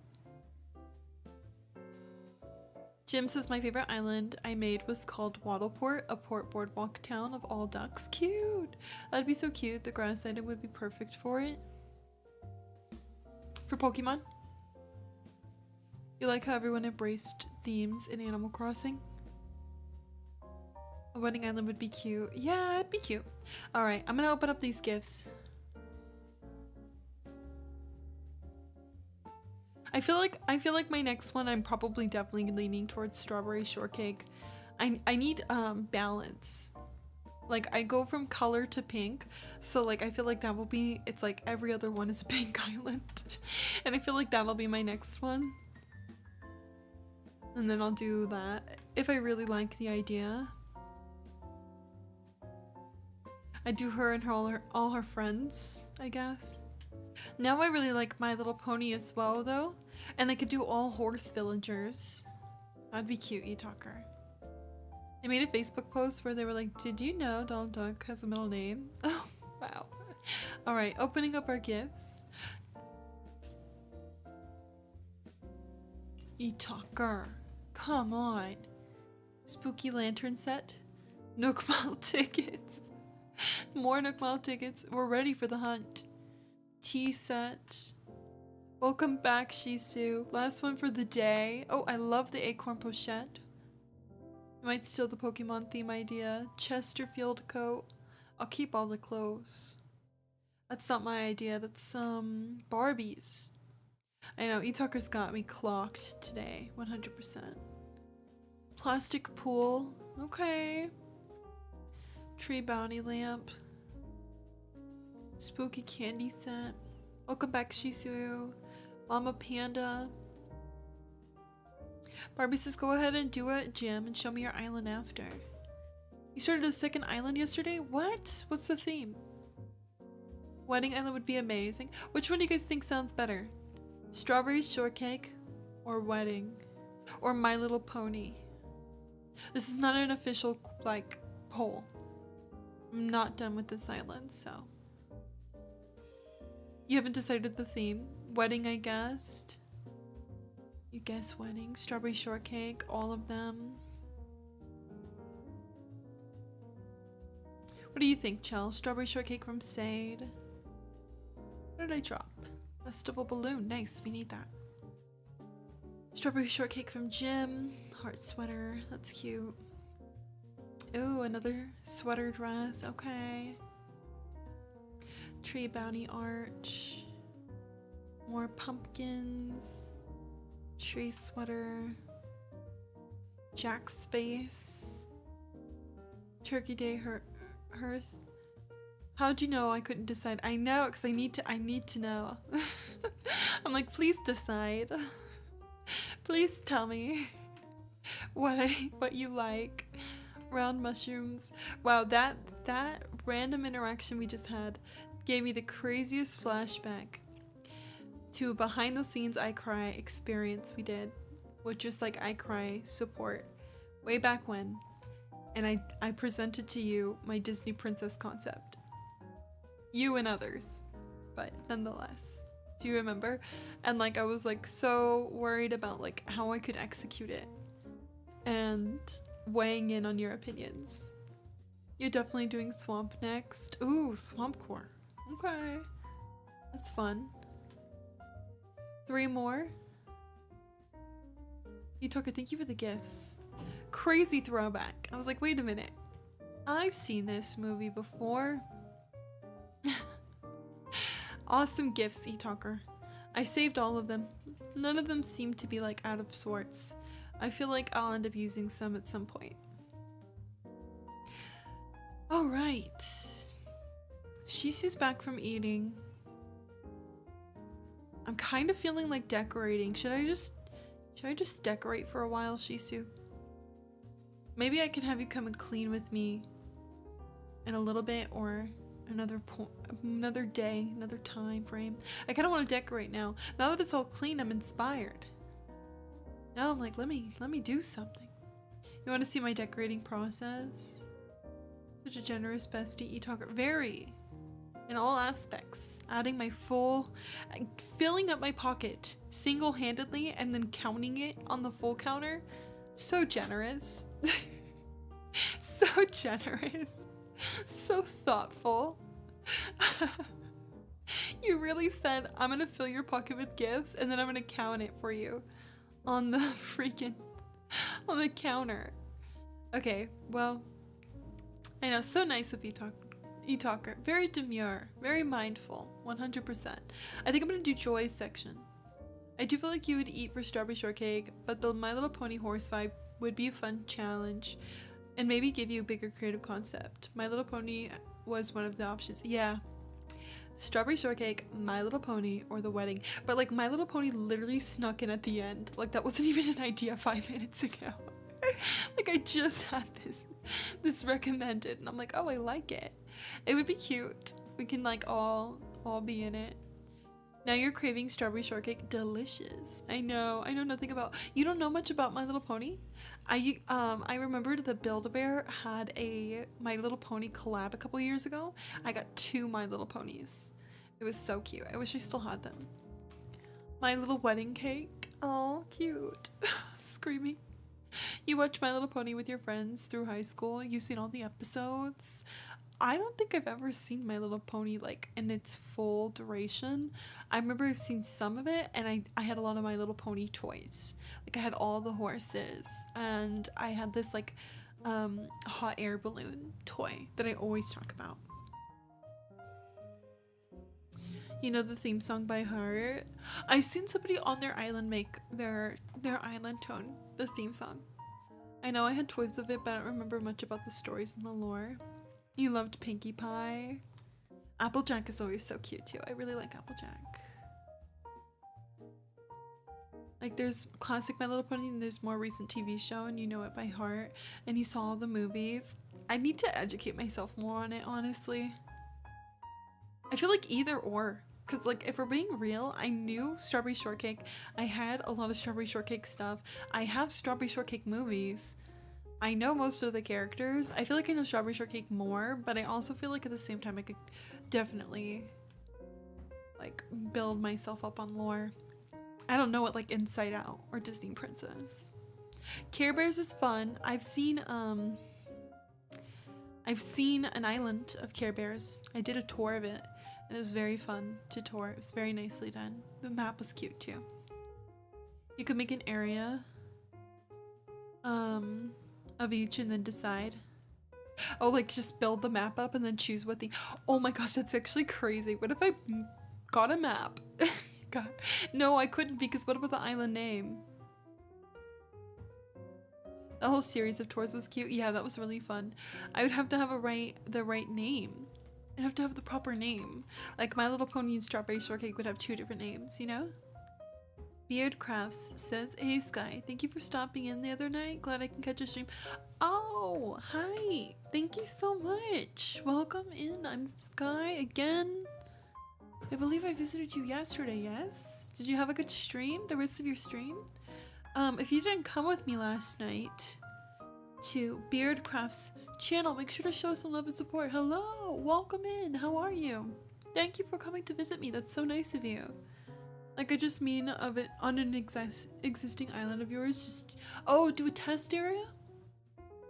A test area is not bad. We could even do like HHP belts and theme based off each of them. I think that could be another way. Okay, click the heart button. Thank you for shouting them out. All right, just making sure. Yeah, we're just working on our island today. We did some reading earlier. We're doing another long stream. Wow, I can't believe we're coming up on the 6th hour. And we're barely starting to decorate. That's fun. Okay. Beard says, it was lovely. Thank you for bringing your wonderful community. How is everyone today? Good. Hanging out. Just chatting. We're talking about new islands. Like, I do a lot of themed islands.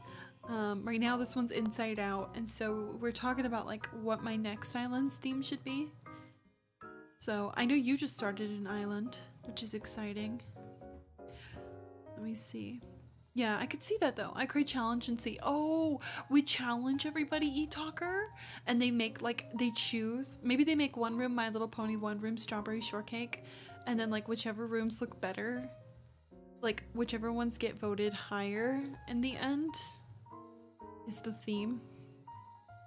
No, I could see that working. That's smart, e-talker. Let's see. I kind of hate that I have a plot open because I just want to time travel so badly. So badly, please. Let me live. Yeah, you like that, Rox? Would you participate in the challenge though? That's the question. Are you gonna participate? Gonna be a part of the My Little Pony versus Strawberry Shortcake vibes? I guess we vetoed Wedding out once again. Gosh, that poor Wedding Island. It's never gonna happen, guys. It's just never gonna happen. We're just never gonna do a Wedding Island. We're not getting married. We should have known. It wasn't happening. Okay, let me see. Is someone doing one? Doing one of what? A Wedding Island? No, I was gonna do one, maybe. Jim says my life. We're not getting married. Sorry, the wedding is off. Well, what can we say? We're all too single to think about marriage. Screaming. My chat said no, we don't want to think about marriage. My chat said no, thank you. No. We're little. We don't want to make commitment. Weddings can be beautiful. But I get it. Strawberry Shortcake and My Little Pony seem to be the higher picks. Jay says, me peacefully drawing and I hear this marriage in my sky stream. No, we're talking about the Wedding Island that you so desperately want. So I hope you're not having a stroke over there. Because last time I checked, you wanted a Wedding Island as well. Screaming. Instead, we want shortcake and horses. We just want to keep living out our childhoods, please. No marriage, just pure vibes. Oh yeah, Logan was doing a wedding theme. Logan was, you're right. That you desperately want Miss Sky, the one whose dream is to be a I know, huh? We both desperately want it, okay? Gosh, I admit it. Fine, you clocked me. This chat is way too ruthless. Let me live, let me breathe. Let me just be a girl. Screaming. I do want to be a wedding planner. I cry. One day I'll plan somebody's wedding. Surely. If not professionally, then whimsically. But of course, very detail-oriented and organized. Alright, let me get a few more of these flowers. Oh man. Alyssa says you could plan mine. Oh, such an honor. That's so cute. Give me the harsh reality of how hard it probably is to actually plan a wedding. I'm sure it's gonna be so hard to plan anyone's wedding, you know, to make it perfect. Still waiting for the day me getting married allies us as humans to an alien species. Otherwise, why would I get married? Screaming. Jay says, I'll never get married. That's not in Jay's cards. Okay, let me see. We're gonna put this little rainbow up here, of course. And then I want to put one thing in front of it. My mom only recently was like, I don't see you having children anytime soon. Guys, I swear. How many days has it been? Saturday? Then okay, that was one stream. Tuesday? It's now Wednesday. I have gone 3 freaking streams with you people bringing up children. And if I hear another child conversation on this channel, I might just go into a spiral. I fear I may. So please, give my mind and heart a break, okay? No more kid talk. We are not talking about having children right now. I cannot believe this. I literally cannot go a stream without it. 3 streams in a row is illegal. Beard says my fiance and I have barely started planning, and it's like, could imagine. It's just the delusion, the thought, the vision. Do you have a theme for your wedding? Getting married is so exciting though. Like, I hope you're so like excited and enjoying like every second of the turmoil it is to plan a wedding. That's exciting. It's exciting and it's scary and it's thrilling and all in one, I'm hoping. Is this Joy's area? This is Joy's area, but I'm not feeling very joyful with these conversations. Rox says, I just want a dog. Real. I just want a dog. Jay says, oh my gosh, my chat keeps going up, hold on. My mom has told all 3 of her kids that she doesn't want grandchildren. None of us getting married or kids. Oh my gosh, she said she doesn't want them. She said I'll be youthful, beautiful, forever. Not that like having grandchildren makes you not those things, but screaming. It has been, Jim says. Barbie has a kid? Really? That's exciting though, Barbie. It's not that we don't like kids. Let me tell you, I love kids. I have a sister and she's practically my child, let me tell you. But at the same time, do you see how young I am? Surely you see how young I am. I am yet a kid. I'm merely a child. How are these people so comfortable with having conversations about having children with said child? Absolutely not. Anyways, only ponies, please. She says, this guy, I forgot to say, one of my cousins on my dad's side is having a kid soon. It's baby season. Sending strength. Bella, hello, it's good to see you. No children, only cake and ponies, please. You gave your dad a grand kitty, how cute. Very cute. Take it or leave it, father. Jay says, oh, the woes of adult life. People just want to talk about it for some reason. It's crazy. Rox says, my focus is packing my house, studying programming, and working on crocheting my blanket, which, by the way, I saw pictures of in the Discord, and it looks incredible. I was like, did you really do that? No way you actually did that. I was very much in awe of the capability that you have. Let me see. Yeah, you do enjoy kids, you just don't want your own. It's an ocean themed blanket, Shisu. Bella says, sorry if I'm late, I had school and I had to do other school programs. That's okay, how was school today? It's good to have you. Beard says, both their fiance and them want to spend as little as possible so they can spend it on a lovely vacation instead. And let me tell you, you're gonna need one after planning a wedding. Sounds like an incredible plan. Do you know where you want to vacation? That's exciting. Barbie says, don't worry, she's the only one I'm having. And she's starting to play Animal Crossing as well. How cute, Barbie. Does she love the game? So cute, Barbie. For some reason the rainbow effect that I have built up here is not giving what I intended it to, so I'm gonna have to play around with this. I think I'm gonna dig up the flowers here. We are still and will remain children in spite of actual age, says Jim. Jim, I am literally a child. What do you want about? Fauna says, I check in for the first time in a few hours and we're talking about kids again. Fauna, I know they won't give me a break. You'd think that they were like in-laws. You'd think that all these people are like in-laws. And they're all asking me when I'm gonna give them grandchildren. Screaming. You'd really think. It's kind of wild. This is for real. I'm talking about cool stuff. It's much more fun. Also, we have Fauna's command. All hail investedcrybaby in the chat. Okay. Rox says, yeah, I've been working on it for a year and I'm very proud. You should be. It's very, very cool. Shell says, I'm insert adult age, year-old minor vibes. Stop. Shellery. Buttercup says, what happened? You were reading to me and I wake up from a nap and Animal Crossing is on. I read... Buttercup, I'm glad you fell asleep to me. I read the first 15 chapters. So I wasn't going to finish the book today. You know, we got to save it for next week. But I read chapters 1 through 15 and then you can have me read to you next week, okay? And I'll be reading 16 through... What's 16 plus 15? I can't think off the top of my head. Barbie says, Their baby doesn't understand Animal Crossing very well. She's only 4, but she likes it. That's so precious.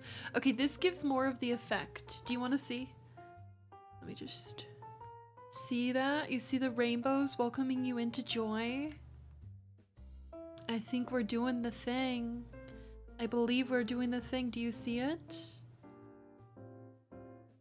You love it? Okay, at least one of you saw it. Alright, let's see. Beard says, we're thinking Japan? Planning a large adult wedding is just not it. We're both just little guys, literally. It's not fair. I don't understand.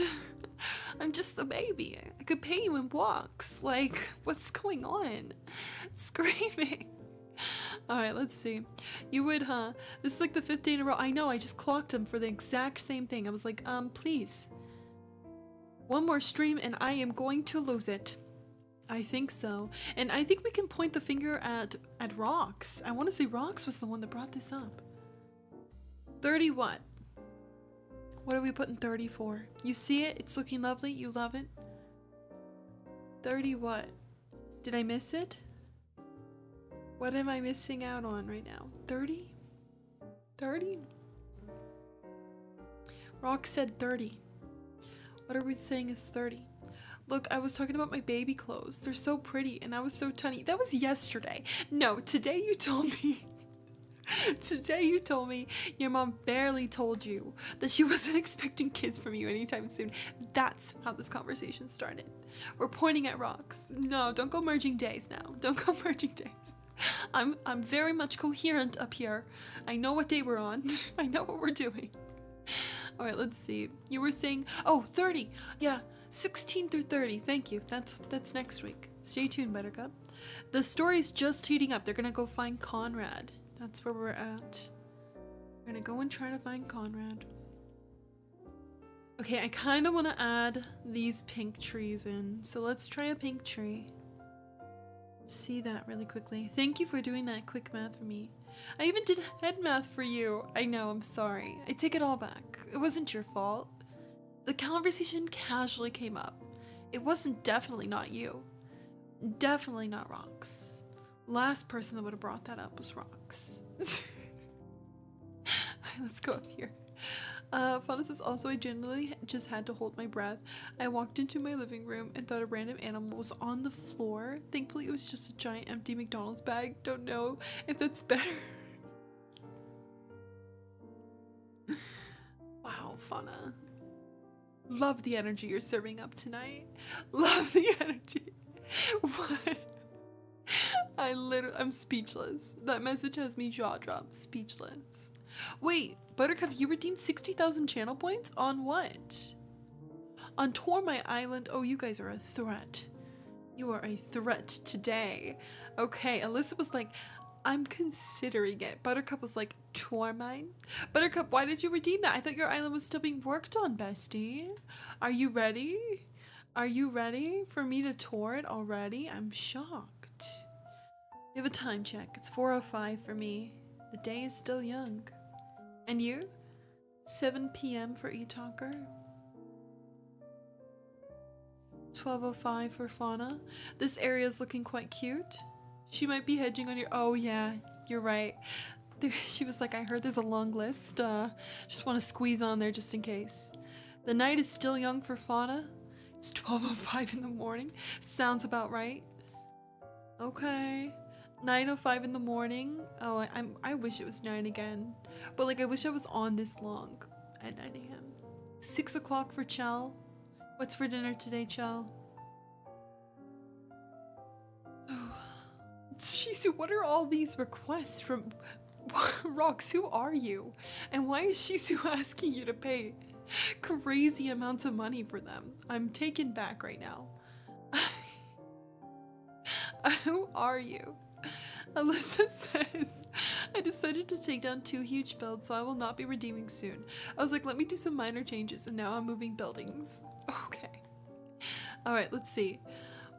Buttercup says, I've been working on my island day and night because of my anxieties, so I feel like it's getting better. Okay. Can you please lend me $1,000, please? Thanks. Yeah, Brox, if you're giving out money, can you give it to my channel? Thank you. There's incentives actually. Rox, if you decide you want to give out money, you should give it to me because I have incentives going on. Check out the incentives, Rox. We're just gonna flash those on the screen real quick. 100 subs, you permanently VIP in the channel. Send in some bits. There's incentives, Rox. Let me entice you. Screaming. I have $14 to my name right now, so I can't help. Me? I have $2. I scream. You don't have incentives, but you do have an empty McDonald's bag that was on the floor. That literally looked like an animal to Fauna 2 minutes ago. Screaming. Thanks for actually showing off my incentives, guys. Thank you. It's my stream anniversary month. Save your funds. Use them on our channel on September 28th. Alright, let's see. Screaming. Spare change? Spare change? What can I say? It's a good deal. Almost hard for me to pass up on it. Like, let me get in on that deal. Let me get on that deal with my 2 cents. Let me get in on that. Logan says, Sky, I have 9 love story islands to make. Whoa. 9? How are you gonna do it? Oh my. Screaming. We actually did get gifted. From Pip. Oh my gosh, thank you so much, Pip. Not the spare change right before that. Pip, thank you for the 2 gifts. Let's go, Pip. Screaming, crying, and literally throwing up. You'll make me a hand turkey day card out of it to repay for the fave. Oh, thanks. That would be amazing. Pip, thank you so much for the gifts. Thank you so much. You're such a sweet doll. Hold on. Alright. We're gonna add Pip to our board here. We gotta add Gina too. We started adding Gina and then we completely forgot, so. Also, thank you to the people who are on YouTube still. I appreciate you. Thank you for showing off my wish list on YouTube. Alright, so Gina was celebrating, I believe it was 21 months for the final time. Yeah, 21 months. And then Pip just gifted 2 friends, so let's do that really fast. Stop it, Alyssa. Alyssa, stop it. I'm screaming. It was just a joke, I swear. Gosh. Gosh. So, 21 months. 21 months from Gina. And then we'll do Pip. You've missed me? I missed you too. You're currently awake with your 4-month-old little boy. Oh, how's the baby? Did you enjoy your birthday too? Did you enjoy the movie you went to watch for your birthday?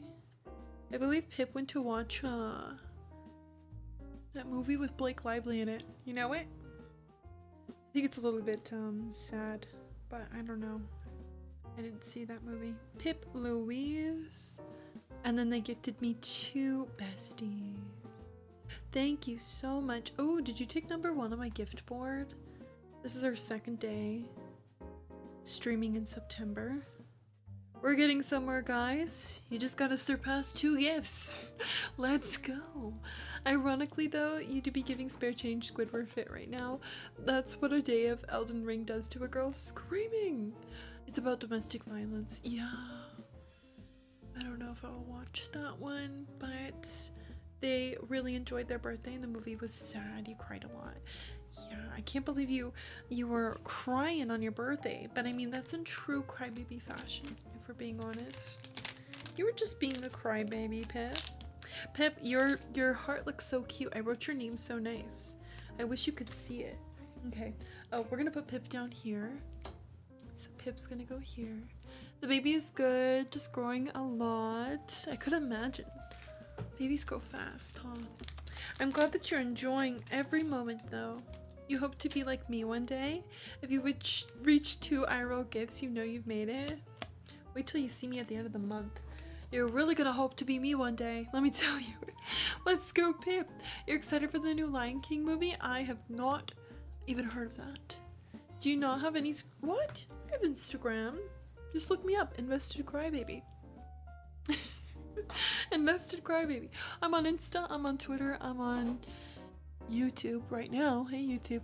I'm on TikTok, Reddit, Pinterest, Patreon, which you know because you just pledged tier 3 to me. 20 more gifts this week, and we get an extra stream on Saturday. Can you do it in the next 2 days? Can we get 20 more gifts in the next 2 days? Stay tuned, find out. Tune in 10 a.m. every single day. I'm usually here. Back to the game. You know, relaxing birthday, which was needed. That's so good. I'm glad that you had like a wonderful, relaxing day, celebrating yourself, enjoying time at the cinema. Deserved, bestie. Speaking of films, Fauna says, guess who caught Coraline's 15th anniversary in cinemas and got to watch the whole film in 3D? My sister, and she didn't invite me. True story. But I'm glad you did too. Screaming. Slay, Fauna. Love that for you. Yeah, literally, she's never even freaking seen Coraline, and then she just went out and watched it and did not invite me, her literal best friend. You know how offensive that is? I was like, we've been beefing it out ever since, honestly. I'm gonna be real honest. Yeah, the link for whatever reason is just broken in the about section, the socials for some reason. That's so weird. I'll update the about section. Does the social one link work in the chat? That's such a little sister move. You think? I was really taken back. It's like, oh, okay. Screaming. The one in the chat doesn't work? Okay, we'll take note. Thank you for telling me. You get the 2. Wait, just the exclamation point Insta or socials? It might be Insta in general. You know what? You're right. Listen, Instagram is down. I wasn't able to post on Instagram today. Instagram has been down all day for 6 hours now. You get the 2 gifts. I get the cinema tickets to see Coraline. We can't win them all, bestie. We can't. Instagram's been down. That's what it is. Yeah, it's definitely Instagram. I haven't been able to post. I keep scrolling and it just says challenge required. It's down. Insta's been down all day, unfortunately.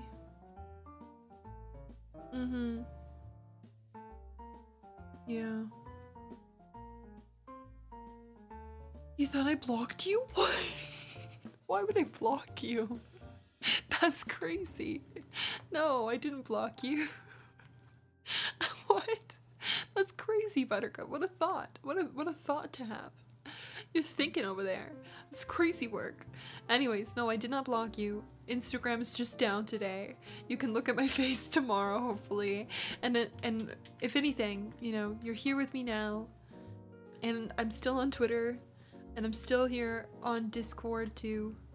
Imagine going to that place you told us about where they serve food from the film while watching the film, and it's Coraline, my twitchy witchy girl. I give you bowls of pork. Oh my gosh, no. Even like the birthday cake and stuff would be so cool. I bet you they did do Coraline. I'll have to check and see if they've done Coraline. You don't know why you can't find other people's instas but not mine? Guys, are you able to go on Instagram right now? Guys, if you tell me I lost my Instagram account right now, I will literally sob. It's working for you?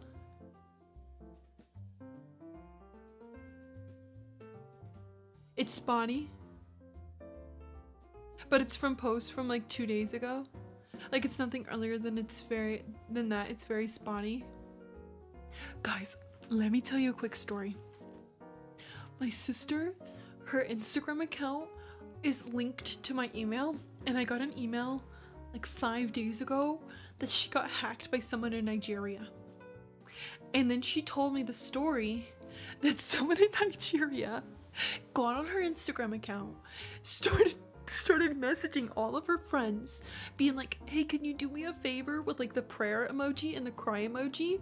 And they were all answering her, and then they were like asking for money from the people, and then they were posting on her Instagram story, send money to her, that she's needs help. And in the midst of all of that, she's trying to post on her story at the same time that she's being hacked by someone in Nigeria. And then they try to lock her out. They got through the 2-step verification that she has on. They locked her out of her account because Instagram, she was like reporting it, and they were locking, like they were like telling her like the person's gonna be removed. They removed her, not the Nigerian people. And then they changed her username a bunch of times so she couldn't log in. So they kept changing her username. And They changed her password. And then eventually, after they messaged a bunch of her friends, and her friends were like talking back to them, like being like trying to see like what they wanted and stuff, like what do you want and stuff, eventually after a while they just deleted the whole account. So she lost her Instagram account and she had to make a whole new one. And I was like, damn, that's crazy. I hope that your pictures aren't going to be all up like on Nigerian like social media. That's what I told her. And now I'm like, guys, what if they get me next? Guys, what if they get me? And I even made the joke that like my parents were next. I was like, dude, it's so gonna be them next. But I'm like, dude, what if it's me? What if it's me? Now you want to delete Instagram? Oh, I'm sorry I scared you. I thought it was kind of funny when she first told me. Thanks for reminding me to log into my dusty abandoned Instagram account to make sure I'm not hacked, sending sketchy messages. God. Why would you say that? Because I was like, dude, our parents are low-key like a little bit dumb, you know? Dude, one time, guys, the reason I said this is because my dad recently got Instagram. Are we happy about this? No. Are we gonna talk about it? No. Because I genuinely am just not happy with it. My father got Instagram recently. Within the last few months. Yeah. I know. My father's never had social media in his life. Okay? Never in his life has he had social media. All of a sudden he wants social media. He likes some like guy that plays music. My dad likes to play music. So he met an artist that he really likes, and like he was like, if you follow me on Instagram, I'll follow you back. So naturally my dad downloads Instagram. And of course, the first thing he does when he downloads Instagram is he's obviously asking us what ours are. And we were like, no, that's not happening. So he has Instagram and the guy followed him back. It's like his only follower. Whatever. I can't believe I haven't told you the story sooner. Anyways, it's like his only follower is this famous fucking musician. Which is kind of a flex. My dad knows I have one because he knows that I do this. I was just like, no, we're not doing that. I was like, no, you know how embarrassing it is for your father to follow you? I was like, no, so he's got one follower and it's this famous musician, okay? And I'm like, okay, whatever. So he's had this Instagram for a while now. And one day, we're all at the dinner table. Hello, welcome to the stream. And it's in the morning. It's like breakfast, okay? And we just finished breakfast. I had made breakfast. I think it was like Mother's Day or something. Whatever. I like made breakfast for everyone, and we're cleaning up. We're doing the dishes, and my mom is telling us a story. She's like talking. It's like, it's a good story. We're listening to it. All of a sudden, my dad's like, oh my god. Oh my god, like freaking out. Like he literally is freaking out at the table next to us. He's like trying to get us to like obviously be like, what's going on? Like what? So we're like, so naturally we give him what he wants. We're like, what's up? And he's like, fuck. I can't believe I'm telling you this story. He's like, I won.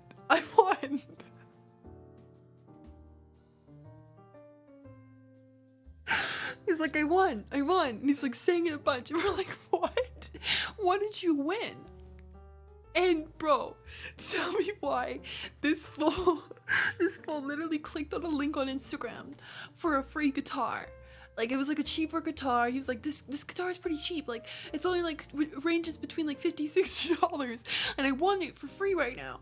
And my mom's like, you didn't win anything. Like you need to stop. She's like, you need to stop. You didn't win anything.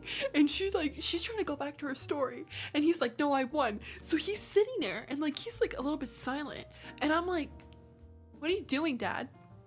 He's like, I'm putting in our address for the guitar. Our fucking home address, God. Our fucking home address. And I'm like, Dad, you can't just go and do that. I was like, you can't just put in our address. You don't even know, if this is real. Dude, my mom's like, let her see her phone so she can check. I check his phone. By the way, why is this man like low-key not wanting me to see? He's like trying to press send. Like he's like trying to get it in before I can grab it. And I'm like, brother, what are you doing? I seriously can't believe I haven't told you this story. So I'm like, give me your phone. And I look at the freaking thing. And I'm like, okay, you need to show me like what link you clicked on and why you think you won this guitar. And he's like, I don't want to leave it because I won. It's real. Like if I leave this thing, I'm not gonna win it again. Like I'm gonna lose the prize. So I'm like, let me pull out my Instagram. I'm gonna go look at it. I'm gonna click whatever link you clicked on and we're gonna check this out. So I'm like, what's the account called? I look up the account. There's nothing about this. There's no free guitar in relation to this account at all. And he's like, no, the famous guy, he's a part of this giveaway. I look up the famous guy. There's no giveaway. And I'm like, you clicked on a scam. You clicked on a scam, Dad. You clicked on a scam. And dude, brother was so burnt. Like he was so upset. He was so upset. Like he felt so dumb and he was like so sad he didn't win a free guitar. Mind you, my dad has a lot of guitars, expensive at that. He has a lot of expensive like equipment. He did not need this free guitar, but he was so upset that he thought he won a guitar on Instagram that was genuinely just a scam. It was crazy. So when my sister got hacked by a Nigerian person the other day on Instagram, obviously I'm gonna be like, Dad's next. Because like, do you hear the story I just told you? Like, obviously, naturally, he's next. I was like, I'm surprised he wasn't first. I'm surprised this hasn't already happened to him. You know what I mean? But now I feel like I might have jinxed myself and I may be next. Because like, if I can't get on my Instagram and all of you guys are on Instagram, I am now scared. We suspended your account?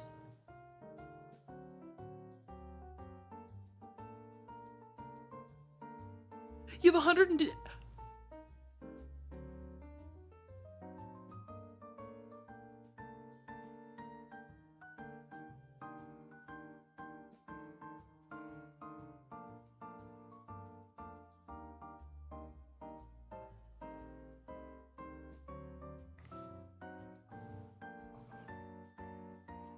That link was a long time ago, Rox. That was a whole other time. Guys, I don't even do anything on Instagram. I literally post my story and go.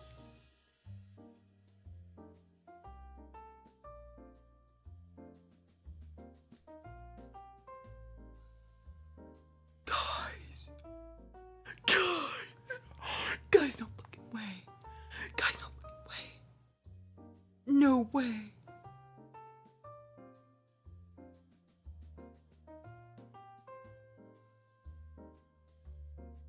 What? Oh my gosh. He suspended my account. Why did they suspend my Instagram account? You can get it back. There's gotta be a way. What? What are you on? What are you on about right now? You're literally joking. Dude, the Nigerians got me. The Nigerians got me, guys. I think the Nigerians have got me. I fear they have got me. I fear they may have got me, guys. I fear they might have gotten me.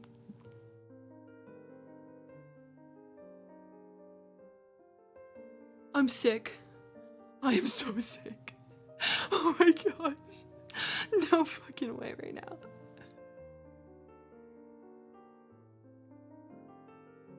Stop.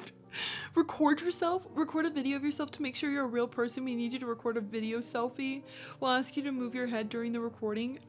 Not me doing this on the live too. I'm live on Twitch and I'm live on Twitch and YouTube trying to get my account back. No. No shot right now. Take a video selfie. Oh, all right, here we go. I'm sick.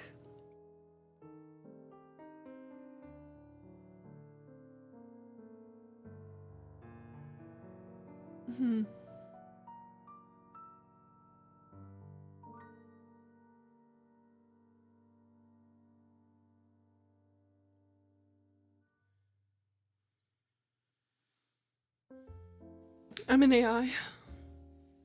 Pose for the camera cries. You got this. The way I just had to do a video in front of you guys is insane work. Identity confirmation in progress. We'll review your information within 48 hours. Did they think I was fake? You submitted an appeal on September 4th, 2024. It usually takes us over a day to review your information. Check back here. Your account is not visible to people on Instagram and you can't use it. We'll take another look at your account. If we find your account does follow our community guidelines, you'll be able to use Instagram again. You're back on Instagram. They got me back on right now. Which one of you is watching from Instagram right now? Which one of you is watching on Instagram? Dude, an Instagram employee must be watching this because I'm back. I'm fucking back. She is back. She is back on her Instagram right now. That was too fast. Someone is watching. That is so sick. That was such a sick joke. It was such a fucking sick joke. I'm cussing. Oh my gosh. That was the sickest joke I've ever witnessed in my life. I'm done. I'm done. I'm done. I'm over. It's over, guys. Guys, that was so scary. You witnessed this all on live with me right now. Like, what? Dude, we just had 3 different life stories in one. Like, what? What and how? My heart genuinely dropped for you. I know. In real time, you were suspended and unsuspended. Dude, I went on the app and it was like, I was like, yeah, guys, it's still not working for me. And then it was like, your account has been suspended. And then I was like, wait, what? Please say psych. And then it was like, record a video so you can prove that you're real. And then I had to record a video to prove that I'm real. Guys. And this all started when I started talking shit about my dad and my sister on Instagram.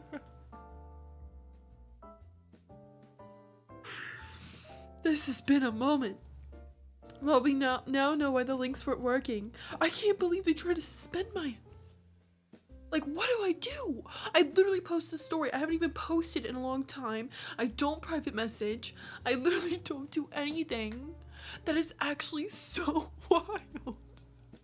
That is actually also wild. Watch back 25 minutes ago to see everything unfold.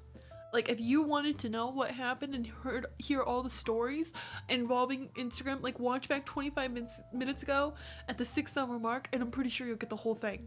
Maybe someone tried to hack your account. Well, now I feel like, what do I do next? Like, what can I do to protect myself next? That is actually terrifying. That was actually so bad. As long as it's not the Nigerians again, guys. Like, screaming, crying, and literally throwing up. New email stat. Guys, I use this email for everything. I'd say 2-step verification and change your passwords are your best bet. I have 2-step. I literally have 2-step. That's crazy work. I have 2-step, guys. I can't believe this.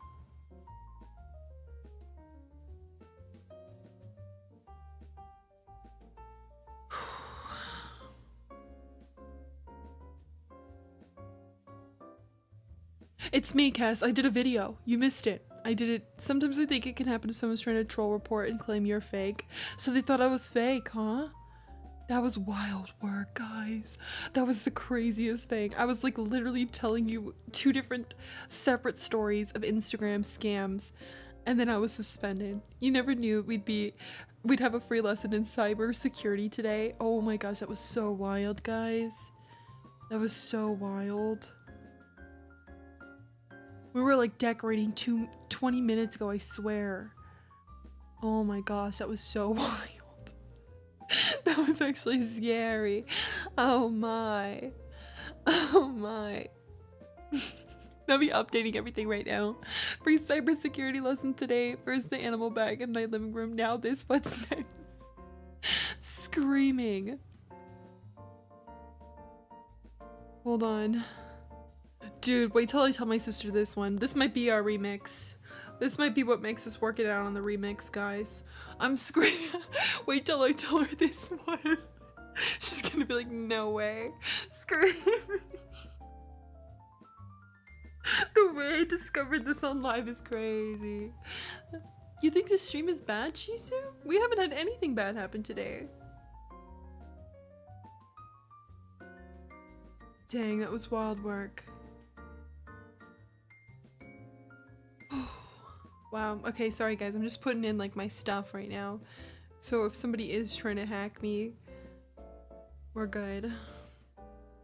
you know, safe. We're doing good out here. Everything's good. Funny, your daily fortune page says to stay inside and don't meet new people. Screaming. Okay guys, now that that's been handled, and I got to tell you that crazy story. That was wild, huh? Real life invested crybaby adventures. You just can't make this stuff up, I swear. Like, you think my stories are even slightly fabricated? You can't make up anything I go through. Like, you just can't. There's no making this stuff up. It's all real, honey. Unfortunately, too, it's not something I'm proud of. So just to clarify, your sister got hacked, your dad almost doxed your address to a random guitar man, and you got suspended live on the air, and unsuspended within, yeah, all within literally less than 30 minutes. Also, I don't even think that the guitar man was scamming him. I think it was just a random link that was like targeting him because he was following the guitar guy, the famous guy, you know? So I think he just saw like a random advertisement and he was like, oh my god, let me click it. And then he was like, oh my god, this is the moment. Anyways, I've been begging, praying, manifesting that my father would get offline ever since that day. I'll tell you that. I have been genuinely wishing and praying. I don't think it's gonna happen, but I really have been, guys. But he was going to get a lot of junk mail after that, right, Rox? I'm just really glad that our freaking stuff wasn't doxed. That might be for the best, right? But he won't. He's here to stay. Does he show you reels? I'm not gonna talk about it, guys. I'm telling you, this is like a genuine, like, I genuinely don't appreciate it, guys. Like, I don't feel like my father should be online. I've gone my entire life without seeing my father online, and suddenly he's online, and I genuinely just don't know how I feel about it. Like, seriously. Me and my sister, we're kind of up in arms. Like, we do not want that, and we're not happy about it. And every day I pray and manifest. Every day I pray and manifest that things will be different. Because I just don't know why that guitar guy had to go and say he'll follow him. Like, why did he have to go and do that? I don't know. But thank you for ruining my life. No, I'm just kidding. It doesn't really ruin my life, but seriously, thank you for giving me these horrible feelings. You follow your parents on social media because they don't use them, and to let your relatives know when fake accounts are made using your parents' info that are not real. Your friends like your dad post more than yours. Oh, that's awkward. It's not that bad, cause this manifesting that things work out for you. It's pretty bad for me, Cass. I'm not here for it, Cass. I'm not here for it, Cass. Your dad's already been online. I've never not seen your dad online, you know? So like, I'm like, yeah, it's not that bad. But like mine, I'm like, get him off the damn platform now. Get him off the whole internet. He should not be on the internet at all. Your parents follow you on Instagram. So everyone's parents have Instagram. They don't use social media much. Screaming. I'm really surprised I haven't told you guys any of those stories up until today. And honestly, I'm like, man, karma's kind of crazy because I told you those, and again, you saw what happened. If my dad was online, I'd be in denial. Dude, I've been having crazy dreams. That's how you know it's actually affecting me. I'm like, no. I'm like, no. You remember when your dad got all excited about Leonardo DiCaprio following him on Twitter, and you looked at it and you were like, nah, that's someone pretending to me. And you just didn't tell your dad. Screaming. Literally screaming. Wow, so he thinks Leo follows him? That's actually good. That's pretty funny. It's pretty, guys, you're making me feel better about the situation, honestly. But seriously, I've been very up in arms about this situation. That's probably why I haven't talked about it. I'm just like so upset and up in arms about it that I just don't even have the courage to speak to you on it. I'm like, I can't. I just can't. We're just gonna pretend. He's so proud. I don't have the heart to break it to him. Well, I can confirm that the guitar guy that caused this whole ordeal is real. And my dad has taken photos with him. Like, they're friends. Like, they became friends. Screaming. So he really is, like, real, unfortunately. And that's why I think this will never end. And that is why I think we will always be feeling this way. Forever and ever. Well, I'm happy for your dad. Thanks, I'm not. Screaming. I'm not happy. Glad you are. Sad I'm not. Crying. Alright, let me see how this one looks. That's really cute. Aw, that's really cute. We're in this together, bestie. Screaming. I'll never forget the day he asked us if we had Instagram and that he was trying to make one. Me and my sister literally nearly fainted. I was like, gonna have a stroke right then and there. Do we get the points for the poll? No, I haven't done the prediction. I'll give you the prediction points right now. Thanks for reminding me. Anyways, guys, please give me some relief from my reality. Let's pretend I didn't tell you that story, so that way you don't remind me that my father's on the platform. Thank you. Let's hear a story from you. Let's hear a story from you. Screaming. How about you tell me an embarrassing story? You're so glad your parents don't have Instagram. So let's move on from that horror of the last 30 minutes. Literally, how's the water there? If we're being honest, the water's nice. It's felt so good every day when I go to, well, every time I go to the beach, diving in. Girl, it's good. It's good. It's real good. Your triplet besties never had social media until 2-ish years ago, and sometimes it still throws you off guard. I see, I see. Alright, let me put this here. Me, I'm like, guys, I can't believe I'm gonna walk away from today's stream knowing that I was banned on, or I was suspended on Instagram for like a hot minute. I genuinely think that this whole thing is like a dream. I feel like I'm gonna wake up and tell you that I had this dream. It doesn't feel real. The only basketball game your team won was the game you didn't go to. You're horrible at sports. Screaming. 60k saving for VIP. Let's go. This looks really pretty on this side. It's all a dream. Literally, Beatles. I'm like, there's no way that was real right now. Like the way I went through it with live was probably the craziest part. Like, I don't have to come back and tell the story now. We love to hear it. The last time I tried to go swimming at the beach, there was black sludge at the shoreline and you called it GG there. Oh my gosh, did I tell you that there was stingrays at the beach the other day? And then I had to Google if it was stingray season, and then they said that stingrays are like usually always out low-key and like you gotta do the stingray shuffle. Yeah, there was stingray and I was scared and I was doing the stingray shuffle. Yeah, it was crazy. It was so wild. I'll be back on Sunday. But yeah, I was really scared. I was super scared because like they were just there. There was baby ones. I saw a baby one, but like they were just at the shore. And I was like, oh my, what are you doing here? You're not scared? You're not super scared right now? Because I am. I'm so scared of you. Let me swim in peace. Thank you for the water redeeming talker. Let me fill up the rest of this area really fast. So also stingrays are the preferred food of baby great white sharks, so you'll find them a lot in California because their birthing grounds are in northern Mexico waters. Crazy work.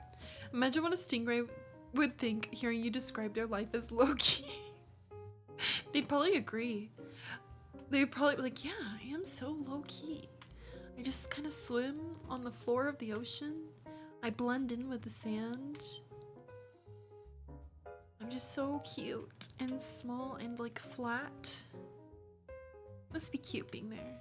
We have jellyfish here too. Yeah, we've seen some jellyfishes in the ocean. Stingray shuffle, you're moving your feet back and forth. That's what Google said. You move your feet back and forth, e-talker. Great whites eat stingrays and then move on to seals when they get larger. Crazy. You would have been swimming at your beach to say the least. No. I think I'll pass. I think I'm okay.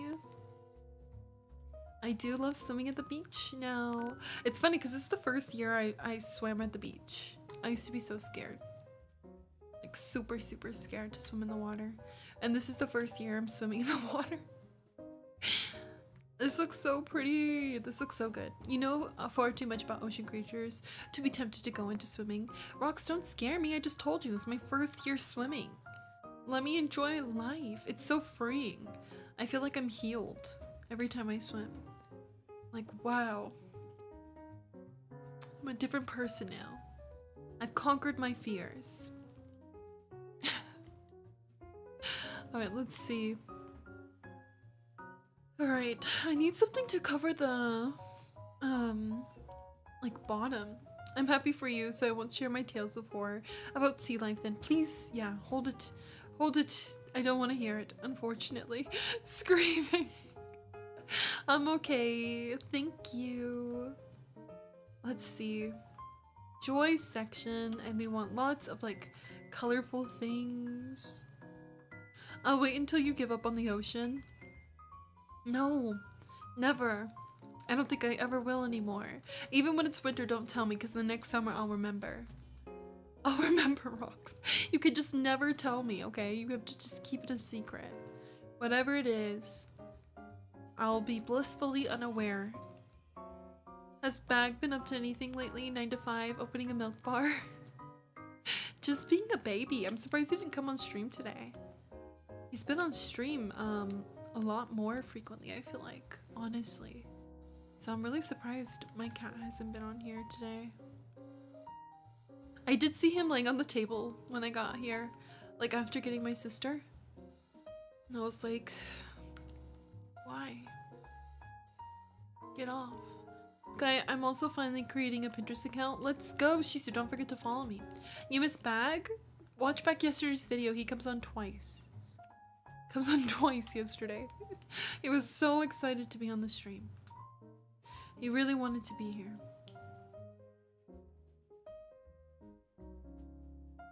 You don't know what dinner is, but it's kind of some kind of soup that you eat with rice. Oh, enjoy your food. Enjoy. I'm having enchiladas today. I don't have anything to cover the walls with, unfortunately. I don't know what I want to cover the walls with right now. It's also really dark on my island.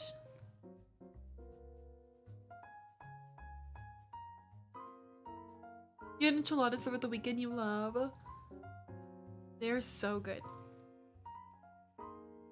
Now I want to ask if you like green or red sauce, but you need to eat, so we'll find that out later. You're very on the animal researching and watching them kick because your parents agreed when you get a new permanent home, you can get a dog. You're going to get a retired racing greyhound and you're very excited. Let's go. That's really hype. Do you have any names picked out? Are you a green sauce girly or a red sauce girly? Kind of both, but for enchiladas I like green, Fauna.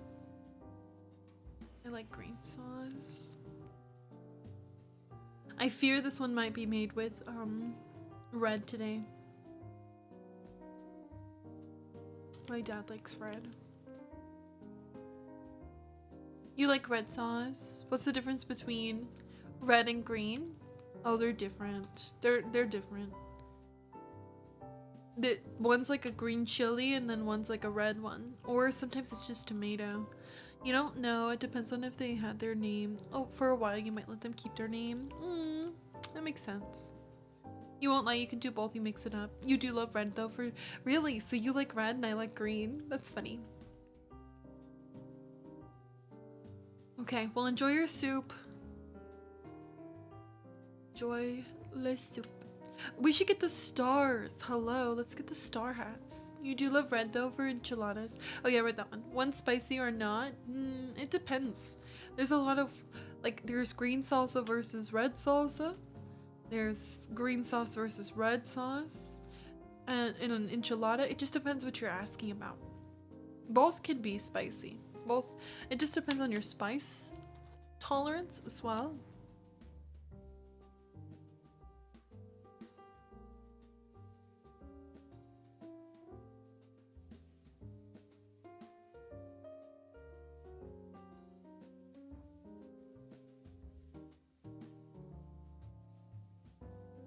Sorry, hold on. Let's get this. It gives you time to buy different things they'll need and prepare, knowing what food to get them and where you can get it from. Yes, get you prepared.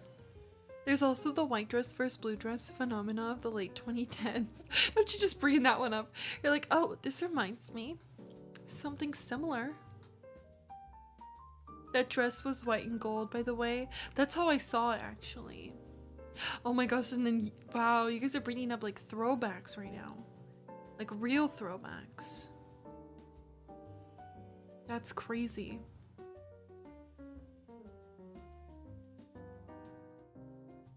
Wilding out on the stream.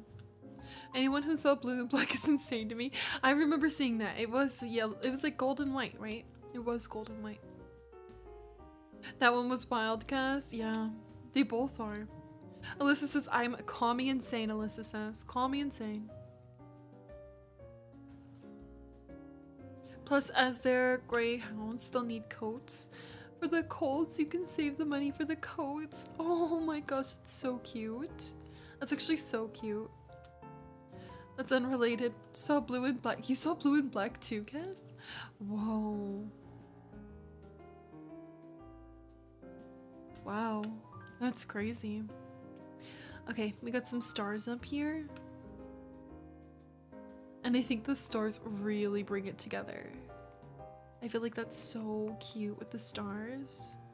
For Joy. This is for Joy section. Let's time travel. Same day, different hour.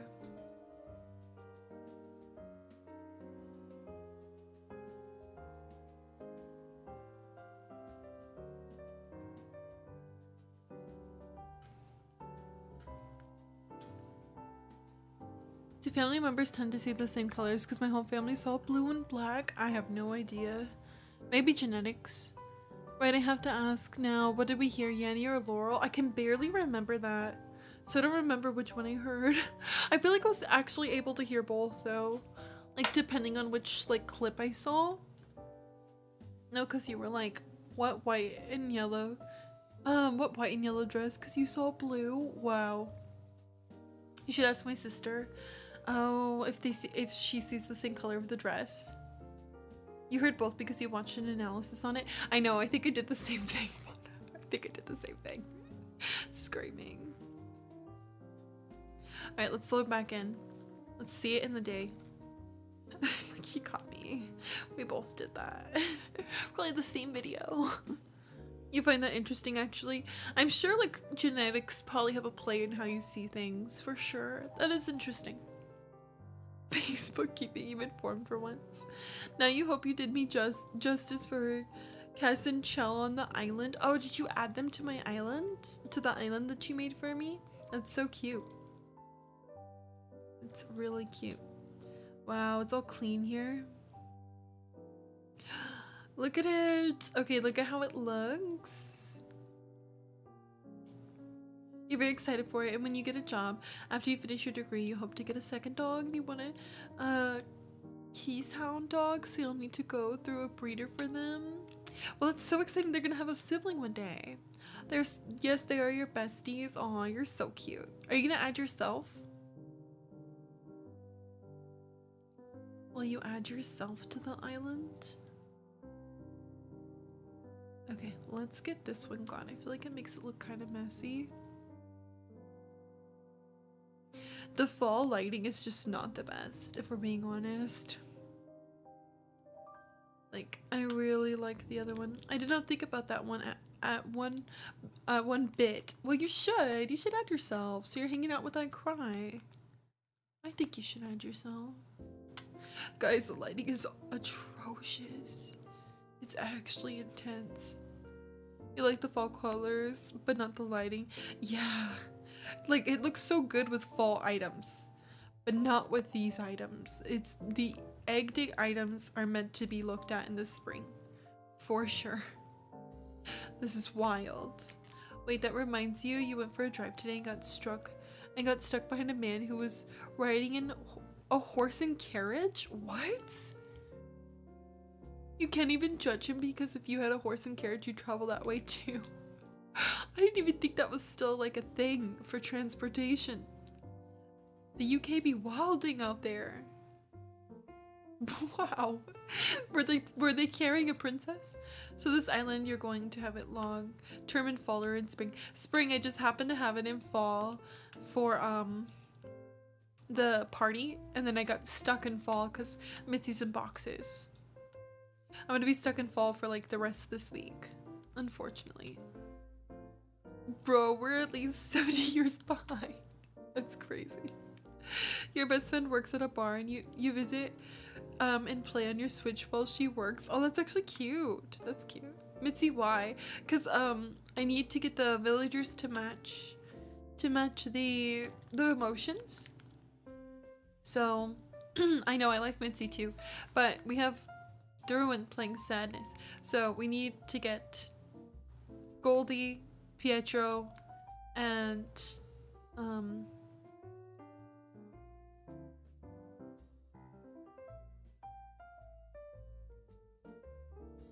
Pudge. Took me a minute.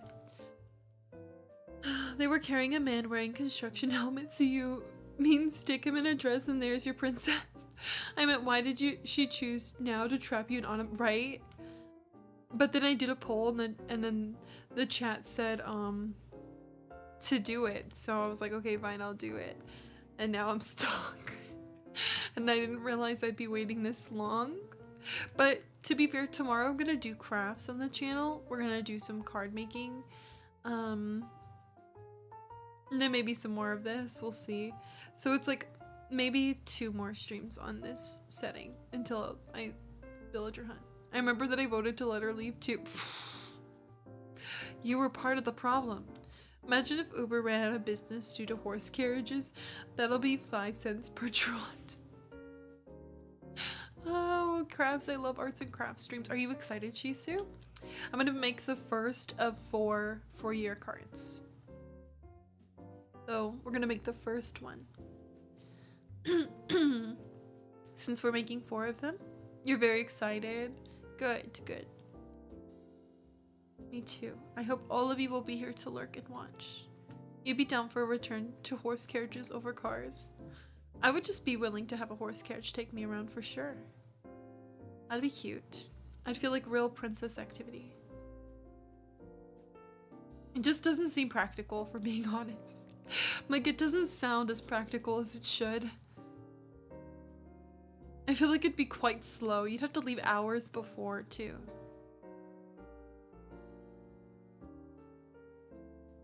You also got a Subway on said drive and fed some geese, some Italian herb bread. The best bread. The finest. Crushing my dreams. I'm so sorry. You could still do it. Just get ready way more in advance. Depends on the speed they run the horse at. Also, I would feel so bad if they hit the horse. To get them to move, I would feel really bad. You like air conditioning?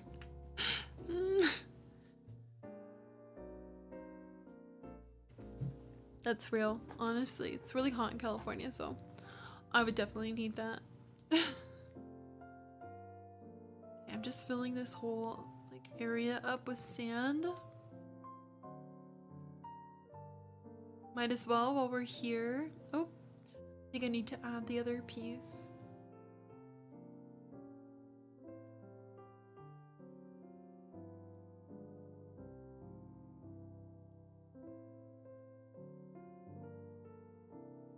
And then we'll just go down here. Well, we're halfway. We might as well. You can't fill in underneath this. So is there a reason my Nook's Cranny hasn't upgraded? Is there a reason why it's still like small and blue? I mean, I'm not complaining. I'm just curious. I put it in this spot because I thought it was going to be yellow. But somebody told me when you like move it a second time, it turns yellow. Like, it wasn't supposed to stay blue. Have you bought a lot out of Nooks? No. But like, somebody told me it just automatically upgrades. Hey Johnny, welcome back. Oh my gosh, Fauna. Yeah, somebody said like you can only keep it like this if you never move it. And so on my Snow Angel Island, my winter one, I never moved it. Because I wanted to keep it blue.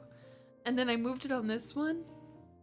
And I'm like, it's still blue. So why did I have to like work around it on my other island? If I could have moved it the whole time and it would have stayed blue. You have food? What'd you get for food? Not the server maintenance. I know. It was a myth. It was a myth. And I guess I proved it wrong because like here we are. Anyways, this might stay blue because I don't plan to like upgrade it, unfortunately, anytime soon. It doesn't look ugly. I was just genuinely like confused, I guess. it. Swore this was supposed to be yellow.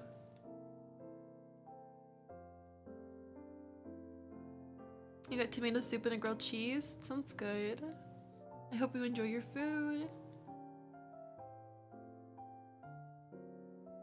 There are 4 requirements that have to be met for it to upgrade. I doubt I'm making any of those, for being so honest. Bonus is right. On the note of it being 1 AM, I bid thee farewell. Curtsies, my lady. Literally, someone just draw make your word, please. I'll pay you. We'll miss you. Good night. Thanks for chatting with me, keeping me company for a while. I hope you had a good, long day of Elden Ring. Now, dream sweet of McDonald's bags and food and whatever you see when you're playing Elden Ring. I have no more rainbow beds. We need some more rainbow beds, friends. If you have rainbow beds, let me know. You'll have met 1, which is spending 30 days on the island and upgrading Town Hall. The other requirement is having ables and selling 200k bells worth of items. So yeah, I guess I just need to buy more, but I won't. Yeah. You're welcome. You're welcome.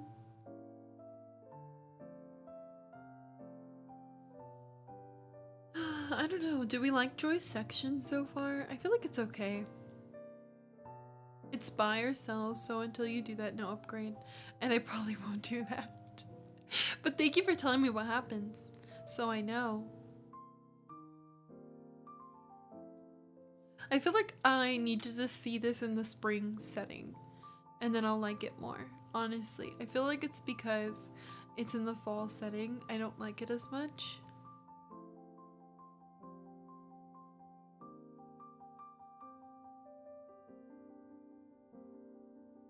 So much of this island still needs to be decorated. At points, it's so sad. I'm like, oh my, there's so much to do. I'm gonna start filling in all of the places. I like a good long journey, but at the same time, sometimes it's also nice to just have like a swift experience. Back to pop in a bit before cleaning up after dinner.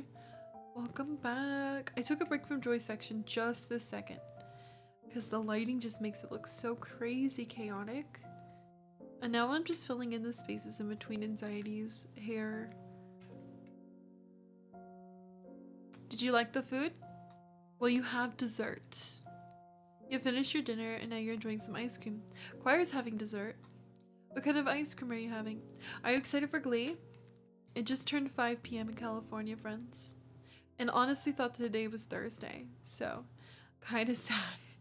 Kinda sad today's only Wednesday.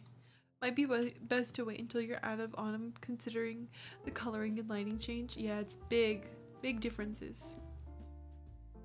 So I thought the soup, at first was gonna be my fave sour soup, but it wasn't, so I was a little nervous because it's a soup with mung beans, I think they're called, and it's not your favorite, but it was delicious today. I'm glad. Does your family do that thing too? Where like they make a dinner and then you eat it at least like one other time in the same week? I'm just curious. You haven't decided on what you'll eat, Johnny? I hope you eat something good. My family really likes to do that. Last week was actually crazy. I won't get into it, but they like to do that. That's the one problem about living in a suburb. Too many options. What a problem to have, Johnny. Too many options. Oh, please, spare me. Ice cream does sound good, Beatles. But what kind? I'm sure you'd say cookies and cream. Joe says, we def do if we end up with leftovers of it. If my grandma isn't here, my parents are always down for the good old, you can guess it, salmon and rice multiple days. Dang. At least that's something you like. So it's not too bad. Double Belgian chocolate chip ice cream. And Choir is excited for Glee. Cat's dinner time, how cute. It's so cute. Yeah, double Belgian chocolate chip does sound so good. I don't know how I'll fit this one. I think I'm gonna have to break this down here. Fill this in here. And then build it back up like this. And then we'll continue on. I put decor down without the patterns. I have to pick them up to redo them. Johnny has a question of the day. It's silly, they say. Would you rather have too many options of something or not enough options? Or just one option that you really, really like? Like, will I forever like it? I'm just gonna go with too many options, because you can never have too many options. Even the ones you don't like, eventually you get to try, and you might find something you know, didn't otherwise think you would ever have. So I feel like too many options. So it never gets boring, it never gets stale or old. Chell says, it depends what I'm picking, Johnny. Usually too many options is overwhelming for me, but I would rather have too many than just too few or one. Yeah, that's why I'm like, yeah, I think I'd rather have, I think even though it's overwhelming, I'd rather have it. Too many versus not enough. You'll go with too many options too. Like, you'd want to eat that one option every day. Yeah, see, I'd like too many options. Because, like, who knows if I want to eat the same thing every day. Too many options, even though it's hard to choose what to have, right? You will start to, like, recover from, like, the overwhelming feeling. Because you'll know, like, I have to choose this. I'm going to have to experience this. Every day I'm going to have to choose something new. And then you'll, like, also experience new things and appreciate that. So, like, if you're picky, you'll be like, I overcame the fact that I don't always like things like this. I feel like too many options is the best option. It's gonna give you the most character development at the end of the day. However, I could see this differing with far too less amount of options, like not enough, because then you have to make with what do. The options that you have, you'll start to get creative. You'll be like, I only have these 4 things, and this is how I'm gonna spin them every time. Differently. You'd go with too many options, but put those options in some sort of rotation so that you're not getting burned out from the same option. Also, doesn't this music remind you of Sex and the City, Chell? There's points in this track that I literally feel like I'm listening to their music. It feels like Sex and the City background music. like the intro. It'll be like, I don't know. You have to wait for it. You're right. Can you hear it? There was like a point. There's a point where you hear it and I'm like, is that you? Okay, let me pick all this up too so I can refill all of this. And I had to wonder, and I stopped to wonder. Let me pick all of this up here. I need to get back on that while I haven't sat in front of a show in so long. I know, I also need to. I haven't watched since, well, I left off with the updates, so. Burned through almost 2 seasons, and I was like, okay, let's take a step back. Let's take a step back. We're good on all this. Scream. It'll be here. One day. I haven't watched, well, besides the binges that we do in the server, no other shows do I watch right now. That's how you are when it comes to just about any video game. You'd rather be well-rounded playing a bunch of characters than just be good with one main character. With the latter option, you'd get bored eventually. Yeah, that's smart. Smart tactics. I agree.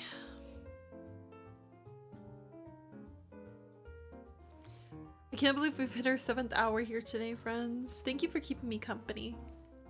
I'm probably gonna do just a bit more work today. And then We'll probably get up to more tomorrow. But right now we're covering up all of anxiety's section. So I'm very, very excited. I feel like that's like a big task that we're casually getting done. Shisu has a new profile picture on YouTube. Slay!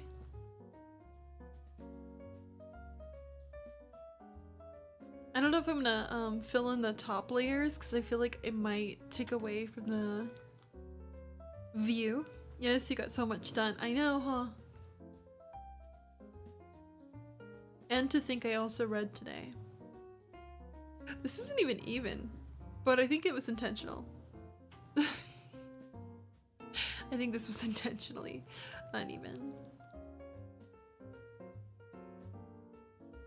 What are the purpose of anxiety? That's why you have night bosses in MapleStory. In the event that you potentially min-max or get bored on the main, you have 8 other characters that are trained up that you can switch and play for a bit. Yeah, trading them out.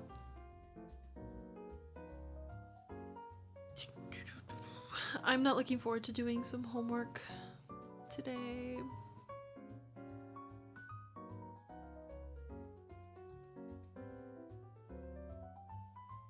Do not want to. Thank you, choir.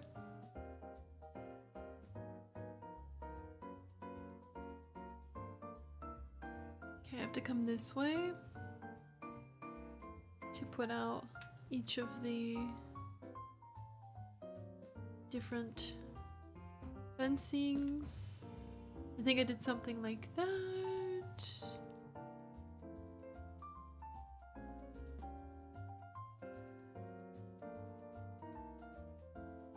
I wonder how long it'll take me to finish this island. As I mentioned just before, I don't want it to take too long. I don't want to do this island for so long. I'd like to finish it, obviously, to its completion. So not too early either.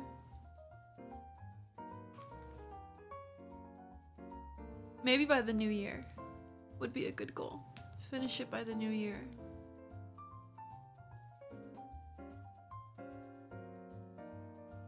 I'm gonna push this here. I feel like that seems realistic. I actually don't know how many more months that is though. I don't know how many more months we have before January.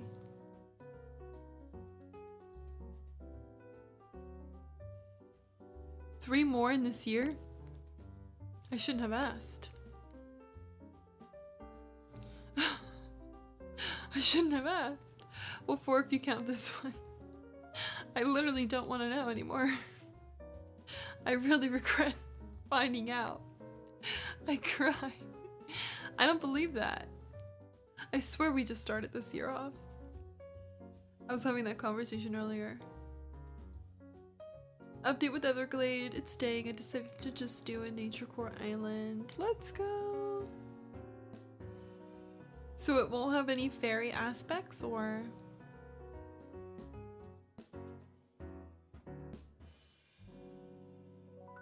Jump over here. I don't even know how to get to those areas, which is crazy. No, she wasn't even intending to. It was really me. I forced her hand. I asked and she delivered. She said, let me tell you so you know. But that does seem reasonable. Jill was not trying to get us on our spiral. Apparently I was.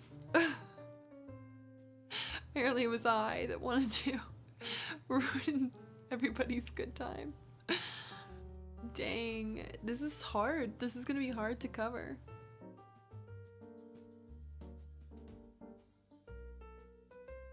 Unfortunately, it's gonna be really hard to cover everything. I can't reach these spaces. This area's like should have been covering. I did time travel, but on the same day. So Mitzi's still here. You still want to include fairy aspects and some aspects from the game it was originally going to base it off of. It's good. Yeah, so don't worry. Guys, I hate the way I did this, and why didn't I like fill it beforehand? You'll have Sarah, Luminaria, and all of them, and the Dreamies are the same. Okay, that's cute. How did the game go, Johnny?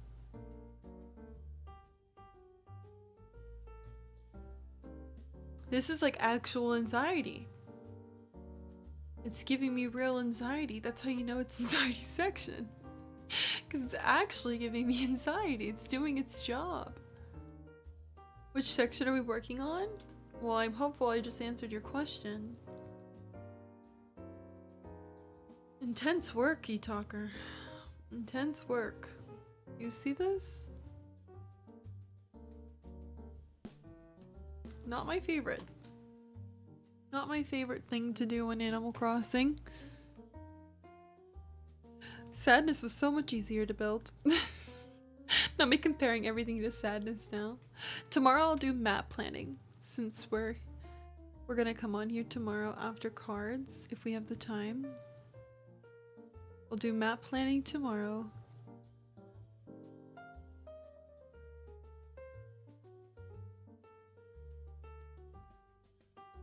And we'll do either, I think I'll do embarrassment. Maybe I'll work backward. Sky, how's class going so far? Hi, PKN. Oh my, class is going. It just kind of started, but can't wait for it to be over. How are you going? How's your Sky or Cloud Island? I could sign my name. That's due this week. Did you ever get the textbook? No. But I'm gonna have to pay for it soon, e-talker. I wasn't ready to put that money down. Had your first day yesterday, too much information. Yeah, my professor's kind of mean. So, and like, I know the difference between assertive and mean. And this one's just mean. So, not happy. Oh, I didn't check. e-talker, I've been avoiding it. But I really hope he didn't write it. Because that's just gonna make me mad. Some aspects you're going to keep is a flower garden, a dark forest mixed with a cave with mushrooms, and a maze. Cute builds. Yikes, who made them cranky, right? Ah! Jelly cakes. Thank you for 5 months with Prime. Thank you so much, you're so sweet. Let me add you to my board. Thank you for investing into me, bestie. How are you? It's so good to see you. Welcome in. Hype it up, please. We got our friend Jellycake celebrating 5 months with Prime. Thank you for choosing to use your Prime on my channel as well. I really appreciate it.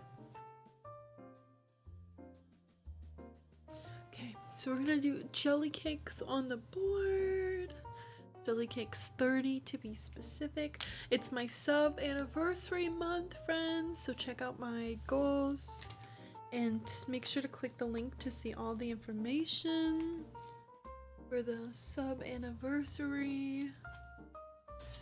Jellycake says, hi, glad to be here. So glad you made it to the stream. I hope you've been so well. Jelly cakes 30, and they subscribed, subbed with Prime for 5 months. Alright, bestie, thank you so much. I appreciate you. Thank you for investing into me. We'll add you to my board. And yeah, click the link, friends, or check out my wish list to see all the September incentives. There's a bunch of September incentives going on. Honestly, I think I'm gonna put you over here to balance it a little more. You have 6 key flowers. You're gonna have it in the middle of the garden, still have it in a line. Hamida left it actually. Cute. She decorated your island with you. Very precious. Okay. Let's go back to whatever this is. Screaming. Whatever we're doing here.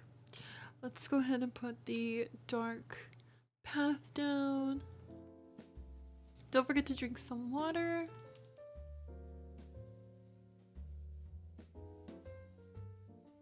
And then we get to break all this down. And then this one's an easy one. Oh, I'm gonna add this here for a second.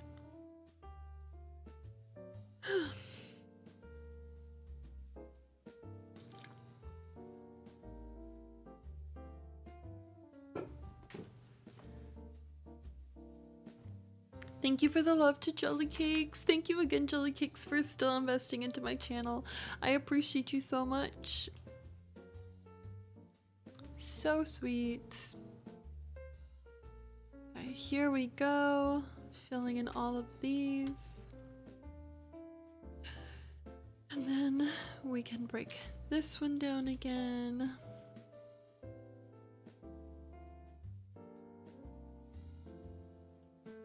And we're gonna grab the pole. Are you gonna be able to jump?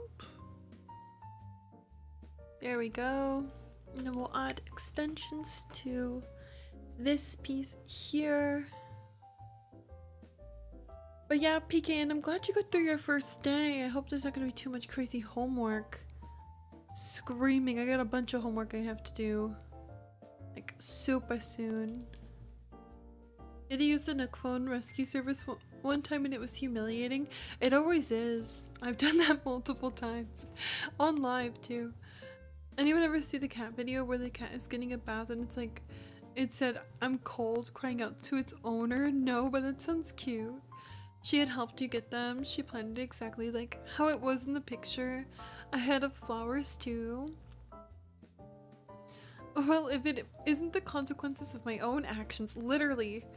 It's like, why are you yelling at me for it? Please, I might have to do that right now. I'm stuck.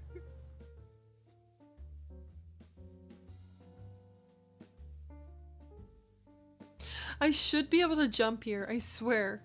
Why am I not able to jump here? I should be able to jump here. I don't understand.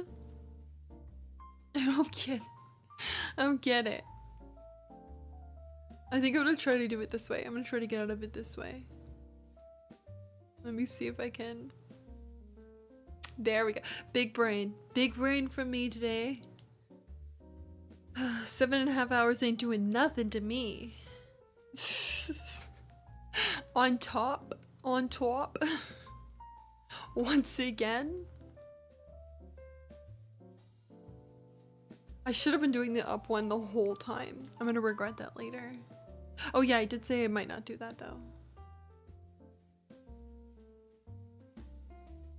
The most hectic energies right now for sure.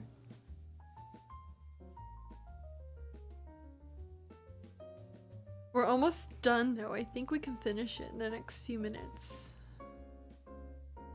Dude, this looks bad.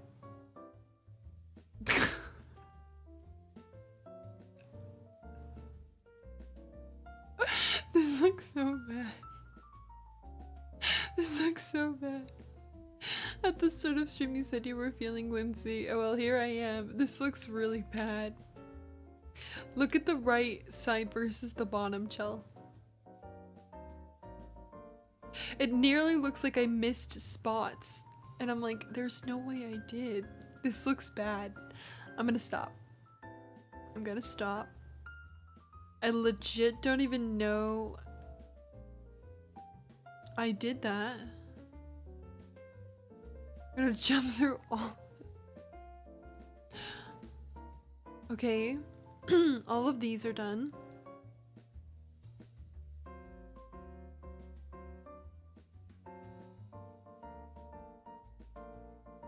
Okay, all of those are done. It looks like I left out like mid pieces. Okay, here's one that's not done. Here's the ones that aren't done.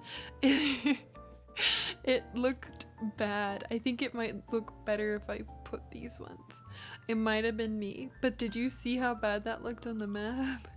Compared to the bottom. Is it giving you anxiety? 100%. 100%.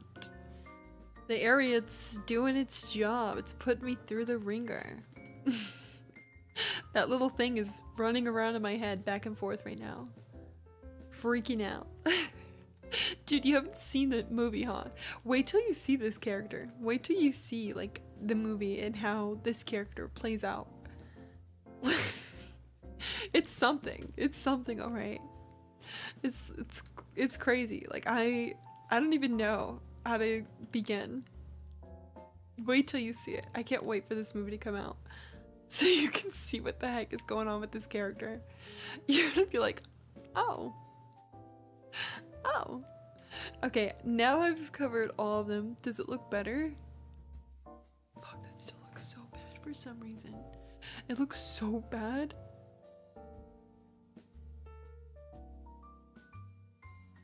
I believe you. I also hope I love Ennui as much as I think I will. You will. Ennui's good. Like, I really like Ennui. But anxiety? Oh, wow. I was in for it. I was in for it meeting that character. I was like, okay, well, you're in for it meeting that character. You're gonna be like, oh. Oh. Ennui's really cool, though. I liked Ennui a lot. I think Ennui is probably, like, one of... No, I think that's the best new character, in my opinion. Ennui is the best new character. From Inside Out 2. That's just my opinion. But yeah, this looks really bad. You should be. And like a lot of water. Like a lot of water. You're taking sips. You're taking sips, okay? Where's the Jennifer Gardner sticker? I'm gonna fill these ones in. I wasn't going to because I really liked the way the two like contrasted on the bottom, but it seems as if I am forced to do this to make it look nicer now, so that's what we're gonna do.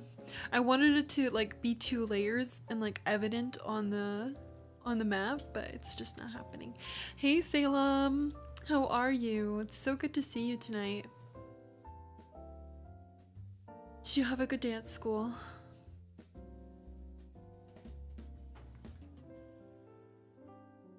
I did some reading today, Salem. Now I'm working a little bit on my island. You're gonna rage more than anger if you miss Sonic 3 and the animated Lord of the Rings this winter. Get the tickets ahead of time, so they're guaranteed.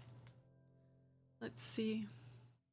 Now it doesn't look like a second layer, it just looks like the one, unfortunately. I shouldn't have put grass to- I shouldn't have put sand, like, to begin with, but this is what we're going with now. This is what we're going with. The real ones know that I spent hours filling this in. The real ones know that it took super long to build these all uneven and randomly. You low-key almost cried in agony at the new Minecraft movie trailer though? I haven't seen it. Is that real? I saw like a picture. I can't believe that's actually real. Is it not good? Somebody said to like cancel it, I think I saw. Guys, it just reminded me of like what happened like an hour ago on Instagram.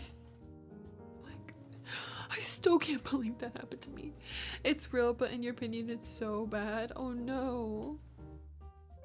I really can't believe that happened to me earlier. Like, that seriously does not seem right or real. Damn, she's still going strong. Okay. Hey, VTF, yeah. We're coming up on 7.5 hours. I'll probably stop here in a minute. I'll be doing about 8 every single day. Vibing. Casually. Make sure to show some love and support to Brown Tiger Fury friends if you haven't met them.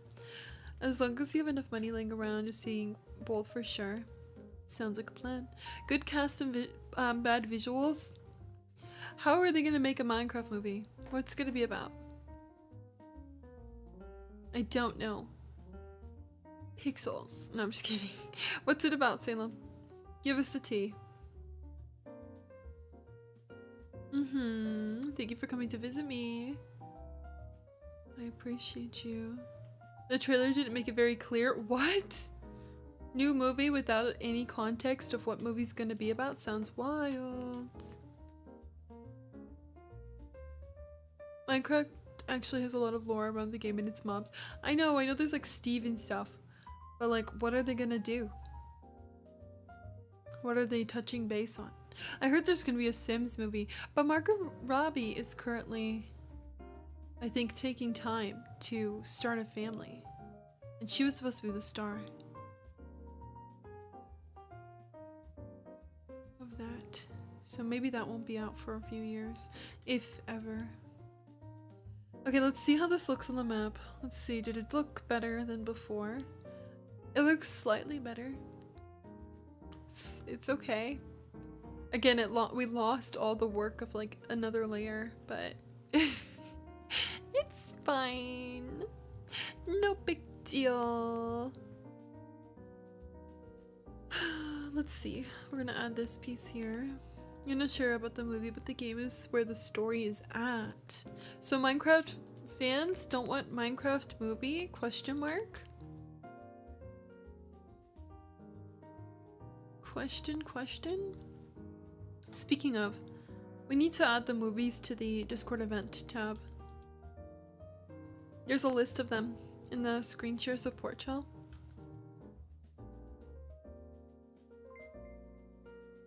Marcelo or Marcel? Good to meet you. Welcome to the stream. I'm Sky.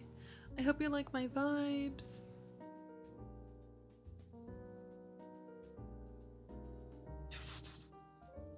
Yeah, the lore. You got me tonight. Thank you.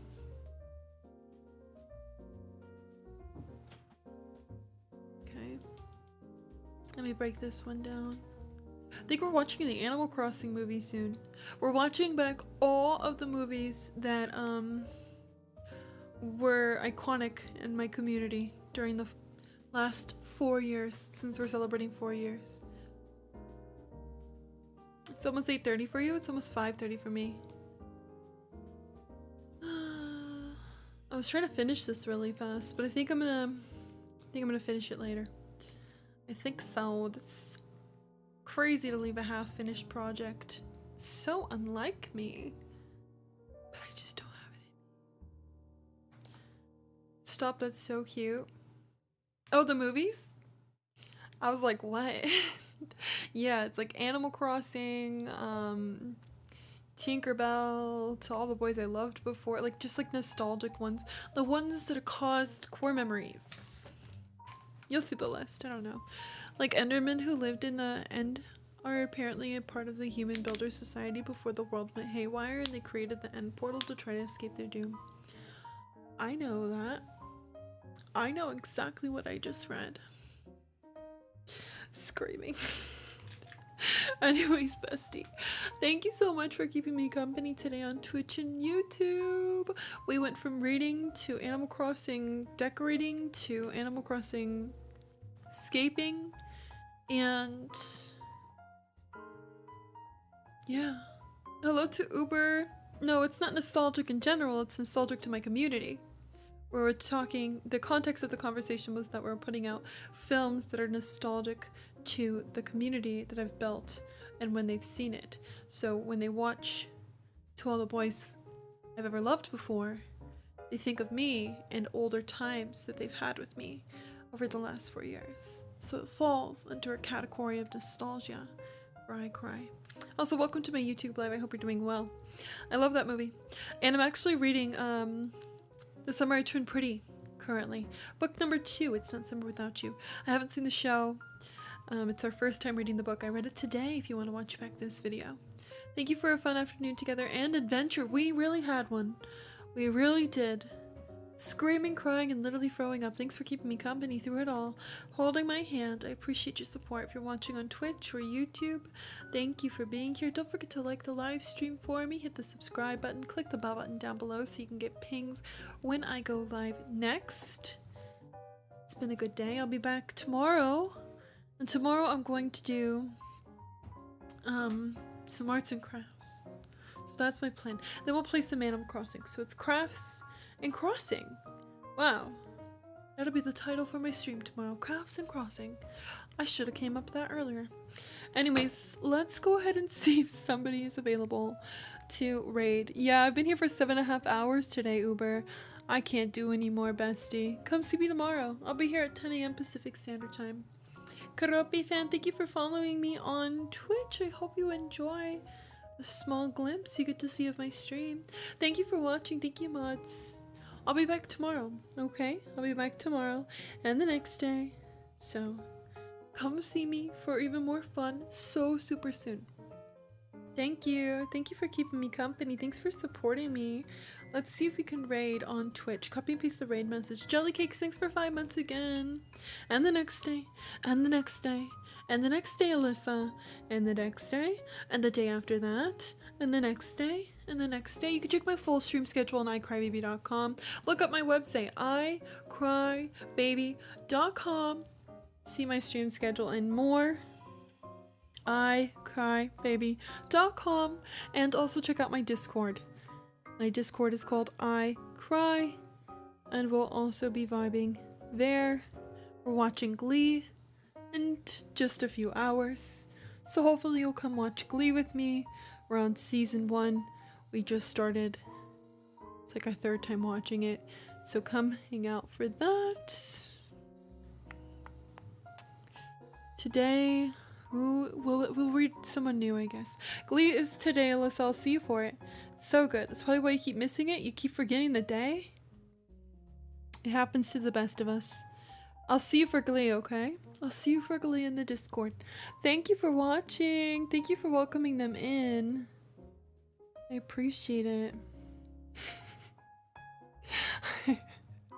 Instantly getting flashbacks to the whole stream I just did is crazy. Crazy. Screaming. Thinking about the journey we've been on today. Wild. Truly. I hope you come back tomorrow. I don't know. I don't know who to visit today. Dang it. Okay, let's go visit this friend then. Oh, where'd they go?